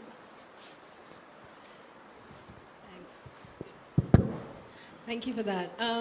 Yeah, so I mean, it's a really interesting project. I had kind of two small questions. One is, what are the kind of guardrails against using this for, say, propaganda, right? Like because to me what was really interesting is that we use different parts of our brain to read and then to learn. And so if I can just turn off part of my brain just to read and then that data is used, then that has less kind of worrying implications. And I think my other question was that, did you also have like a control group where they were just reading other content, but you were noting like what the retention was based on like work you'd done before, for example? Thanks. Yeah, so I guess to answer your first question about propaganda, I think we would have to be very careful in what content we put onto the platform. And I think, yeah, it's an open question. If people want to replicate this and use this for propaganda, I guess it would be really bad. So I mean, at the moment, the way data annotation is done, people don't really care about the content that is being annotated. And this study is like the first step to show that the content actually matters and it can lead to learning. And so hence also has a potential for propaganda. Coming to the sort of point where you're talking about people using different parts to read and to sort of understand, there have been studies in the past, there's this effect called production effect where if you read something out loud or you write, there's higher chances that you'll remember it. So that could be one of the mechanisms in work here why people are sort of remembering what they're reading. I'm going to suggest you maybe have a larger discussion over lunch. Maybe we'll do one more quick question. Hey, I'm Eric Greenlee. Thank you for your talk. Very cool and powerful tool. My question is just, can you comment on how much additional effort goes into content generation with, trying to kind of have the dual use of creating a training data set and creating something that they can learn from versus just like having the training data set? Right, and so to understand your question correctly, you want to know what traditional content generation or speech data generation looks like, right? No, just how much additional effort was on your part to create this whole ecosystem? So the actual ecosystem for recording the data and to generate this data, like the Karya platform is already ready and like it's being used for speech data generation otherwise. So what Advait and I did was actually create the curriculum and the method of how it was going to be disseminated. So actually breaking it down into the singular sentences and defining how long each sentence would be, that was what we did. So we spent a considerable amount of time, about 6 months, actually developing this curriculum. We had it vetted by our partners, by Parinam, which is the CSR wing of Ujjivan Bank. And we made sure that it was in line with all the banking infrastructure that's there in India and stuff like that. So yeah, that was what we did. Great, let's thank our speakers. So the next talk is marked as the 4th talk in your programs. And this will be from Atif from the Indian Institute of Technology in Delhi, assessing the feasibility and ethics of economic status prediction using deep learning on household images. Over to you. Hello everyone, my name is Atif, and today I'm going to present my work of socioeconomic status prediction using household images. The aim of our work is to assess the feasibility and ethics of such a methodology. Socioeconomic status prediction is a fundamental indicator of a household's health and how well this household is doing, and it can be determined by the income of the household, how much is the consumption of the household, and what are the types of assets the household owns. If we are able to predict the socioeconomic status at a household level, it can potentially help NGOs, governments to allocate scarce resources for sustainable development, and it can be used to study the nature of inequalities. For example, we can understand at an household level which are the government policies that are working for the poor and which policies need some refinement. A number of papers have been used that use nightlights data, satellite data, Facebook metadata, and mobile phone metadata, but all of these techniques, they have a limitation that they focus on a granular level. They can focus on a region or a village, or even like at a more granular level, which is a street view. So our approach is slightly different. We will use household images. So we'll be focusing on a much more granular level. So in a country like India, there are techniques which can potentially be used for socioeconomic prediction at an household level. For example, there are censuses, but these techniques have some limitations. In a country like India, the last census was conducted in 2011, and the next census was supposed to be conducted in 2021, which has been delayed and nobody is talking about it currently. Second, it can also be determined from sample surveys, but there is a lot of logistic issues. There is increased cost in like financial cost and human cost associated with this approach.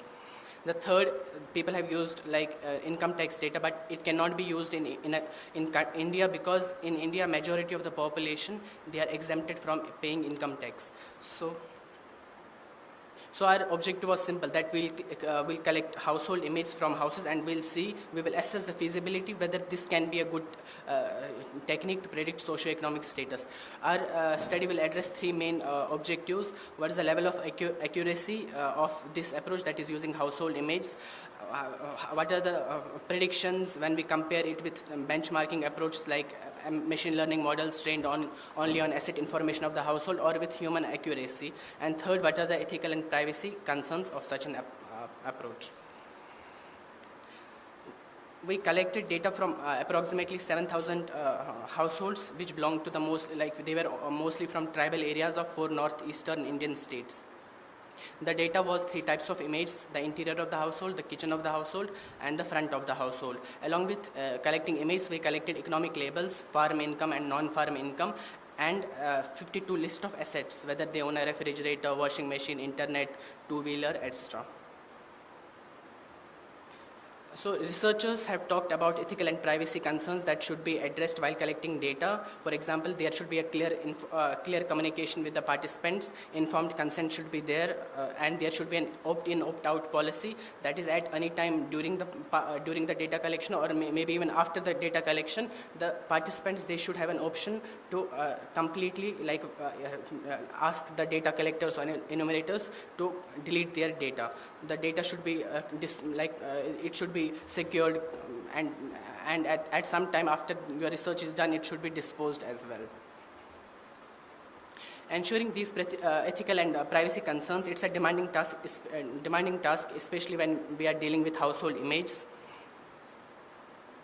In our study, enumerators, they followed strict guidelines. For example, there was a week-long training was given to these enumerators on how to take informed consent or how to talk to these participants. There was a real-time monitoring using GPS, which was for monitoring purposes. These enumerators, they were these enumerators, they were also from the same area. For example, if we are collecting data from Tripura, these enumerators were hired from Tripura only, so they could communicate to these people from these tribal areas in their own language. So the communication or taking of consent and what are the use cases of this study, how your data will be used, so it was communicated to them very effectively. Also, there was a very strong incentive system. At the end of the day, these enumerators, the pictures they used to collect, they used to go through some quality assurance and a monetary incentive was provided to them. There were some logistical challenges, like in Northeast India, we have short daylight hours, so there's a very short span of time where you can collect your image. Also, okay, so we first categorized the households into 5 classes, then 3 classes, and then 2 classes. So as to analyze the model's performance at different granularities. So if we see at figure 1, the upper row, it denotes the image from high income classes, and the lower row, it denotes the image from low income classes. We trained 3 Swin transformer models on the 3 types of image: interior, kitchen, and the front of the household, using cross entropy loss and triplet loss. In addition to training these 3 different models, we also trained a combined model which would take all the images of the household and give us predictions. For comparison purposes, we conducted 2 benchmarking analyses. First, we trained a machine learning model only on the list of assets, 52 assets that was also collected during the data collection. Second, we also did a human assessment for getting predictive accuracy. So if you see this figure, we created a web app. We had 3 human experts. These 3 human experts had knowledge of, like, they were used to working on the data collected from Northeast India, so they had prior experience also, and they were exposed to the entire training data set, and from the test data set they would be shown an image, and they would guess, assume to which household this image belongs to. So in this way we were able to assess, we were able to calculate the accuracy, and also they used to write their comments, like why do they think that this household belongs to this income bracket. This table presents all the results from the 3 approaches we took. If we look at the confusion matrices, there are some contrasts to outcomes. Humans they were better at predicting low income households, whereas machines, they were better at predicting high income households. If we do an overall comparison between the 3, the image-based approach, the accuracy was much more higher as compared to humans. So image-based deep learning models, they outperformed the humans. But when we do a comparison between image-based and asset-based, there was a nominal or like a very slight improvement or no improvement at all. So these both machine-based, so either deep learning models trained on images or machine learning models trained on assets, they would perform similar. There was also consistent patterns of misclassification, that is between adjacent classes. There were always some issues like with predictions. As I've already mentioned in my previous slides, that strict guidelines were followed during the data collection by enumerators. But despite maintaining these strict protocols, there are some points that researchers should understand. First, there is a cultural context of tribal areas. Unfortunately, that in tribal areas, the people in tribal areas, they have low level of education. So they may not understand the concept of privacy and consent very well. So these things should be kept in mind when collecting data. Also, sometimes household image, they can overstate or understate public concerns. For example, if you look at this figure, it is totally opposite to the figure 1 which I showed before. In this figure, the top row, it denotes images from high income households, and the bottom row, second row, it denotes images from low income households. So sometimes images can overstate or understate public concerns, and in such images, our model was giving wrong results, obviously. So we have talked about a lot of ethical, privacy, and logistic challenges of using household images. It's a promising approach. It can save a lot of time, it can save a lot of cost, and it has a slight improvement, and it can be further improved predicting socioeconomic status as compared to just an asset-based method. But until all of these ethical and privacy concerns are not met, we discourage the widespread use of using household images for socioeconomic status prediction. So you can read more about this. We have given a whole framework. If some researcher or a practitioner wants to follow, use household images for socioeconomic status prediction, they can use our entire pipeline, how to take consent, how to talk to these enumerators, everything in detail in our paper. Thank you. Great, we have time for questions.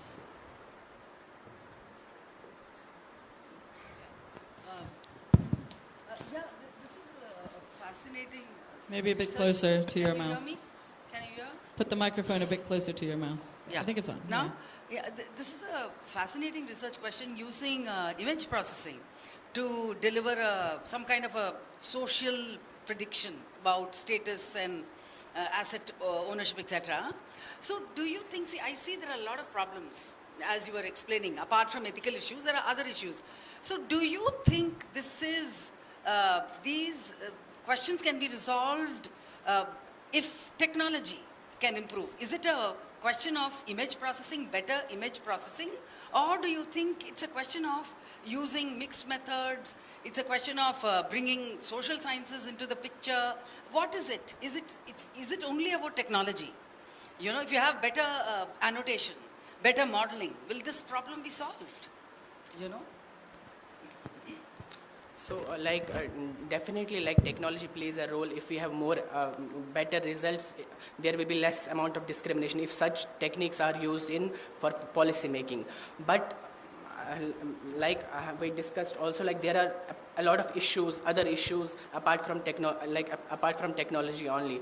So, if, for example, if there are other ways to predict socioeconomic status at a granular level, we would highly encourage to use those issues. But if these guidelines, if there are some social science people, as you talk, while collecting data, people with conscience, then this can be a good approach. Yeah, thank you for the presentation. I have, so I'm not still convinced. Say, for example, I belongs to a marginalized community. So government runs the different programs for us. Okay. So house is given to this marginalized person. So what he do that he gives on a rent, and he goes back to again the same place and start living. So then, okay, and then what you are going to do that you are going to take a picture of where that he is living in bad conditions. Okay, and then you are saying he is socialized marginalized. Socially marginalized, okay, or that lower strata, but actually that he is having some wealth created somewhere else and he has given on a rent. Okay, then how you will, how this model will work? So our study mostly focused on tribal areas, and usually this is not the case in tribal areas. They don't have the capacity to build a house and maybe live somewhere else. We focused on a very low, okay. I think let's take it offline. Let's take it offline. I think also aggregate data, not individual maybe. Okay, one more question. Yeah, thank you for the talk. I just wanted to learn a little bit more about the cultural context and the privacy concerns that you had. You mentioned that tribal areas in the Northeast, they are not as educated, but if you just look at the data. I'm not able to hear. Yeah, can you hear me? Maybe just speak a little slower. Okay. So you mentioned that tribal people in the Northeast are not educated enough, but if you look at the data, we see that in all the states of the country, the northeastern states, specifically states like Tripura, Sikkim, Mizoram, have the highest literacy rates. So apart from the education factor, what other concerns do you have, and what kind of things should we be looking into when we're talking about privacy and the cultural context? Can you explain? Sure. So from my understanding, correct me if I'm wrong, you looked at, when you were talking about sort of ethical concerns and privacy, you mentioned that many of the tribal people do not have high levels of education, and so they might not understand consent. I think the question is what other issues might contribute to privacy or ethical concerns beyond education level. So definitely, as I've already mentioned, that there were quality checks at the end of the day. So what we can do is we can ensure that there are no car plate numbers, there are no faces of the household members. So all of these things can be ensured and have been ensured in our study using quality assurance. And for that we had some monetary incentives. And if a picture had a car plate number or a face of a human, that would be the entire data set of that household used to be discarded. And definitely, we are not making this data set public also. That will be good. Great, let's thank our speaker again. This. We can take the rest of the questions offline. Last call for our missing presenter. If not, we will break a few minutes early. I've been asked to make an announcement about the HCI Across Borders workshop that is happening tomorrow. There are details on the Compass Slack channel, so please take a look there. This is a workshop that aims to support early career researchers, and it's a good opportunity for early career researchers to do some networking. So please, it'll be tomorrow from 2 to 5 p.m. Details are online. This is the poster for it. It's beautiful. Did I get everything else right? Super. So I think there's also, maybe if you just raise your hand, I think Vikram is maybe here. Just, there's a few people you can talk to if you have questions about it. Yeah, it should be a good event. All right, I think we will break for lunch. I'm going to be proud that we're the only session doing it early, but I'm going to be sad that we missed out on one of our talks. Thanks, everyone.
So yesterday's panel, we managed to not talk about AI, and so I think that has been the case for keynotes as well. So we're gonna make it up for that.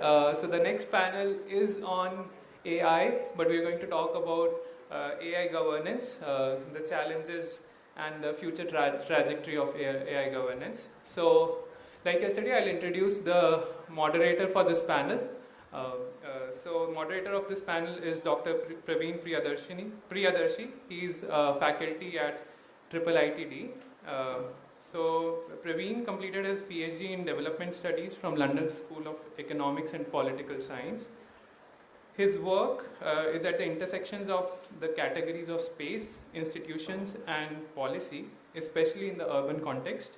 He brings these categories to bear upon his understanding of contemporary politics in India and the global south. So Praveen's work has been published in Economic and Political Weekly, and he's also co-edited a book from Pearson Longman titled Contemporary India, Economy, Society, Politics. He has been an associate at the Crisis State Research Center at LSE and at the Developing Countries Research Center at University of Delhi. He was also the Tata PhD Fellow at the Asia Research Center at the London School of Economics. So over to you, Praveen.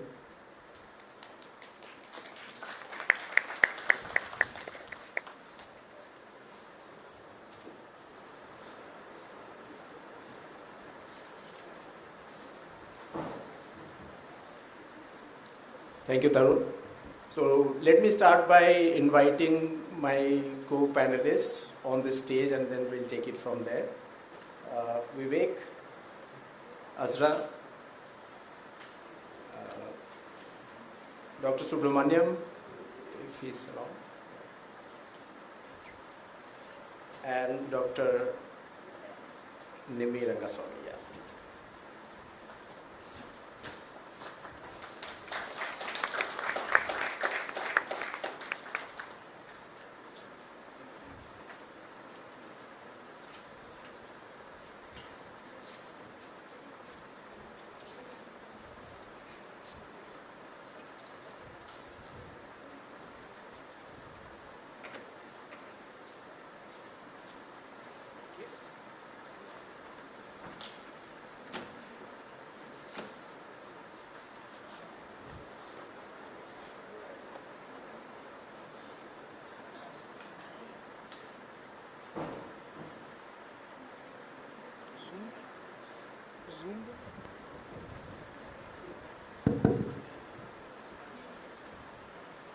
All right, so this is a post-lunch session which is always slightly challenging. And one of the ways to make it kind of less challenging is to make it provocative. And I'm not sure, if we are going to, to what extent we want to do that. But generally, when it comes to the interactions between technology and politics, sometimes it gets controversial. But in this case, because it is to do with AI, everyone is at loss in some way or the other. And that also means that everyone is on the same side. So everyone wants AI to be regulated. And there is a kind of consensus to that extent. Except that those who need to regulate AI do not understand what AI means. And those who want AI to be regulated, especially people coming from the tech side, they have little patience for the ways in which regulation unfolds, and they find it very messy and impatient and things like that. So in this panel, the idea is to kind of try and dive into some of these challenges. We have identified 3 challenges, and these challenges are essentially talking about some of the gaps that we see. One is, the first challenge is to kind of understand what does it mean to regulate AI, right? What does regulation means? What is governance, right? All of this. And why it is important to fundamentally regulate AI, in the sense that why is it not enough that tech regulation itself is sufficient? Why do we need an entirely new framework for AI regulation? That's the first thing. Second, once we kind of have that understanding, second problem is the problem of vocabulary, the problem of language, the epistemic gap, right? It requires some kind of a consonance between, the insights coming from the policy literature, but also insights coming from, the tech literature, by and large, right? And it's really difficult to, for one set of literature to make sense of the other set of literature. There are very few people who are working at this intersection in a very, very successful, coherent way. So that's the second challenge that we face. The third challenge is the challenge of sustainability, right? All of this is unfolding at a historical moment, when we are also dealing with the climate crisis. That is to say that we are already dealing with a problem of resource, our resource dependence, the challenge of reducing the resource dependence. And in that, AI brings in a momentous, some will argue a momentous demand over, resources in general. So how to reconcile with that problem? So we are going to have a discussion around these 3 issues. But before we dive into these 3 issues, I want each of the panelists to essentially start by addressing the fundamental question. And this is a personal kind of question from me as well. What is AI? This is not a rhetorical question. This is a serious question for me, because I have gone through the literature, and I generally see a lot of presuppositions, but not many nicely, kind of articulated definitions. Why it is important? It is important because unless we know what is AI, unless we know what are we regulating, it is hard to regulate, right? It is the first kind of requirement. So if you can start by, just talking a little about what do you understand, how is it different from hitherto existing technologies? Is it fundamentally different? Is it just an extension, right? And then we we are going to go about this for the initial reflections, if we can just take 5 minutes or so each. And then we have a kind of question and answer, and then we open it up for everyone to participate and have a discussion, right? So. Yeah, I mean, this is a very interesting question and one that I had to grapple with in my dissertation because the biggest question. So my dissertation framing was really around this notion of AI and in the context of care work and how AI systems are shaping care work in different ways and how it's impacting the delivery of care. And kind of the immediate question that I was asked is then what is AI, right? And this is something that I still grapple with because it's a moving target. What we used to maybe consider as AI, right? So speech recognition type technologies, maybe even more traditional machine learning, and like, as simple as logistic regression, right? A lot of stats uses those kinds of methods now. Those are no longer considered sophisticated enough to be considered AI. So I think part of the challenge with governance is the fact that we are trying to club together a collection of different technologies, many of which are data-driven. There are some shared features. They're data-driven. There is a level of uncertainty that we assume with the outcomes, right? Especially if you talk about generative AI and all of these emerging technologies, a big factor in which why we consider them as somewhat intelligent is that there is some level of unpredictability to what outcomes they generate. So I think that has been, so I don't have an answer to what is AI. What I do have a prompt maybe to the audience to is to be very careful about when we call something AI versus not, because in many cases what I've seen is it's an excuse to kind of obfuscate what we are actually talking about. And it becomes a way to kind of sidestep some of the issues that we want to talk about relating to a specific context, relating to a specific technology. And given my work in healthcare, a lot of the, and in the US you have the HIPAA regulations and all of that, right? And in our departments, I'm in a biomedical informatics department, a lot of us do work relating to AI. We still have to follow those regulations. We still have to follow the standards in the healthcare industry. And that's what's keeping us accountable.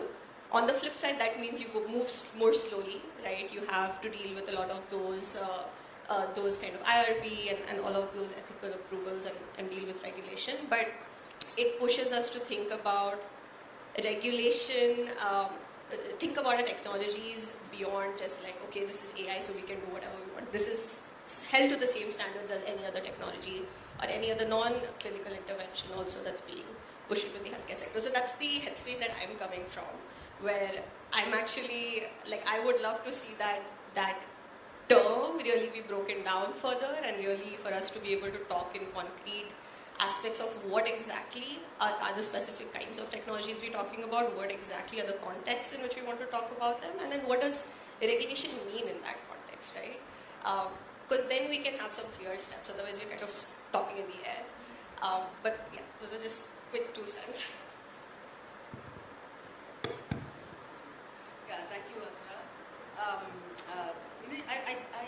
I may be a misfit in this group. I fit, of course. That's what you call me. But I'm also a misfit because I'm trained in anthropology. So probably I should speak like a misfit, maybe. Let's try that, because we also wanted the panel to be provocative. I think I misunderstood a little bit the title of this panel. Of course, it's about regulation. When you talked about regulation, it's about governing AI. But also, you can also turn it around and think about AI in governance, right? How do you use AI for better governments, for better governing people, for various things? So I was trying to prep for both these things. But to what is AI? So let me give you 3 names and 3 voices. Yuval Noah Harari, we all know him. He's a Jewish historian. As an anthropologist, I love to call out to these identities. So pardon me if it is not appropriate. So Jewish historian, and he, especially in the context of ChatGPT and OpenAI and things like that, says AI means the death of democracy. If I'm talking about AI in governance. That was his very pessimistic attitude. The faith in governance is also low at this time, and Harari feels that democracy is going to go out of the window because everybody is going to have access and manipulate this technology. That is one way of looking at AI. Then what does Mustafa Suleyman say? He's a social entrepreneur from UK, OpenAI, DeepMind, and now he has Inflection AI. He has incubated 2 companies. He's optimistic, and he has come up with the Pi AI, where everybody is going to have a personal. Okay, sorry.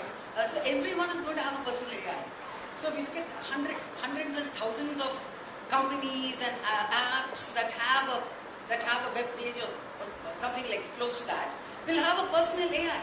That's how you will know things in the world. That's what this entrepreneur is predicting.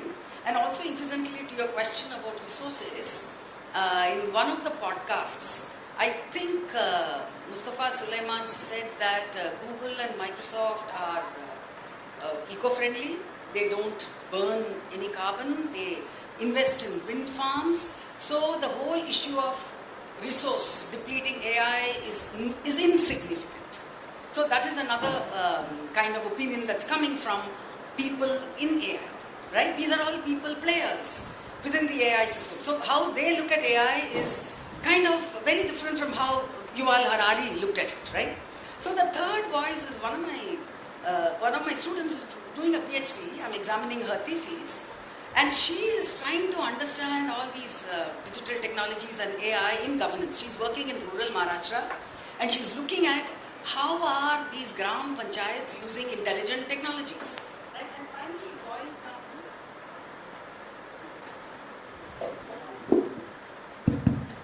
finally, it boils down to digitization of records, transparency of governance, accountability, so on and so forth. So how do we take this whole discourse and understanding of AI to someone who's looking at governance at the panchayat level, state and government, right? And how do you look at the fallouts of all this wonderful invention that AI is doing, and how is it relevant to that context in the ground? So last word, this is an interesting, again, from all these people who are in AI, big players. The main concern is about the big capitalists in Silicon Valley trying to overthrow the power of the state. That is the latest conversation, right? All these big companies with all these big assets and billions of capacities and money and market caps, they want the state to become powerless. They want the power. So finally, it boils down to that kind of politics with the power of AI and the power of those who run AI. So I will stop there. Hi, Lakshmi here from NYU. I've been involved in several AI-ish companies. So just to give a brief summary, one of my startups, Entropy, is actually doing AI for luxury goods. And you can look at me, I know nothing about luxury, but we happen to be the leading authenticator of luxury handbags in the world, right? And now we can also do Yeezys, Kanye West, advertising Adidas shoes and Nike shoes and so on. So the point over there is we've been able to build an AI system that can authenticate any physical item without using a human in the loop. Right? People used to use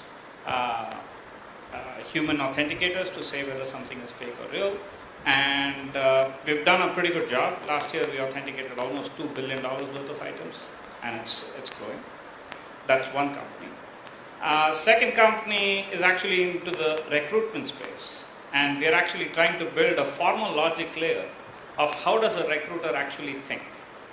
I had a long conversation with Nimi about, what is the ethics of recruitment and what is correct, what is wrong, what is biased, what is non-biased, and so on. And if you think about that, recruiters spend enormous amount of time sifting through large number of CVs, and can you actually build an engine that can rank them such that you can dramatically reduce their workload? My third company, which is still in very early stages, is trying to build an AI bot to automate financial analyst reports. So we can automatically write news-driven analytics reports for every stock, every crypto out there. And part of the problem here is in each of these three scenarios, there is a human doing a particular task, and we're building an engine which can generate a portion of that task. So what is AI? Right? AI to me is a tool, a collection of algorithms which is powered by certain data, which can do a certain set of tasks, a few years before we thought was not possible. Right? If you go back to 1970, even before I was born, and look at some of the early dialogues of artificial intelligence coming in from MIT when Marvin Minsky was writing and so on. And there was also thinking about how does a child think. There's a lot of great books in that, both from neuroscience and so on. One of the really interesting papers I teach in a class is a computational neuroscience paper where they show pictures of just black and white pixels, and they make a mouse run around, and the mouse makes certain decisions, right? And after a lot of research, they were able to show that what the mouse learns was a sigmoidal function that powers a perceptron. So the perceptron logic, which was among the first neural network building blocks, was actually inspired by a mathematical analysis of how does a human brain think using a certain computational neuroscience experiment, right? And at that particular point, that sigmoidal function was considered AI, right?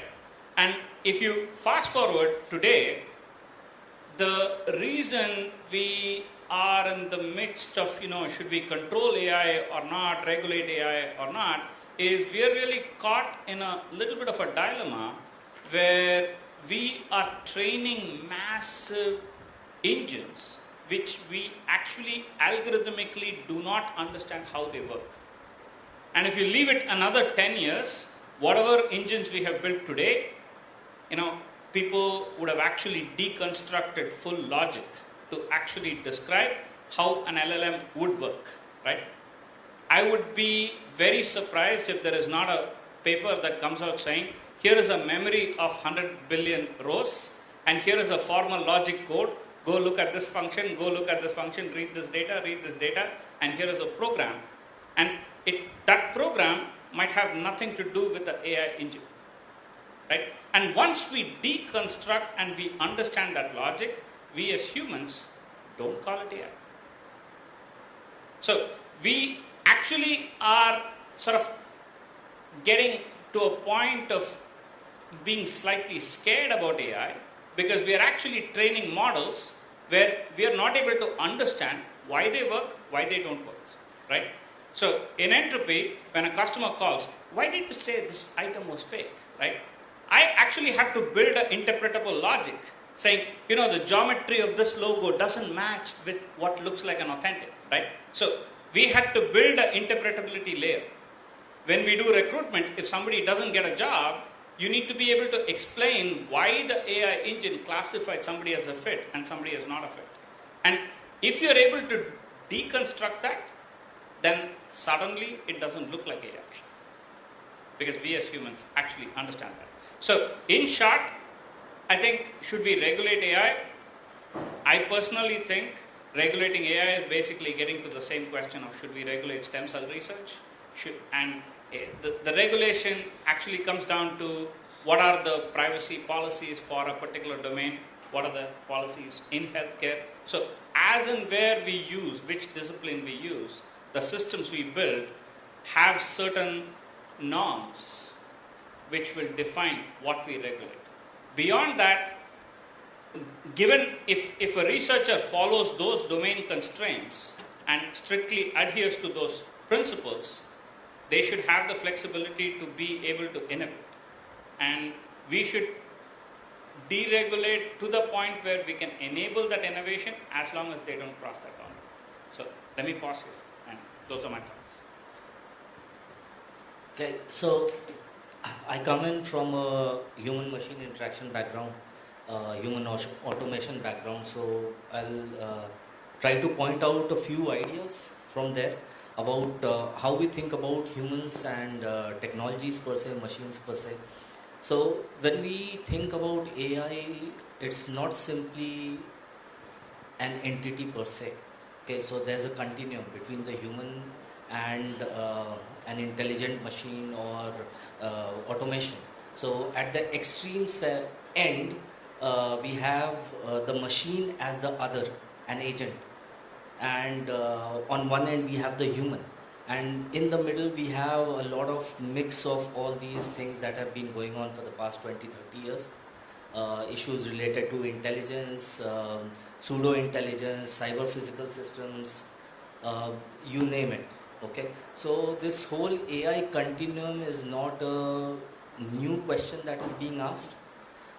These points about what we are discussing about, and in most cases what happens is that AI is depicted as an other. That's what brings about brings about an existential threat.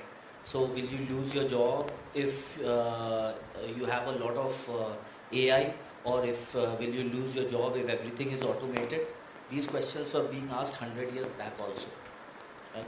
So one view of what AI will do for us is to think in terms of human work, human labor. How can AI help, or how can AI trouble you in the future? What are the forms of interaction that we'll be having with technologies? Will it with automated technologies per se? Will it be fully automated, not automated at all? Right? Simple tools working off on muscle power. So these are challenges that we need to think about when we are thinking about AI per se. So the takeaway message that I have for you is, one, think about AI as a continuum. And the second one is that you should be thinking about AI as a sector rather than a technology per se. So once you've started thinking about AI as a sector, you're looking at issues related to not just the engineering dimension behind AI, the technology dimension of AI, how AI fits into organizations, how AI fits into institutions, how does AI change organizations and institutions likewise. So then you are thinking about things related to regulation and governance. So what you are now thinking about AI is not one single technology which maybe will outsource your job to India, right? Because your American managers outsource your job to India, not AI. AI doesn't outsource your jobs. Right? So who has the power to go ahead and make changes? How these changes are brought about? These are things we should be considering and opening up the whole notion of AI per se.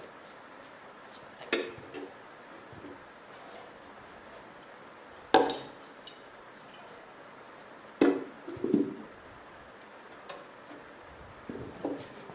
Thank you very much. So let me kind of stay on this point just a little bit more about the definition, right? And please correct me if I'm reading it right or wrong. Historically speaking, there was a moment in our human history when a lot of the physical work was kind of outsourced to machines, and that happened with the Industrial Revolution, right? All the labor that happened before that, even though humans used tools, essentially required human labor to a great extent. And then we have the arrival of the machines, and then suddenly we have a situation where kind of production and mass production becomes independent of the human labor. Are we at a moment today where we are looking at least some of the cognitive labor being outsourced to the machine?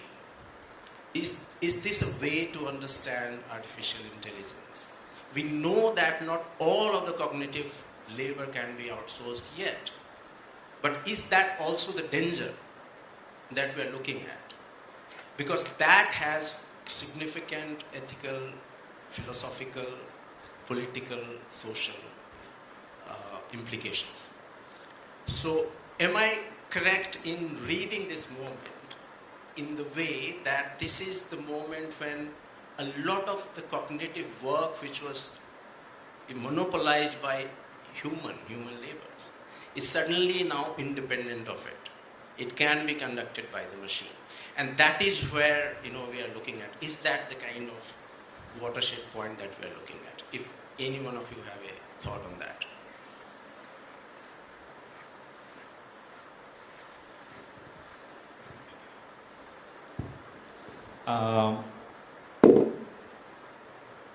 I don't think it is just at this moment.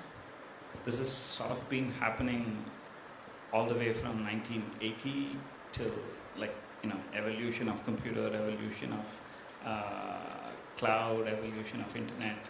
So all these have been sort of building factors. The specific things that have happened in the last 7 years to 10 years are there are a set of difficult tasks that we as humans thought were difficult, be it speech, machine translation, being able to recognize what's in an image, being able to drive a car, that what people are actually doing in the AI sector is actually ticking off these boxes, saying, I can actually build a machine that can actually do certain parts of this. So in that sense, we are actually thinking that, there are questions about what is it that a human can do that a machine cannot do, and we are still debating what that boundary line is, and that's why we are struggling with this question right now. I am thinking that this is marketing language, right? You are positioning the utility of a technology so that they will sell. You're positioning it as a marketable commodity. I think that goes hand in hand with all the philosophical and other debates. So at this moment, what is happening to AI is it's being packaged in a certain way so that companies can become powerful, right? But the problem is, it could be a marketing gimmick or it could be a marketing package, but the implications go out of hands, right? The companies themselves now are wanting to become gods. They want to govern. They want to dictate, what they want to kind of take over what the state did, what the government did. So it's spilling over into the sphere of power. So it could begin as a marketing exercise, but it's cutting through other domains of life. So what do we do with that? That seems to have a runaway logic. We don't know how to stop or regulate those kinds of spillover. I don't know. I think everything starts as a commodity, and then where it goes and drops and the whatever implications of that are unintended. So I think it's very difficult to contemplate.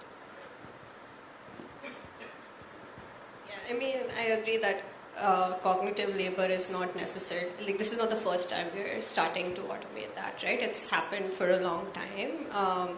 Again, like moving target, what we thought of as being difficult to automate has become easier and easier. I think the place that's been more interesting for me is maybe what not to try to automate. I think a lot of the debates recently, for instance, have been around creative activities, right? That's something that we're seeing more and more tools, or like so-called AI tools being developed to support that, when it's unclear whether that's something that people want.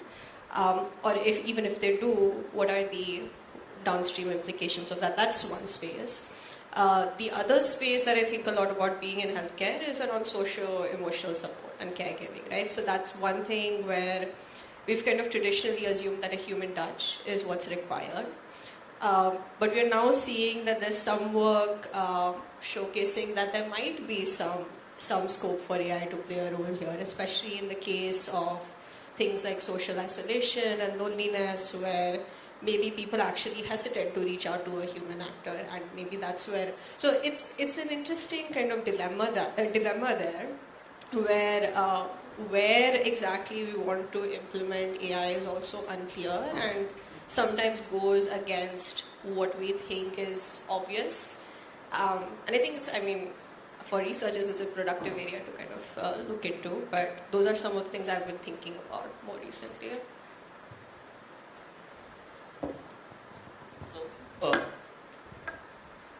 I would say that there are certain answers we have to think about in terms of the societies we live in.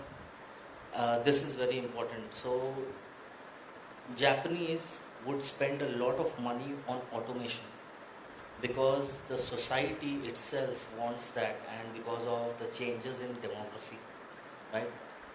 Speaking as an Indian, my question is what kind of a society Indians would want, right? If let's say I have to support so many people, our population, right?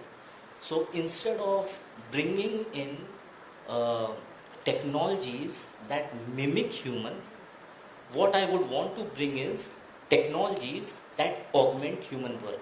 Okay, forget about AI per se. Let's take one very big example, major turnover that we see in Indian finance, in the Indian finance sector is the growth of UPI as a technology. With support from government, industries and people themselves, what we are now seeing is growth of digitalization in Indian society which supports Indians. Right? It's not removing the person from there. There's still a person there, still a person using technology and using technology for benefit of most of the people around. So I think this question really needs to be thought in terms of not just AI per se, but in terms of nationalist frameworks, in terms of societies that would want certain technologies or would not want certain technologies. Right? Look at the Amish and the Mennonites. They want certain technologies to be there and they don't want certain other forms of technology. So this is important. What will AI mean for sectors? For example, if I give you an example of Indian sectors, what does it mean for waste management? What does it mean for transportation? Right? If all of my intersections have lights which are controlled by AI, why not? If it makes my traffic more safe and more better for me, right? So that, as a society, we have to answer these questions. Thank you. Yeah. So that is also to then say that the development of AI has to happen within a certain type of socio-economic, political environment, right? Something that you kind of pointed out. The question of then to be able to understand AI, right? It's whether or not it is explainable. We can kind of, situate AI only as long as we are able to understand whatever is going on inside the black box. If it remains a black box, it is very difficult to then assess its entire implication, right? How is it going to impact the larger social, economic, political, environment, right? So are we then saying that explainability is a kind of prerequisite for any further development of AI? And then, going by your definition, it becomes contradictory, then it is not AI, right? But if it is not explainable, then my problem with it is that as someone trying to look at the larger social, economic, political environment, I don't know what am I dealing with. So how to kind of tackle this dilemma is my question. So let me take a very simple example. French to English, or take Hindi to English as your as your favorite language. There is a black box that can translate from English to French and French to English, right? There's a lot of AI that goes into that box, right? Now, as an English speaker and as a French speaker, if you use this black box and the translation is perfect, you actually don't care about how the box works. So when I say explainability, you can interpret it in a lot of different ways, but one basic human requirement, maybe an AI researcher would actually care how that machine translation is actually working.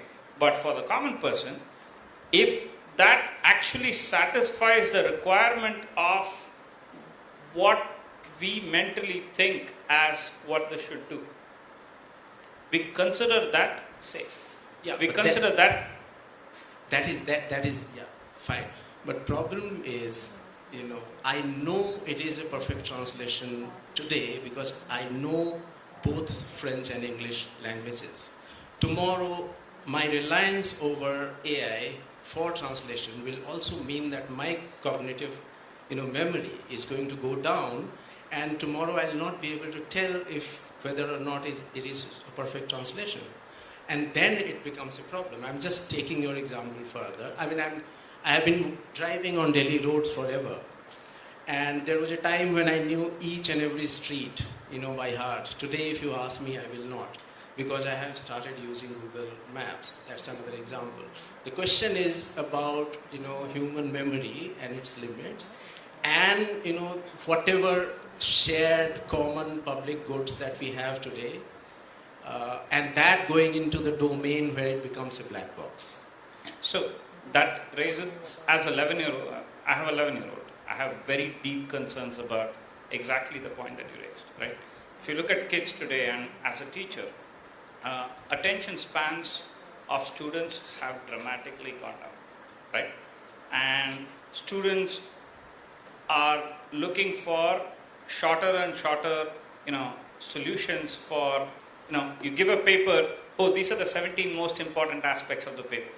People want condensed material that they can take away in 3 minutes, 4 minutes, 8 minutes. Now, TikTok became popular because the consumption was only 2-minute videos, right? So this is actually coming up. It's not just attention span. If you look at coding, there are very good coding researchers who are now going to say, no, there's no point learning coding.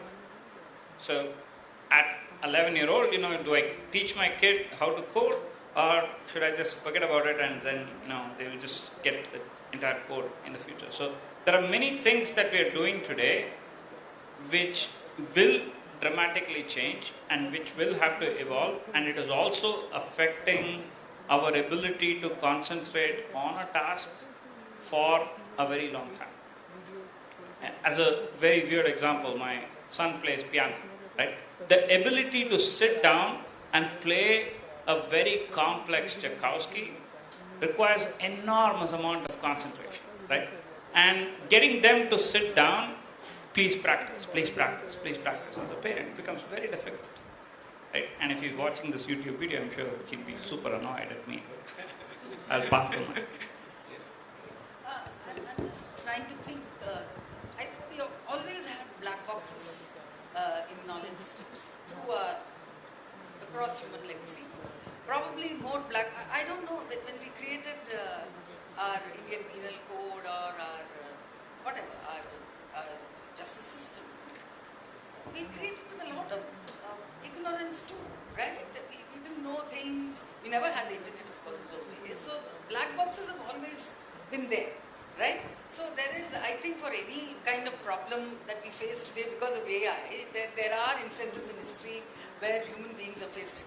It's just that we have forgotten to acknowledge it, or we just want to blame AI for everything or whatever it is. Having said that, my worry more is we want technologies to be as intelligent as humans, right? We know human beings are complex, human beings are biased, human beings can be wrong, they can be bad, they can have bad ethics. But why do we want machine intelligence not to have all that? it seems as if we want human intelligence devoid of all the complexity that we associate with human intelligence. So take the example of bias, human bias. This is my opinion. In computer science, bias is looked at as a bug that can be coded out of the system. Is that a right way of approaching bias? Bias has a cultural context, it has a history, it is embedded in our, not only in our actions, in our speech acts, in our lifestyle, so on and so forth. But we approach it in a computational way. We want to code it out and forget about it. So I think that is my problem. How do you operationalize all these things? What should be the approach? There is a program in my institute called Computational Humanities. We give a dual degree, we give PhDs and all that. So how do we teach computational humanities? Right? Are you going to put together courses from here and there and teach it? Or are you genuinely going to bring two disciplines together to make computing more context aware, more people aware, more human aware? I don't know. I'm at a loss of words here. So I think that is a problem. How do you make rich annotations? How do you make a rich modeling learn from, say, okay, anthropologists, right? So probably that is a very frustrating. Yeah. Well, we should probably talk about the course separately because we also have a similar course and we also grapple with similar questions. But before I open it up for the audience, I would like to explore two more themes as quickly as possible. The one is, of course, because we are sitting in Delhi, Global South, and we know that AI development has a kind of its own geographies, let's put it this way, right? Where a lot of the stuff is happening in the global north and a lot of the stuff is happening in the global south, and there seems to be, to put it mildly, a very, very clear division of labor, right? Division of work, where a lot of the still kind of high intellectual research is happening in the global north, whereas a lot of the experimentation is happening in the global south. All of which is fine. There are employability questions and so on and so forth. I'm not going to go into that. But my question is essentially about its impact on the way in which people experience technology. Right? My question to you is, do you see, because of this division of labor, the division of work, people experiencing new technology in a different manner in the global north, where the end product is being launched after having gone through the experimentations, whereas in the global south, people sitting in small cabins in Bangladesh, in India, Philippines, clicking away mouses, and image recognition and stuff like that, their impression of the technology, the way they experience technology.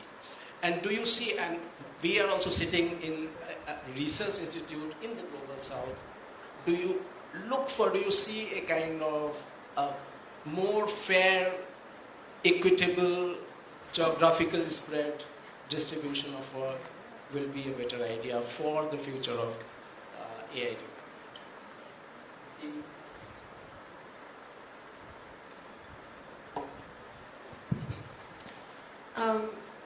I may be a bit of a pessimist here. I don't see that division changing anytime soon. But I think what I have seen talking to organizations in India over the last few months is there are a number of groups here, including in research, in industry, in the non-profit sector, who are increasingly trying to use these systems. Not necessarily trying to build novel algorithms and such, but make use of what's already being developed to solve problems that they think are important. Now, to what extent they will be successful in that, given that many of these tools are developed in the global north, is, I think, an open question. But that's been something that I've seen happen increasingly with a number of resources being spent towards that. So that's been an interesting kind of transition and shift for me to see, where the goals are very different. Again, now that doesn't negate the fact that, again, we have a number of data workers based in the global south who are, doing these click type tasks for limited pay, and that the benefits are experienced by people in the global north. But like I said, I'm somewhat pessimistic in that changing because that is also a function of how our global supply chains work and historical inequities there. So, but I'm hopeful of these new directions that are trying to bring power a little bit more back to the people who are providing the data and hopefully experiencing some benefit out of these technologies, but yet to be seen how successful we'll be Yeah, there. but given your own kind of research, do you see kind of nature being different, nature of interaction with technology being different in different contexts? Yeah, I mean, definitely. And I think, so there's maybe less, so there's like two elements of it. On one hand, I think with the developers and such that I've talked to in the Indian context, there's maybe a little more optimism than is warranted of what these technologies are capable of and what problems they can solve. On the flip side, a lot of the communities who I've seen, and this is mostly in the healthcare context, but who I've seen use these technologies, for them it's like this is yet another technology, right? Like we saw we had the internet, we have WhatsApp, now we have this chatbot style thing being delivered on this platform. Is it still, I mean, if what they were trying to access was that government scheme or that government service, are they getting that or not, right? That is what they care about. If this technology is not furthering that goal, then it doesn't matter what the approach was, whether it was a human, whether it was a tech. In some cases, there's in fact increased frustration that instead of having that direct human connection or having that clear channel, yet another tool has been developed, right? We are being directed to yet another source instead of actually solving the problem. So that's the experiences that I've seen.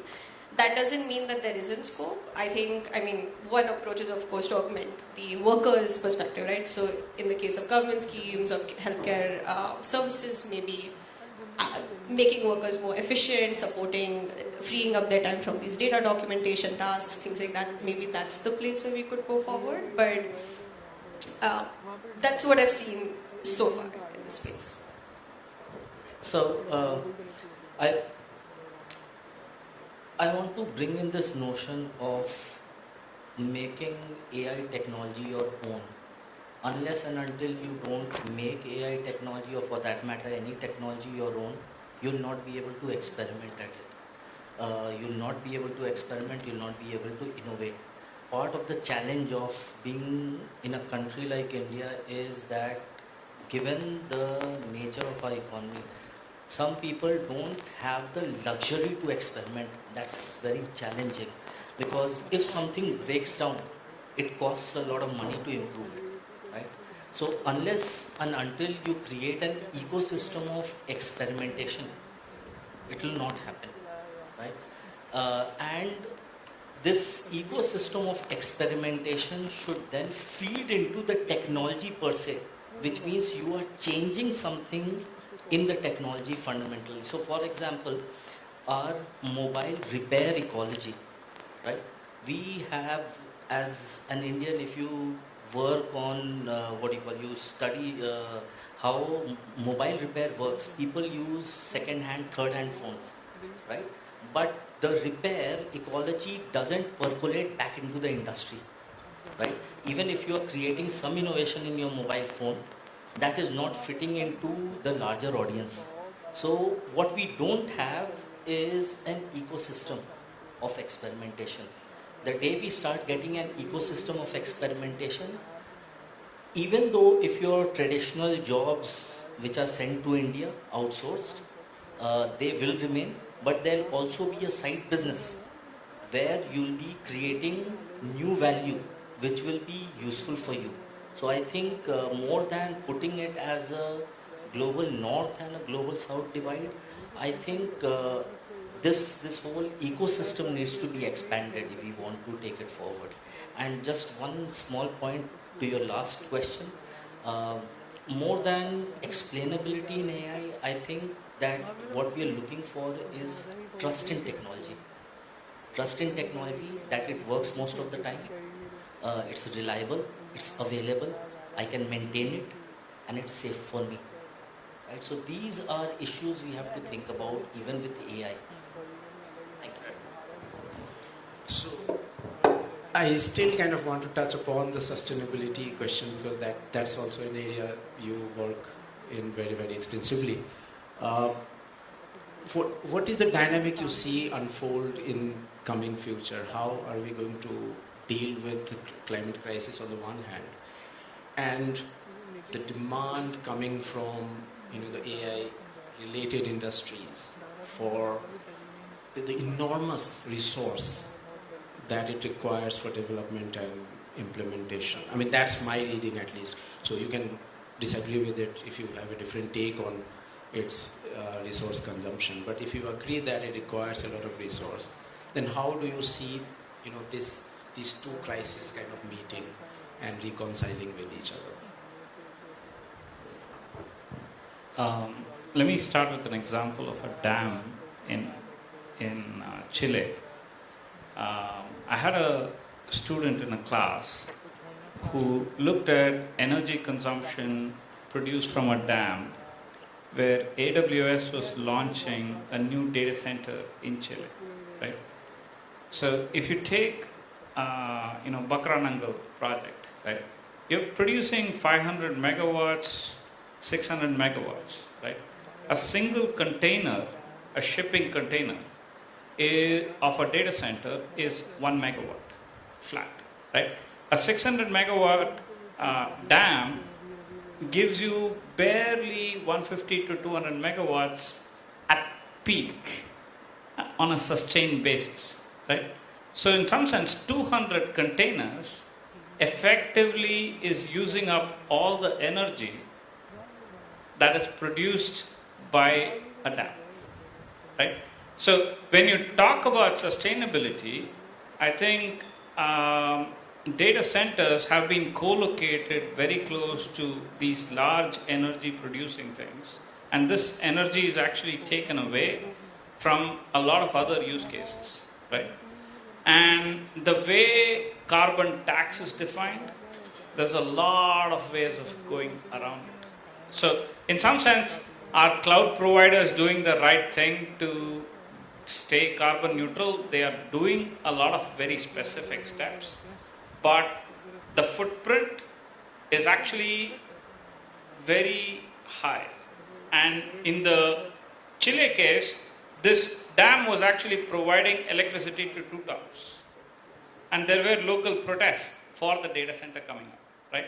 Very similar to, Coke and Pepsi protests on how groundwater got depleted throughout the country. So there is sort of a direct impact that is coming in terms of data center consumption that is actually, very visible.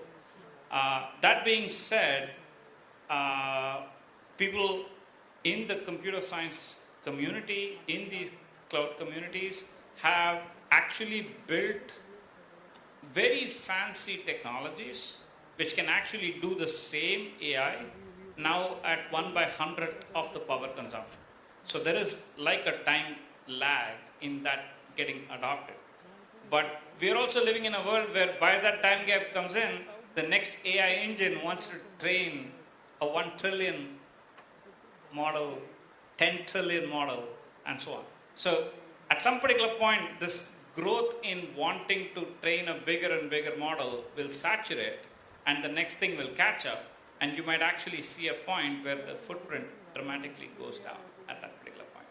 So we are in the middle phase where that footprint is much higher, and I'm hoping that these things will neutralize at a later point. Because you are crossing a point where even if you dump all of human knowledge, you don't need more than several trillion this thing to actually do certain things. So am I getting it right if I say that this is probably where the resource requirement is peaking and it's going to go down as most of the experimentations are done and most of the human knowledge is digitized or whatever, or is it because of the development in technology? So I'm saying there is a point at which the newer tech is actually going to catch up and the model size is going to partially saturate.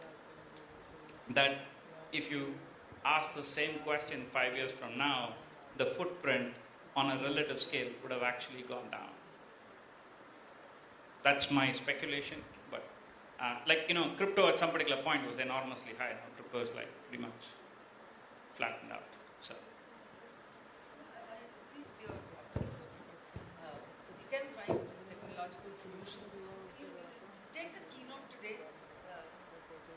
All the things that she was talking about, sustainability, all the debris, all human created. There was not a single word about AI and technology creating. Everything was created by our own footprints, right? So this is a larger problem. The pharma industries are creating so much toxicity. We as human beings are creating. I'm not talking about the toxicity on Twitter. The also created by us. toxicity. So I think technology toxicity, I think, there is some hope can be handled by technology. But what about the rest? Rest of the sustainability questions in other sectors? That has no answers till today. I was just going to add that my fear is also that even if we reach a certain saturation level, given that so many countries are still playing catch up, right? India is, for instance, this is like the growth kind of question that we've come up against beyond the AI kind of sphere, right? Like countries like India and China are asked to scale back, and the response is always that you have the West that's producing most of the carbon emissions in the world, and yet we are being asked to kind of push back and constrain our growth. So I think that is going to happen in the sphere of AI as well, and there's already so much attention, so many resources being poured to play catch up that even if we see saturation in one place, it's going to take a while to reach, I don't know, some sort of global kind of critical point. So I hope that we reach that point, but until then I'm kind of skeptical. Okay. I do have follow-up questions, but I think I should just probably open it up for, you know, all of you to also participate. We still have around 15 minutes. So if you have any questions regarding the discussion and themes so far, you're welcome to ask. Please identify yourself. We are going to take questions in passage of 2, 3, and then kind of, right? And also please indicate if you have a particular panelist in mind, if you want to, and then, yeah. So, hello. Yes. Yeah, hi, I'm Ishika Joshi from Adobe Research. My question is to Nimi, or well, I think anybody in the panel can answer. Nimi, you pointed out something very interesting, that you know, bias is very inherent to us humans, but we expect AI to not be biased at all. That could be due to a lot of reasons. Maybe it's also human to be very critical and want the technology to be perfect. But that raises an important thought, like, not all bias is bad, some bias is good, some bias protects us. So how do you really look at this entire bias space in terms of governance, you know? Where do we start drawing that line, or as AI practitioners, where should that line be drawn to when you start looking at bias in AI and when you start evaluating bias in AI? Like, what is the good and what is the bad? What are your thoughts on that? All right. We are going to just take a couple. Aditya? Yeah, okay. All right. Hi, Bharat Kapoor, Technical University Munich. This question is directed towards Dr. Lakshmi Narayan. You said something about how the energy requirements of queries will reduce drastically over time. That's what you see in the future. What are your thoughts on the rebound effects this might have? I'll give you an example. For example, when the air conditioning becomes much more efficient, there have been studies that people start using air conditioning more because they see that they're doing much more energy savings. And actually what happens is that the overall energy consumption increases because more people are using air conditioning for longer. And so what kind of rebound effects do you imagine this might have? All right, we'll take one more from here. All right, go ahead, please. Lucy. I'm Ashima from IIT Delhi. My question is, as Professor Ajra Ismail defined AI as being unpredictable.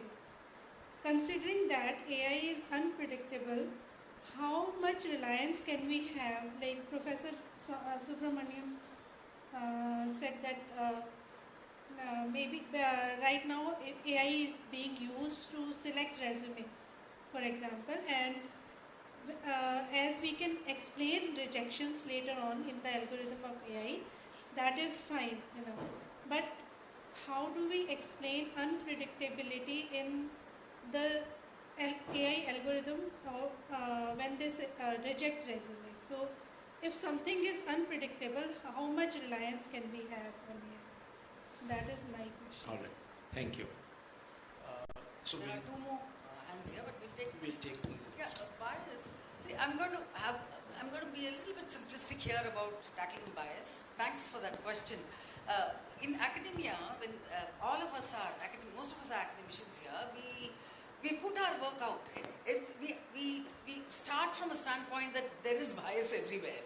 Each of us are biased. We have a viewpoint. We have a history, right? But we want to make it transparent as far as possible. That's why we have a peer review. We have people reviewing our work, just like in this conference, so on and so forth. So my simple response to AI bias is, how do we make it transparent? How do we make the bias reveal itself? How do we make it responsible? So that we are able to identify it and work with it and accept it as something that is going to come along with us. Bias is going to come along with us. But can we make it transparent? I'm not for a world which is bias-free or something.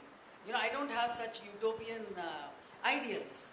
But the only utopia I hope to see is we understand these biases and deal with them.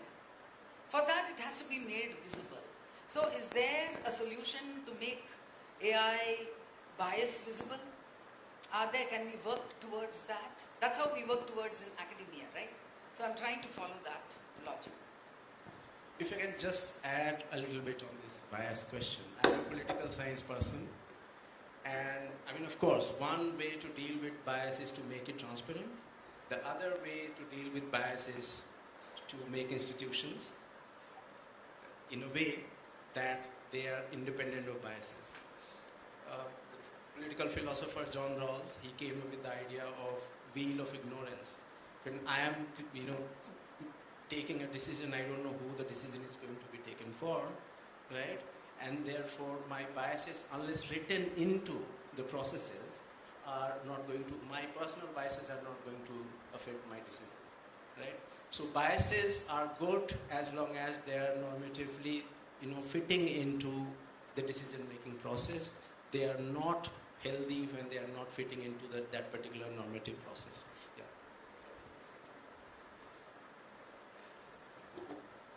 So, to answer the second question on sustainability. So, there are two fundamental changes that have happened in the last few years. One is there has been a realization in the computing industry that carbon footprint is a very important first order principle to optimize across a lot of different systems that we are designing today. And you'll see like a large chunk of papers that are going to be coming out, that are currently coming out in this current direction. So when something like that becomes a first order principle and gets integrated, you will have a corresponding impact.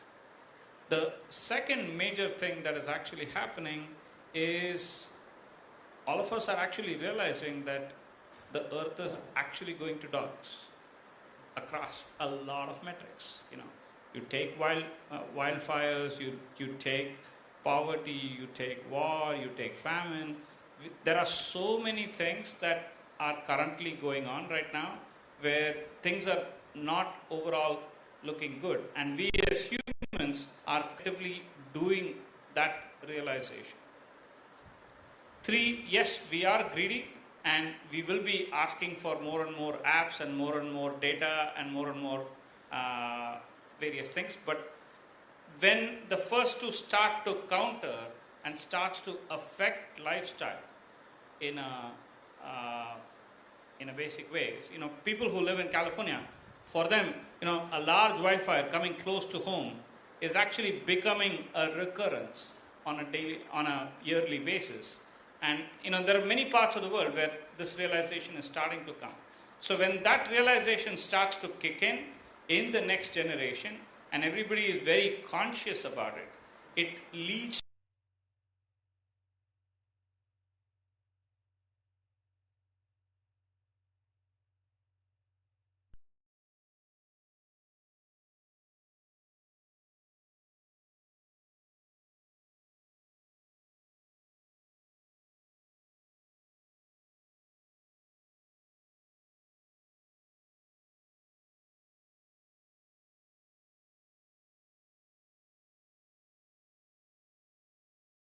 the overarching theme of what we are trying to tackle is way bigger than even AI as a discipline, quite honestly.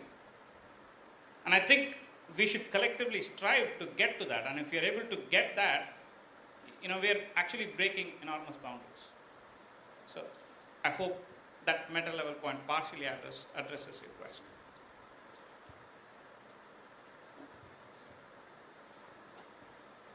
Yeah. I mean, I think, so this is a question around unpredictability of AI systems, and then how do you think about explainability in that situation? There's this, again, kind of going back in circles, right? That if you can explain what it's doing, then maybe we're not calling it AI. But in the case that there is that unpredictability, I think there's still that open question of where exactly is explanation needed and useful, and where is it not, right? So, for instance, a lot of these LLM-based systems, maybe you're using it, for instance, to craft emails, and maybe they're not perfect. In which case, you know, you're kind of taking that unpredictability for granted. You're okay with it. You're still getting some useful output. You don't care about how it works necessarily. Now, if that same system instead is being adapted to provide health information, you care about whether it's accurate or not, and then you might actually care about how that information is being generated if the outcome is not accurate, right? Or if it exhibits certain biases inherent to it. So in this case, I'm talking about the same technology, let's say large language models, but in the context of which it's being used, and in the context of what kind of utility you're trying to derive from it, whether or not you need explanations can shift. Right. So I think those are some of the things, and this requires a larger conversation. Really, I imagine a whole panel can be on this, but those are kind of some of the distinctions that are required as we start to try to understand and regulate these systems, right? Because you can't have a one-size-fits-all situation here. It does depend on what the use case is. It does depend on what are the norms in that context. It does depend on who is available for oversight there, and do they need to be available. And in those, given those scenarios, then we can start to craft and talk about what guardrails need to be created. I think we have, can you give the mic here to Aditya, please? Here, to the front. And there. Thank you for the talk, all of you. I work with Praveen, I'm Aditya, we work on the AI governance project. My question is slightly broader, but I'm also provoked by a lot of conversation that was going on. My question is, are we solving the wrong kinds of problem in computing at this point? Because if we think of socially, the society has certain values and certain needs and certain demands, and then we have Sam Altman who has his own needs and demands, and these two clearly, they do not align. And we do know on which side technology development will take, and what forms of technology will emerge out of it. My question is, what would be the ways to align these two kinds of value systems? What would be the ways to align where technology is being developed and who the end user of technology is going to be? Is there a way to think of somehow involving the stakeholders in the process of design? So that's my question broadly. Okay. Hi, this is Balu from Gokhale Institute of Politics and Economics, Pune. I would like to hear from panel on is there a need of governance of AI from economics point of view, in the sense as the newer technology comes into and it takes the space as a production technology in the economy. With this newer technology, production process changes, the production becomes more capital intensive rather than the labor intensive. In that scenario, the capital is already owned in most of the economies by a handful of people. It's already concentrated in few hands. And the returns to the invested capital in production process goes to very few people. That increases inequality in each of the economies. We are already facing high levels of inequalities. The new technology probably will increase inequalities further. That is one. Second is with newer technology where the capital has more role, capital in both sense, financial capital as well as machines. And labor is now being thrown out of the production process. Then the problem of at the macro level, from the macroeconomics perspective, the problem is how does government provide jobs to the people? I mean, the people who are out of the production process now, what do they do? So from that perspective, from distribution perspective and from what an unemployed person will do after he or she loses the job, from these 2 point of views, how does the governance, is there a need of governance of AI? It also is related to which technology an economy chooses. Right. So for example, there was a talk on which technology we choose, so related to that as well. Thank you very much. Thank you. Okay, so this will be the last but very brief question, after which we have 4 minutes. Thank you. My name is Vardhan. I also work in the AI governance project. So I just wanted to have a general discussion in your thoughts on the concept of digital literacy. With the developments that are going on in the artificial intelligence sphere, do you think that the idea and the concept of digital literacy needs to be expanded to account for awareness as data and digital citizens? And not just in the context of using a computer or using the internet, but also state interactions and affordances by these technologies. Specifically in the context of AI, because we already have a digital literacy definition. So your reflections would be highly appreciated. Thanks. I mean, we just have, I think, 3 minutes. So if each one of you can take 40 seconds to also say. The value question is very dear to my heart. How do we, the question you asked, the political science person, you're imbuing, economics or political economy. You're imbuing value into technology, right? The question you asked, you should build technologies which doesn't displace labor. You build technologies which is not capital intensive, where the whole domain of values and technology building come together. We are on very slippery ground there, because whose values become an important question. Probably the Tory and the other party, whatever the other Labour Party, they'll have very different views on this same question, right? So that is so debatable, is so problematic. How do you imbue value into technology? And to your question, the design, the stakeholder participatory design and building technologies for people, recognizing the needs, right? That is also a question that is so disraught because there is going to be a power structure. Who is going to participate in this design process? Who is the stakeholder? Whose design are you going to implicate? All those things. But there is an answer in technology, because technology can also be customizable. The mobile phone is a typical example of democratizing design, right? So it's not a simple answer to your question. Sometimes we leave these technologies alone where people can democratize also. So, fascinating question about the idea of thinking about capital. This question will not go away. It will bring in more inequality, because see, certain forms of technologies are only possible, specifically systems are only possible where people have deep pockets to invest into it. Look at defense technology, fascinating example. only if you can invest so much money to build a multi-million-dollar aircraft, right? Only that kind of labor-intensive work, which requires cutting-edge technology, which requires certain level of deep expertise in certain areas of knowledge, right, is only possible if you have people who can fund it.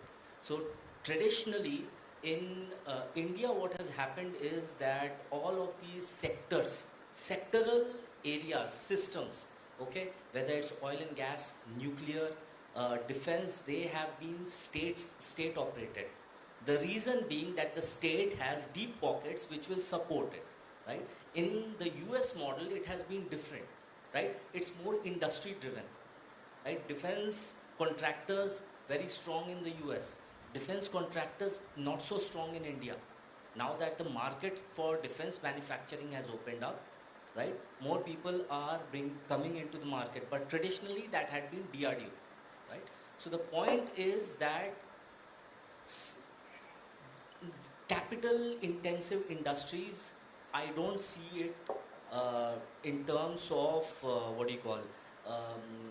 inequalities going away. But if we are aware of these inequalities, right, we would want to try to minimize it. And that, I think, would be an interesting point to think about. Yeah, thank you. Last words. No. Maybe just like briefly touching upon the digital literacy question, since no one touched upon that. I mean, I think this is a longer conversation, but absolutely something that's very critical to build broader data literacies, especially with the relevance of technologies such as conversational agents and large language models that are seeing a lot more organic uptake from people, right? So it's been interesting because in my work I'm seeing like ordinary citizens of India starting to use these technologies, whether it's to get to craft answers as a teacher to student questions, or whether it's as a healthcare worker trying to craft answers for people in their community. So that building that literacy, of course, is very, very critical and important. I don't think we have time to talk about the intricacies of that, but I just wanted to emphasize that I'm really glad that you brought that up and would love to have further conversation there. Yeah, there's so much that we couldn't kind of discuss, but we all agree that whatever we discussed was really, really fascinating, and that is because of the kind of panelists we had here. We all know and kind of admire the kind of work that all of you are doing. Thank you very much for making time and sharing your insights. We also kind of agree that this kind of panel and this kind of conference, where there's a lot of cross-sectional conversations going on across disciplines, are probably the need of the hour. I'll just end at that note and hand over to Tarun for the...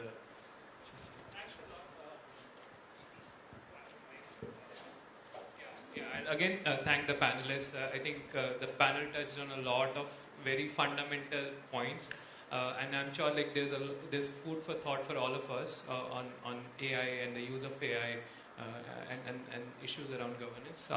I think we're already very subtly being asked to finish the panel soon. Okay, but thank you so much for your views.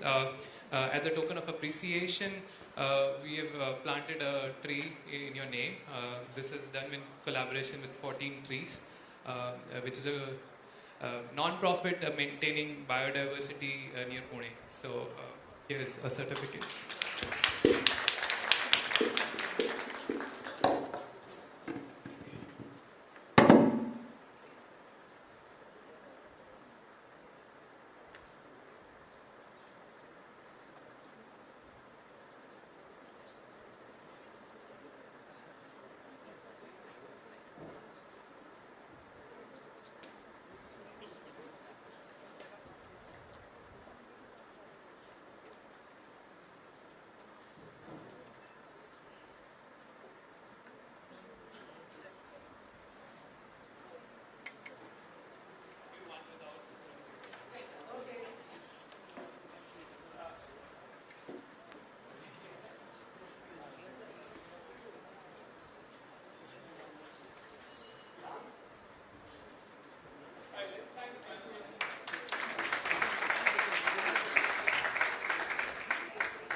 All the lightning talk presenters, can you come and sit in the front rows? We are starting with the lightning talk.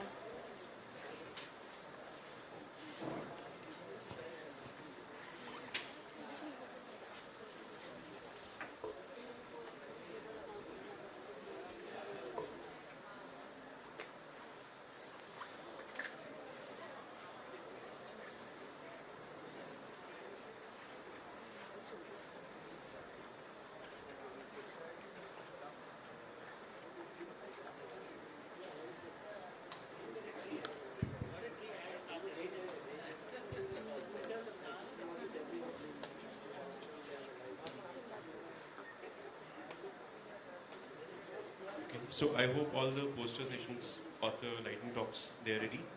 Okay.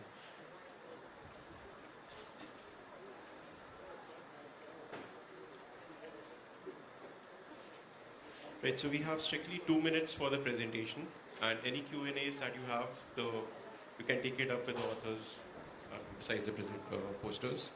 So the first one is Prasenjit.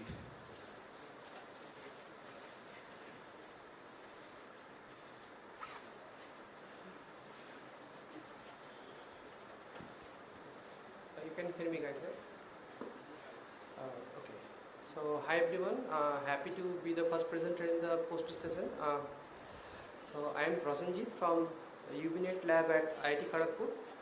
I work with Professor Chakraborty there, and our work is on explore whether we can leverage the air quality data or air pollutants to do indoor surveillance or identify post-screen activities.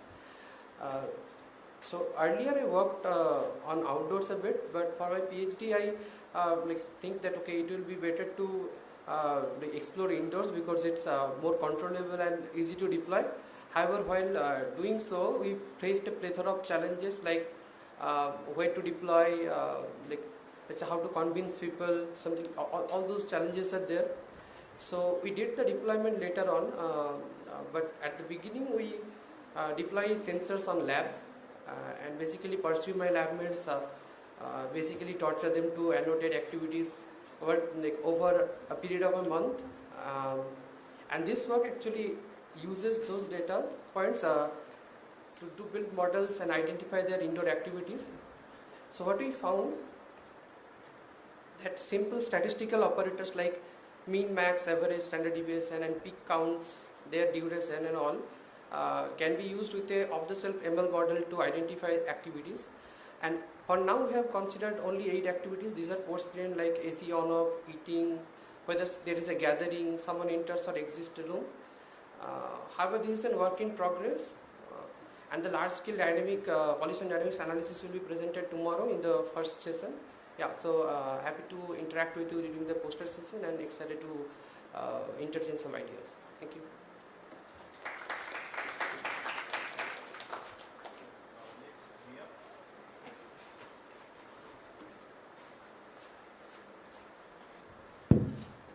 Radhe Radhe everyone, this is Riya Shamundar from IIT Kharagpur. Today I am presenting our work towards sustainable personalized on-device human activity recognition with TinyML and cloud-enabled auto-deployment. When it comes to human activity recognition, what is it? It is about identifying and classifying human activities through various sensory inputs. And this sensory inputs comes from various sensors, maybe embedded on the body or on the device which we are wearing. Now, when you use the word classification, the thing which comes in our mind is machine learning. And machine learning bole to like highly computational resources, and you need high-end computational devices, computation offloading as well in terms of cloud, edge, or fog. What if I say that we have a solution, more sustainable solution, which guarantees classification, a seamless one for human activity in case of daily routine tracking, in terms of on-device computing, leveraging TinyML, that is tiny machine learning. And in this case, on-device is not even Raspberry Pi. It is a single MCU or microcontroller unit. For our case, it's ESP32.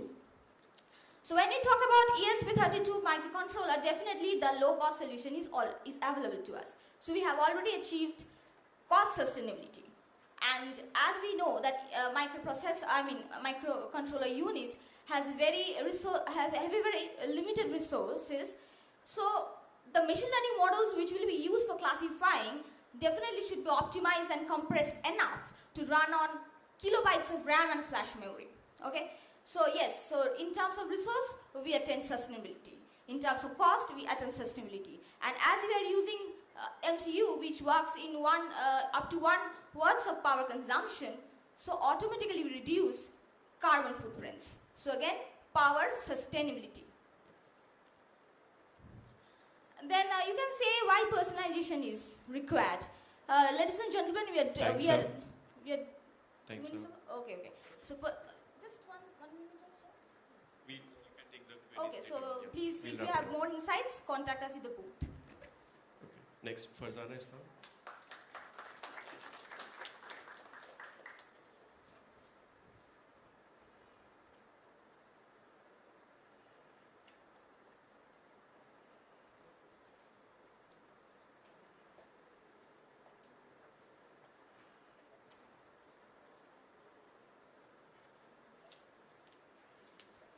Hi. First of all, Farzana Islam is not present, so I'm Tasmia Tahsin Maisha and I will be presenting our work. So here we tried to make a South Asian AI ethics framework. That's what we are working on right now, and it's a work in progress. So we identified that Bangladesh, Pakistan and India, many countries are in a similar phase when it comes to AI and ethics regulatory framework development. But we, in these countries, do not have a specific AI policies yet, like in the case of EU or China. So initially we tried to compare the different AI ethics frameworks across the world. For example, EU, Australia, UK, those have complete frameworks, and we tried to identify the values people have completely introduced in these frameworks. So turns out that the values people actually consider as important actually differs across regions, but some are quite universal. For example, fairness and explainability, making the framework more human-centered and try to mitigate harm. These are common across all frameworks. But there are also other values like environmental impact consideration. Those are only available in Southeast Asian framework like the ASEAN. So our work is kind of broken into 3 phases so far. Initially we tried to just do the literature review across all the frameworks we find, but turns out many countries have their specific regulatory documents, and the work is kind of in progress. Like some countries have specific regulations which are being actually enacted. Some countries are just thinking about this AI ethics related work. For example, Bangladesh only has a national strategies document, and Pakistan introduced their national strategy document in 2024 probably. And so we aim to kind of identify which values are more important across this region, the South Asia. Thanks, sir. Okay. Find something. I would request all authors to line up. You already have the sequence. Hello everyone. I am Hein Samding Tho. I'm a PhD scholar from IIT Bombay. I work with Professor Bhaskar Naman. So let me start by saying these days most of the audio calls are done through voice over IP services like WhatsApp, Zoom, MS Teams and so on. High delay and lousy network causes participants to step over each other, they talk over each other. In this kind of scenarios, speakers are left by themselves identifying whether their voice are being heard by the other person. They are often cannot say whether their voice have been received. This leads to user frustration, and which leads to poor user experience. What if we can make use of the user smartphone screen to show the animation which shows the status of the speaker's audio? Will this reduce step over and hence improve user experience? We conducted a user study to answer this. If you wish to find out the answer, come and find me at the poster presentation. Thank you. Thank you. Risha?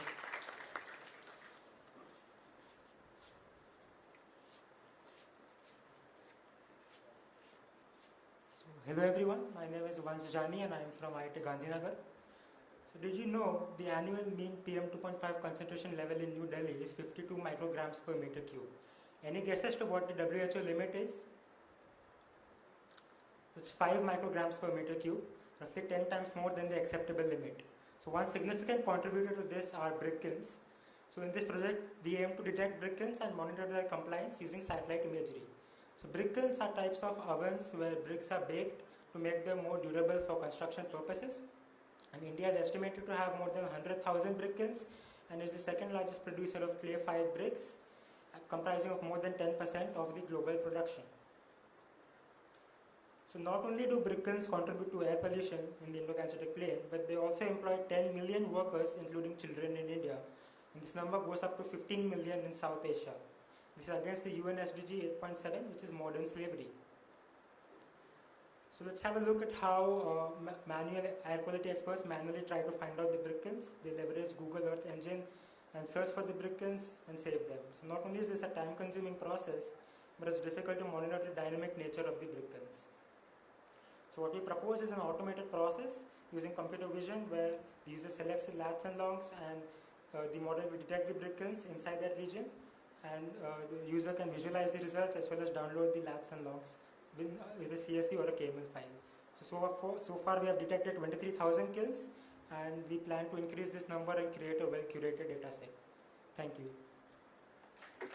Daria?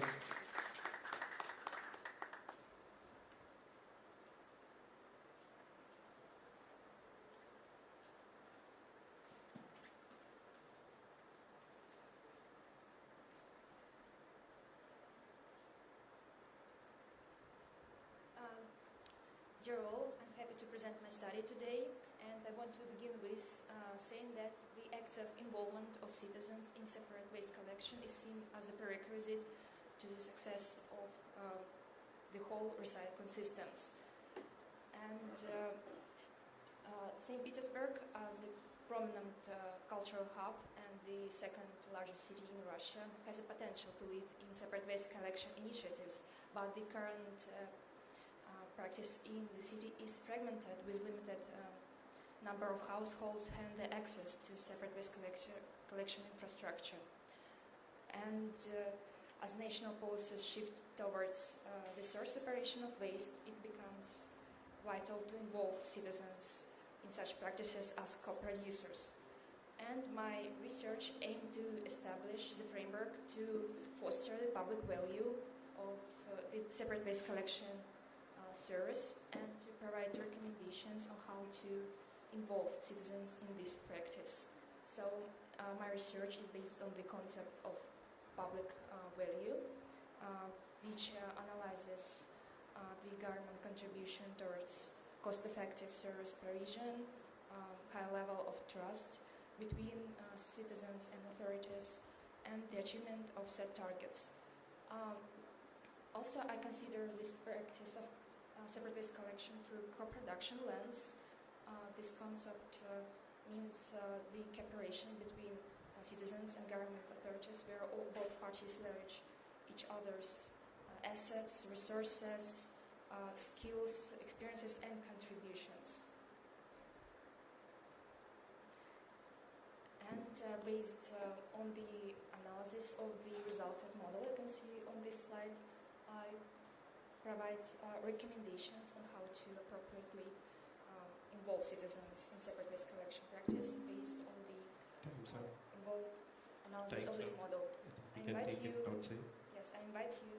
visit my poster stand and discuss my research. Thank you.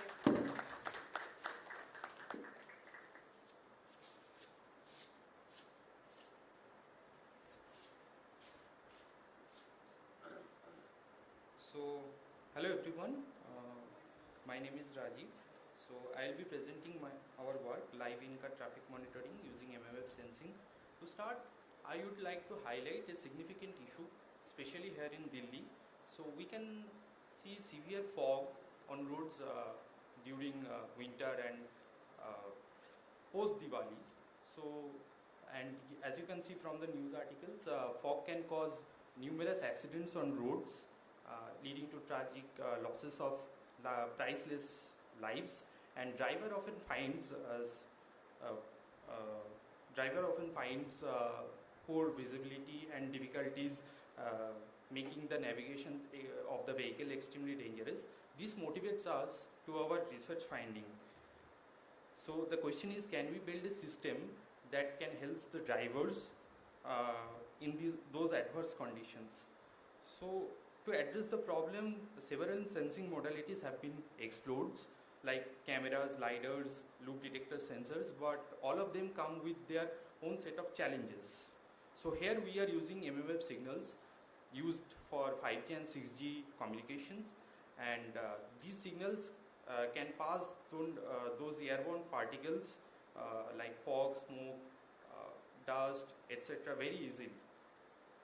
To approach the problem, we are using commercial off-the-shelf FMCW millimeter wave radar, and our solution leverages the range Doppler and range azimuth heat map, which captures the detailed information of speed and distance of an object. So these heat maps are fed into CNN classified network, which primarily detects the presence of a vehicle in front of a radar, and as you can see, the radar is deployed directly on the dashboard of a car, and the initial prototype of our system can detect the presence of vehicle with more than 90% accuracy. Yeah, thank you. Vikram? Yash?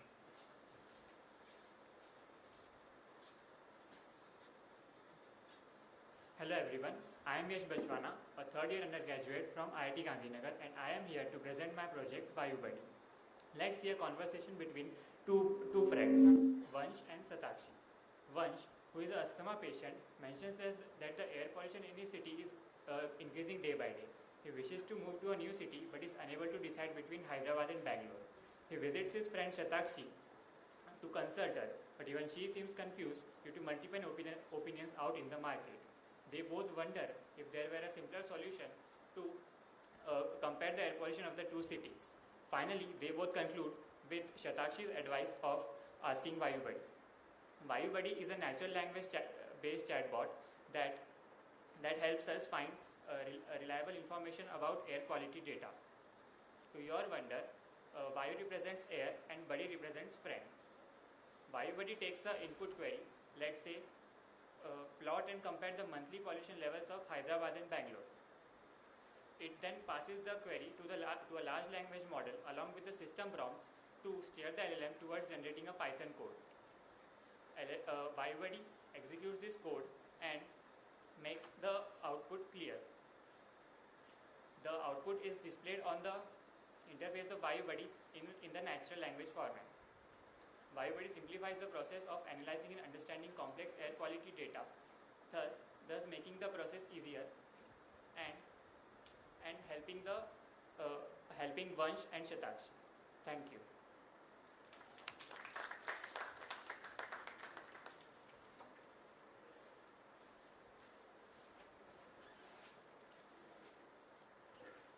Hello. Okay. Hi.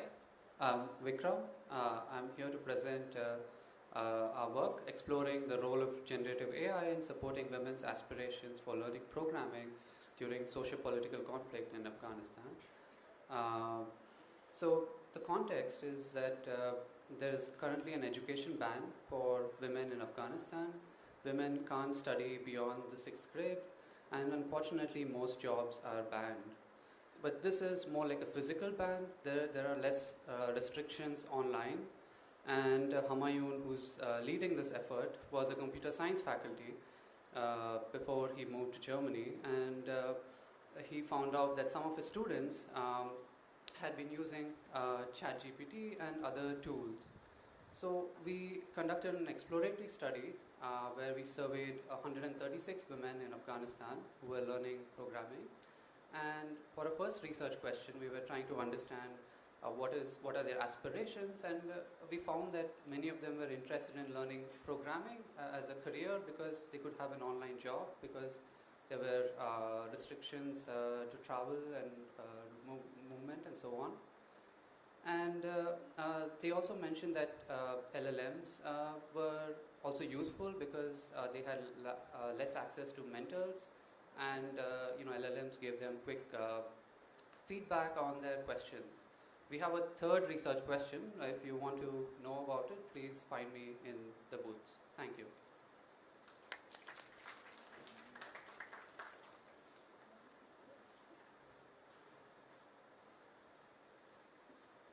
Hello everyone, my name is Arnab from Viksit Labs. I'm going to talk about the work that we're doing to support the skill development initiatives of the government of Chhattisgarh. So as you can see, skill development largely has these 5 stages, starting from mobilization, counseling, training, placement and tracking. And we wanted to learn what are the challenges and constraints that the ones who are implementing the skill development programs face in the first 3 stages. To do this, we performed a qualitative study for over 1 year where we interacted with all these participants. We then triangulated all these qualitative inputs through some qualitative analysis and GIS mapping. And then we also performed some CCTV video analysis, which are now mandated in all skill development initiatives in the country. So what did we find? We found that there is a lack of inclusive mobilization. We also found that the stakeholders themselves reported that the counseling process is tedious and manual at the moment, and they need support in that direction. And we also found that there is inadequate student presence in the classrooms, which also has some political implications because the kind of technologies which are implemented are not done in a proper manner, and we would like to sort of work in that direction. So what do you want to do with all these findings? We want to support the trainers by developing safe technologies, and that is where we need your feedback, and so that when we do deploy these tools and technologies, they are safe for the trainers as well as the beneficiaries. We want to enable vocational training partners, which are like these extension units to the livelihood colleges, and to reach out to these hard to reach areas. And we also want to understand student perspectives, because at the end of the day, they are the ones who can tell us more about whether the schemes are benefiting them or not. So please reach out to us in booth number 21. I'll be happy to tell you more about the nuances of the work that we are doing and get your feedback. And yeah, happy to interact with you in the booth. Yeah, thank you guys. Harshita.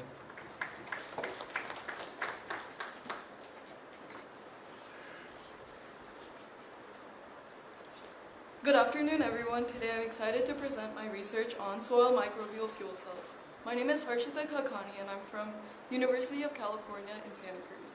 So what are soil microbial fuel cells, you're probably wondering. They are devices that harness the anaerobic oxidation processes of soil-dwelling microbes called geobacter, which essentially release their waste as electrons, which we then harness using an anode and cathode made of biofilm to generate up to 500 microwatts of power.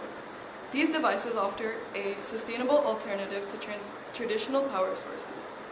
More specifically, within the scope of my work, soil microbial fuel cells have practical applications in powering low-energy devices such as environmental sensors and agricultural monitors, making them ideal use for diverse and off-grid environments. Within the scope of our work, we have introduced advanced materials and optimized geometric configurations that improve power efficiency, stability of soil microbial fuel cells, and extensive field testing that has provided us with empirical evidence that ensures that our findings are robust and applicable in the real-world scenarios. To boost soil microbial fuel usage on the field, we have developed a deep learning model that uses real-time environmental data such as temperature, volumetric water content, electrical conductivity, current and voltage to predict and forecast energy availability and optimize the operation of soil microbial fuel cell fueled devices across different data sets. In summary, our research in soil microbial fuel cell technology demonstrates sustainable and eco-friendly energy solutions across accessibility and biodiversity domains while increasing power optimization and utilizing prediction modeling. Thank you. Thanks. Shiva.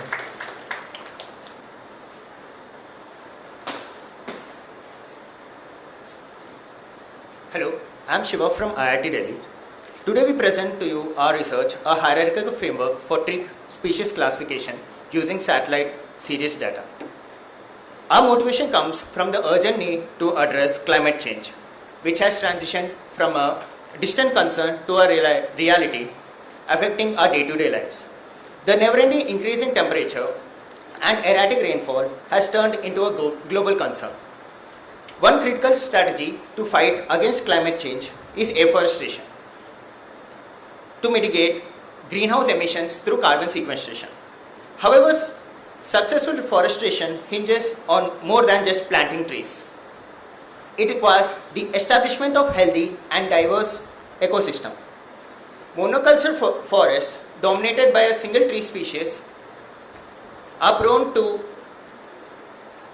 degradation and exhibits reduction in carbon sequestration. In contrast, a biodiverse forest comprising various native species enhances ecosystems health. Our research focuses on the role of tree classification in estimation of biodiversity. Through statistical metrics such as Shannon Index, we can gain insight into species distributions within a forest. A forest dominated by a single species yields a lower diversity score compared to the one with variety of species. Leveraging remote sensing technologies such as satellite imagery, we get to do analysis over a large area. Machine learning techniques applied to time series data such as enhanced vegetative indices of trees observed over a year allows us to construct a robust framework for tree classification. Visual features extracted from such aids us to identify and classification of trees. Currently, we are conducting the study within IIT Delhi campus. This initial phase involves a detailed study on tree patches, laying the groundwork for research agenda. Please visit our poster at PS12 and to delve deeper into our findings. Thank you.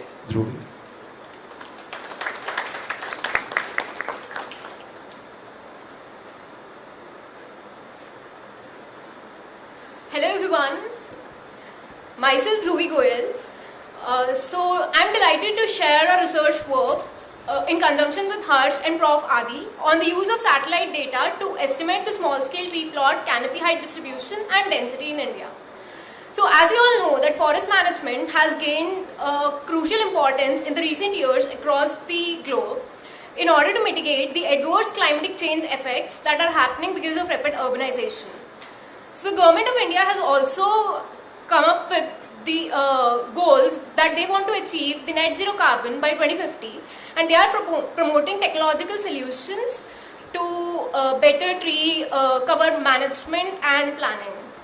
So we are building the open source remote sensing based technology for individual tree plot health monitoring that would predict important tree health indicators like canopy density and canopy height distribution over the time. We are leveraging machine learning, we are leveraging satellite data to train the machine learning models to predict these indicators and then track the health changes that are happening across the years. So for example, you can see here the forest health patch outputs of our model and Bijamaram village in Odisha. So these type of tools can help the forest department and NGOs to track the forest areas and do afforestation, reforestation or revegetation activities in the critical areas where the tree cover is deteriorating, and also this could be leveraged by forest communities to claim community forest rights, as well as like track the patches where they have did tree planting to claim the carbon financing based income. So please visit our poster on PS22 for gaining deeper insights into our work and give your valuable feedback. Thank you so much. So,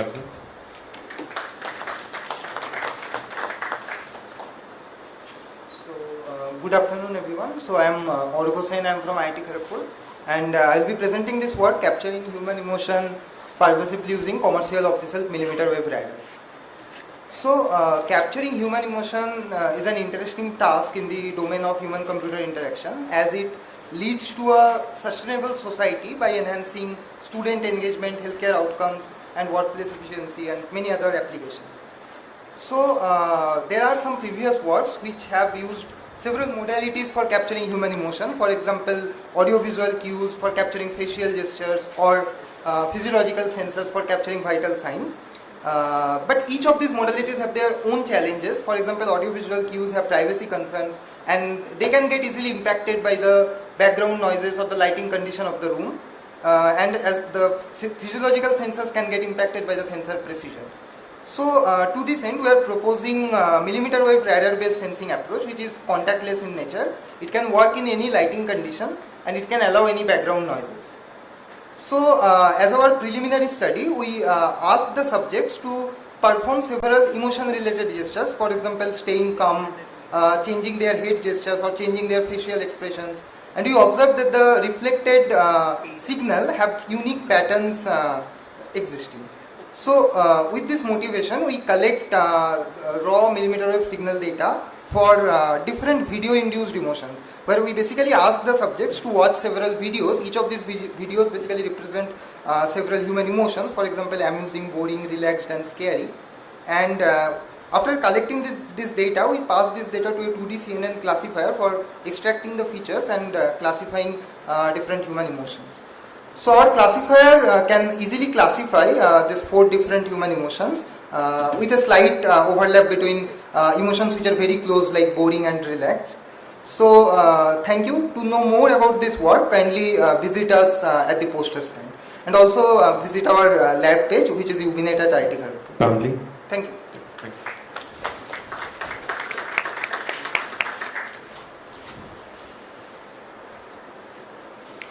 Hello, my name is Pameli Zontu. I'm from Carnegie Mellon University, Africa.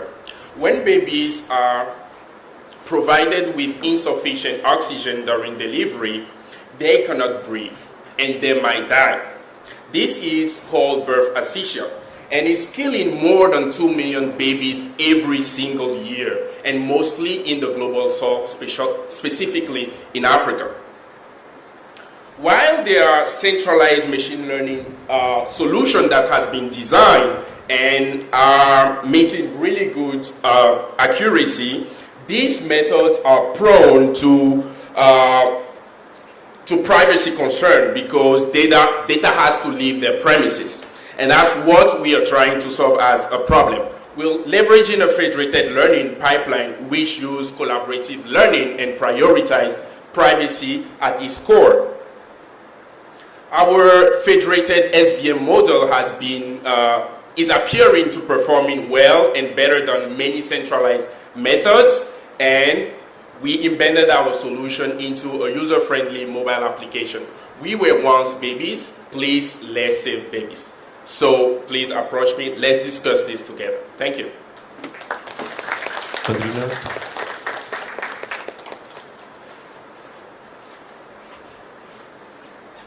Good evening everybody, I am Badrinath from IIT Delhi.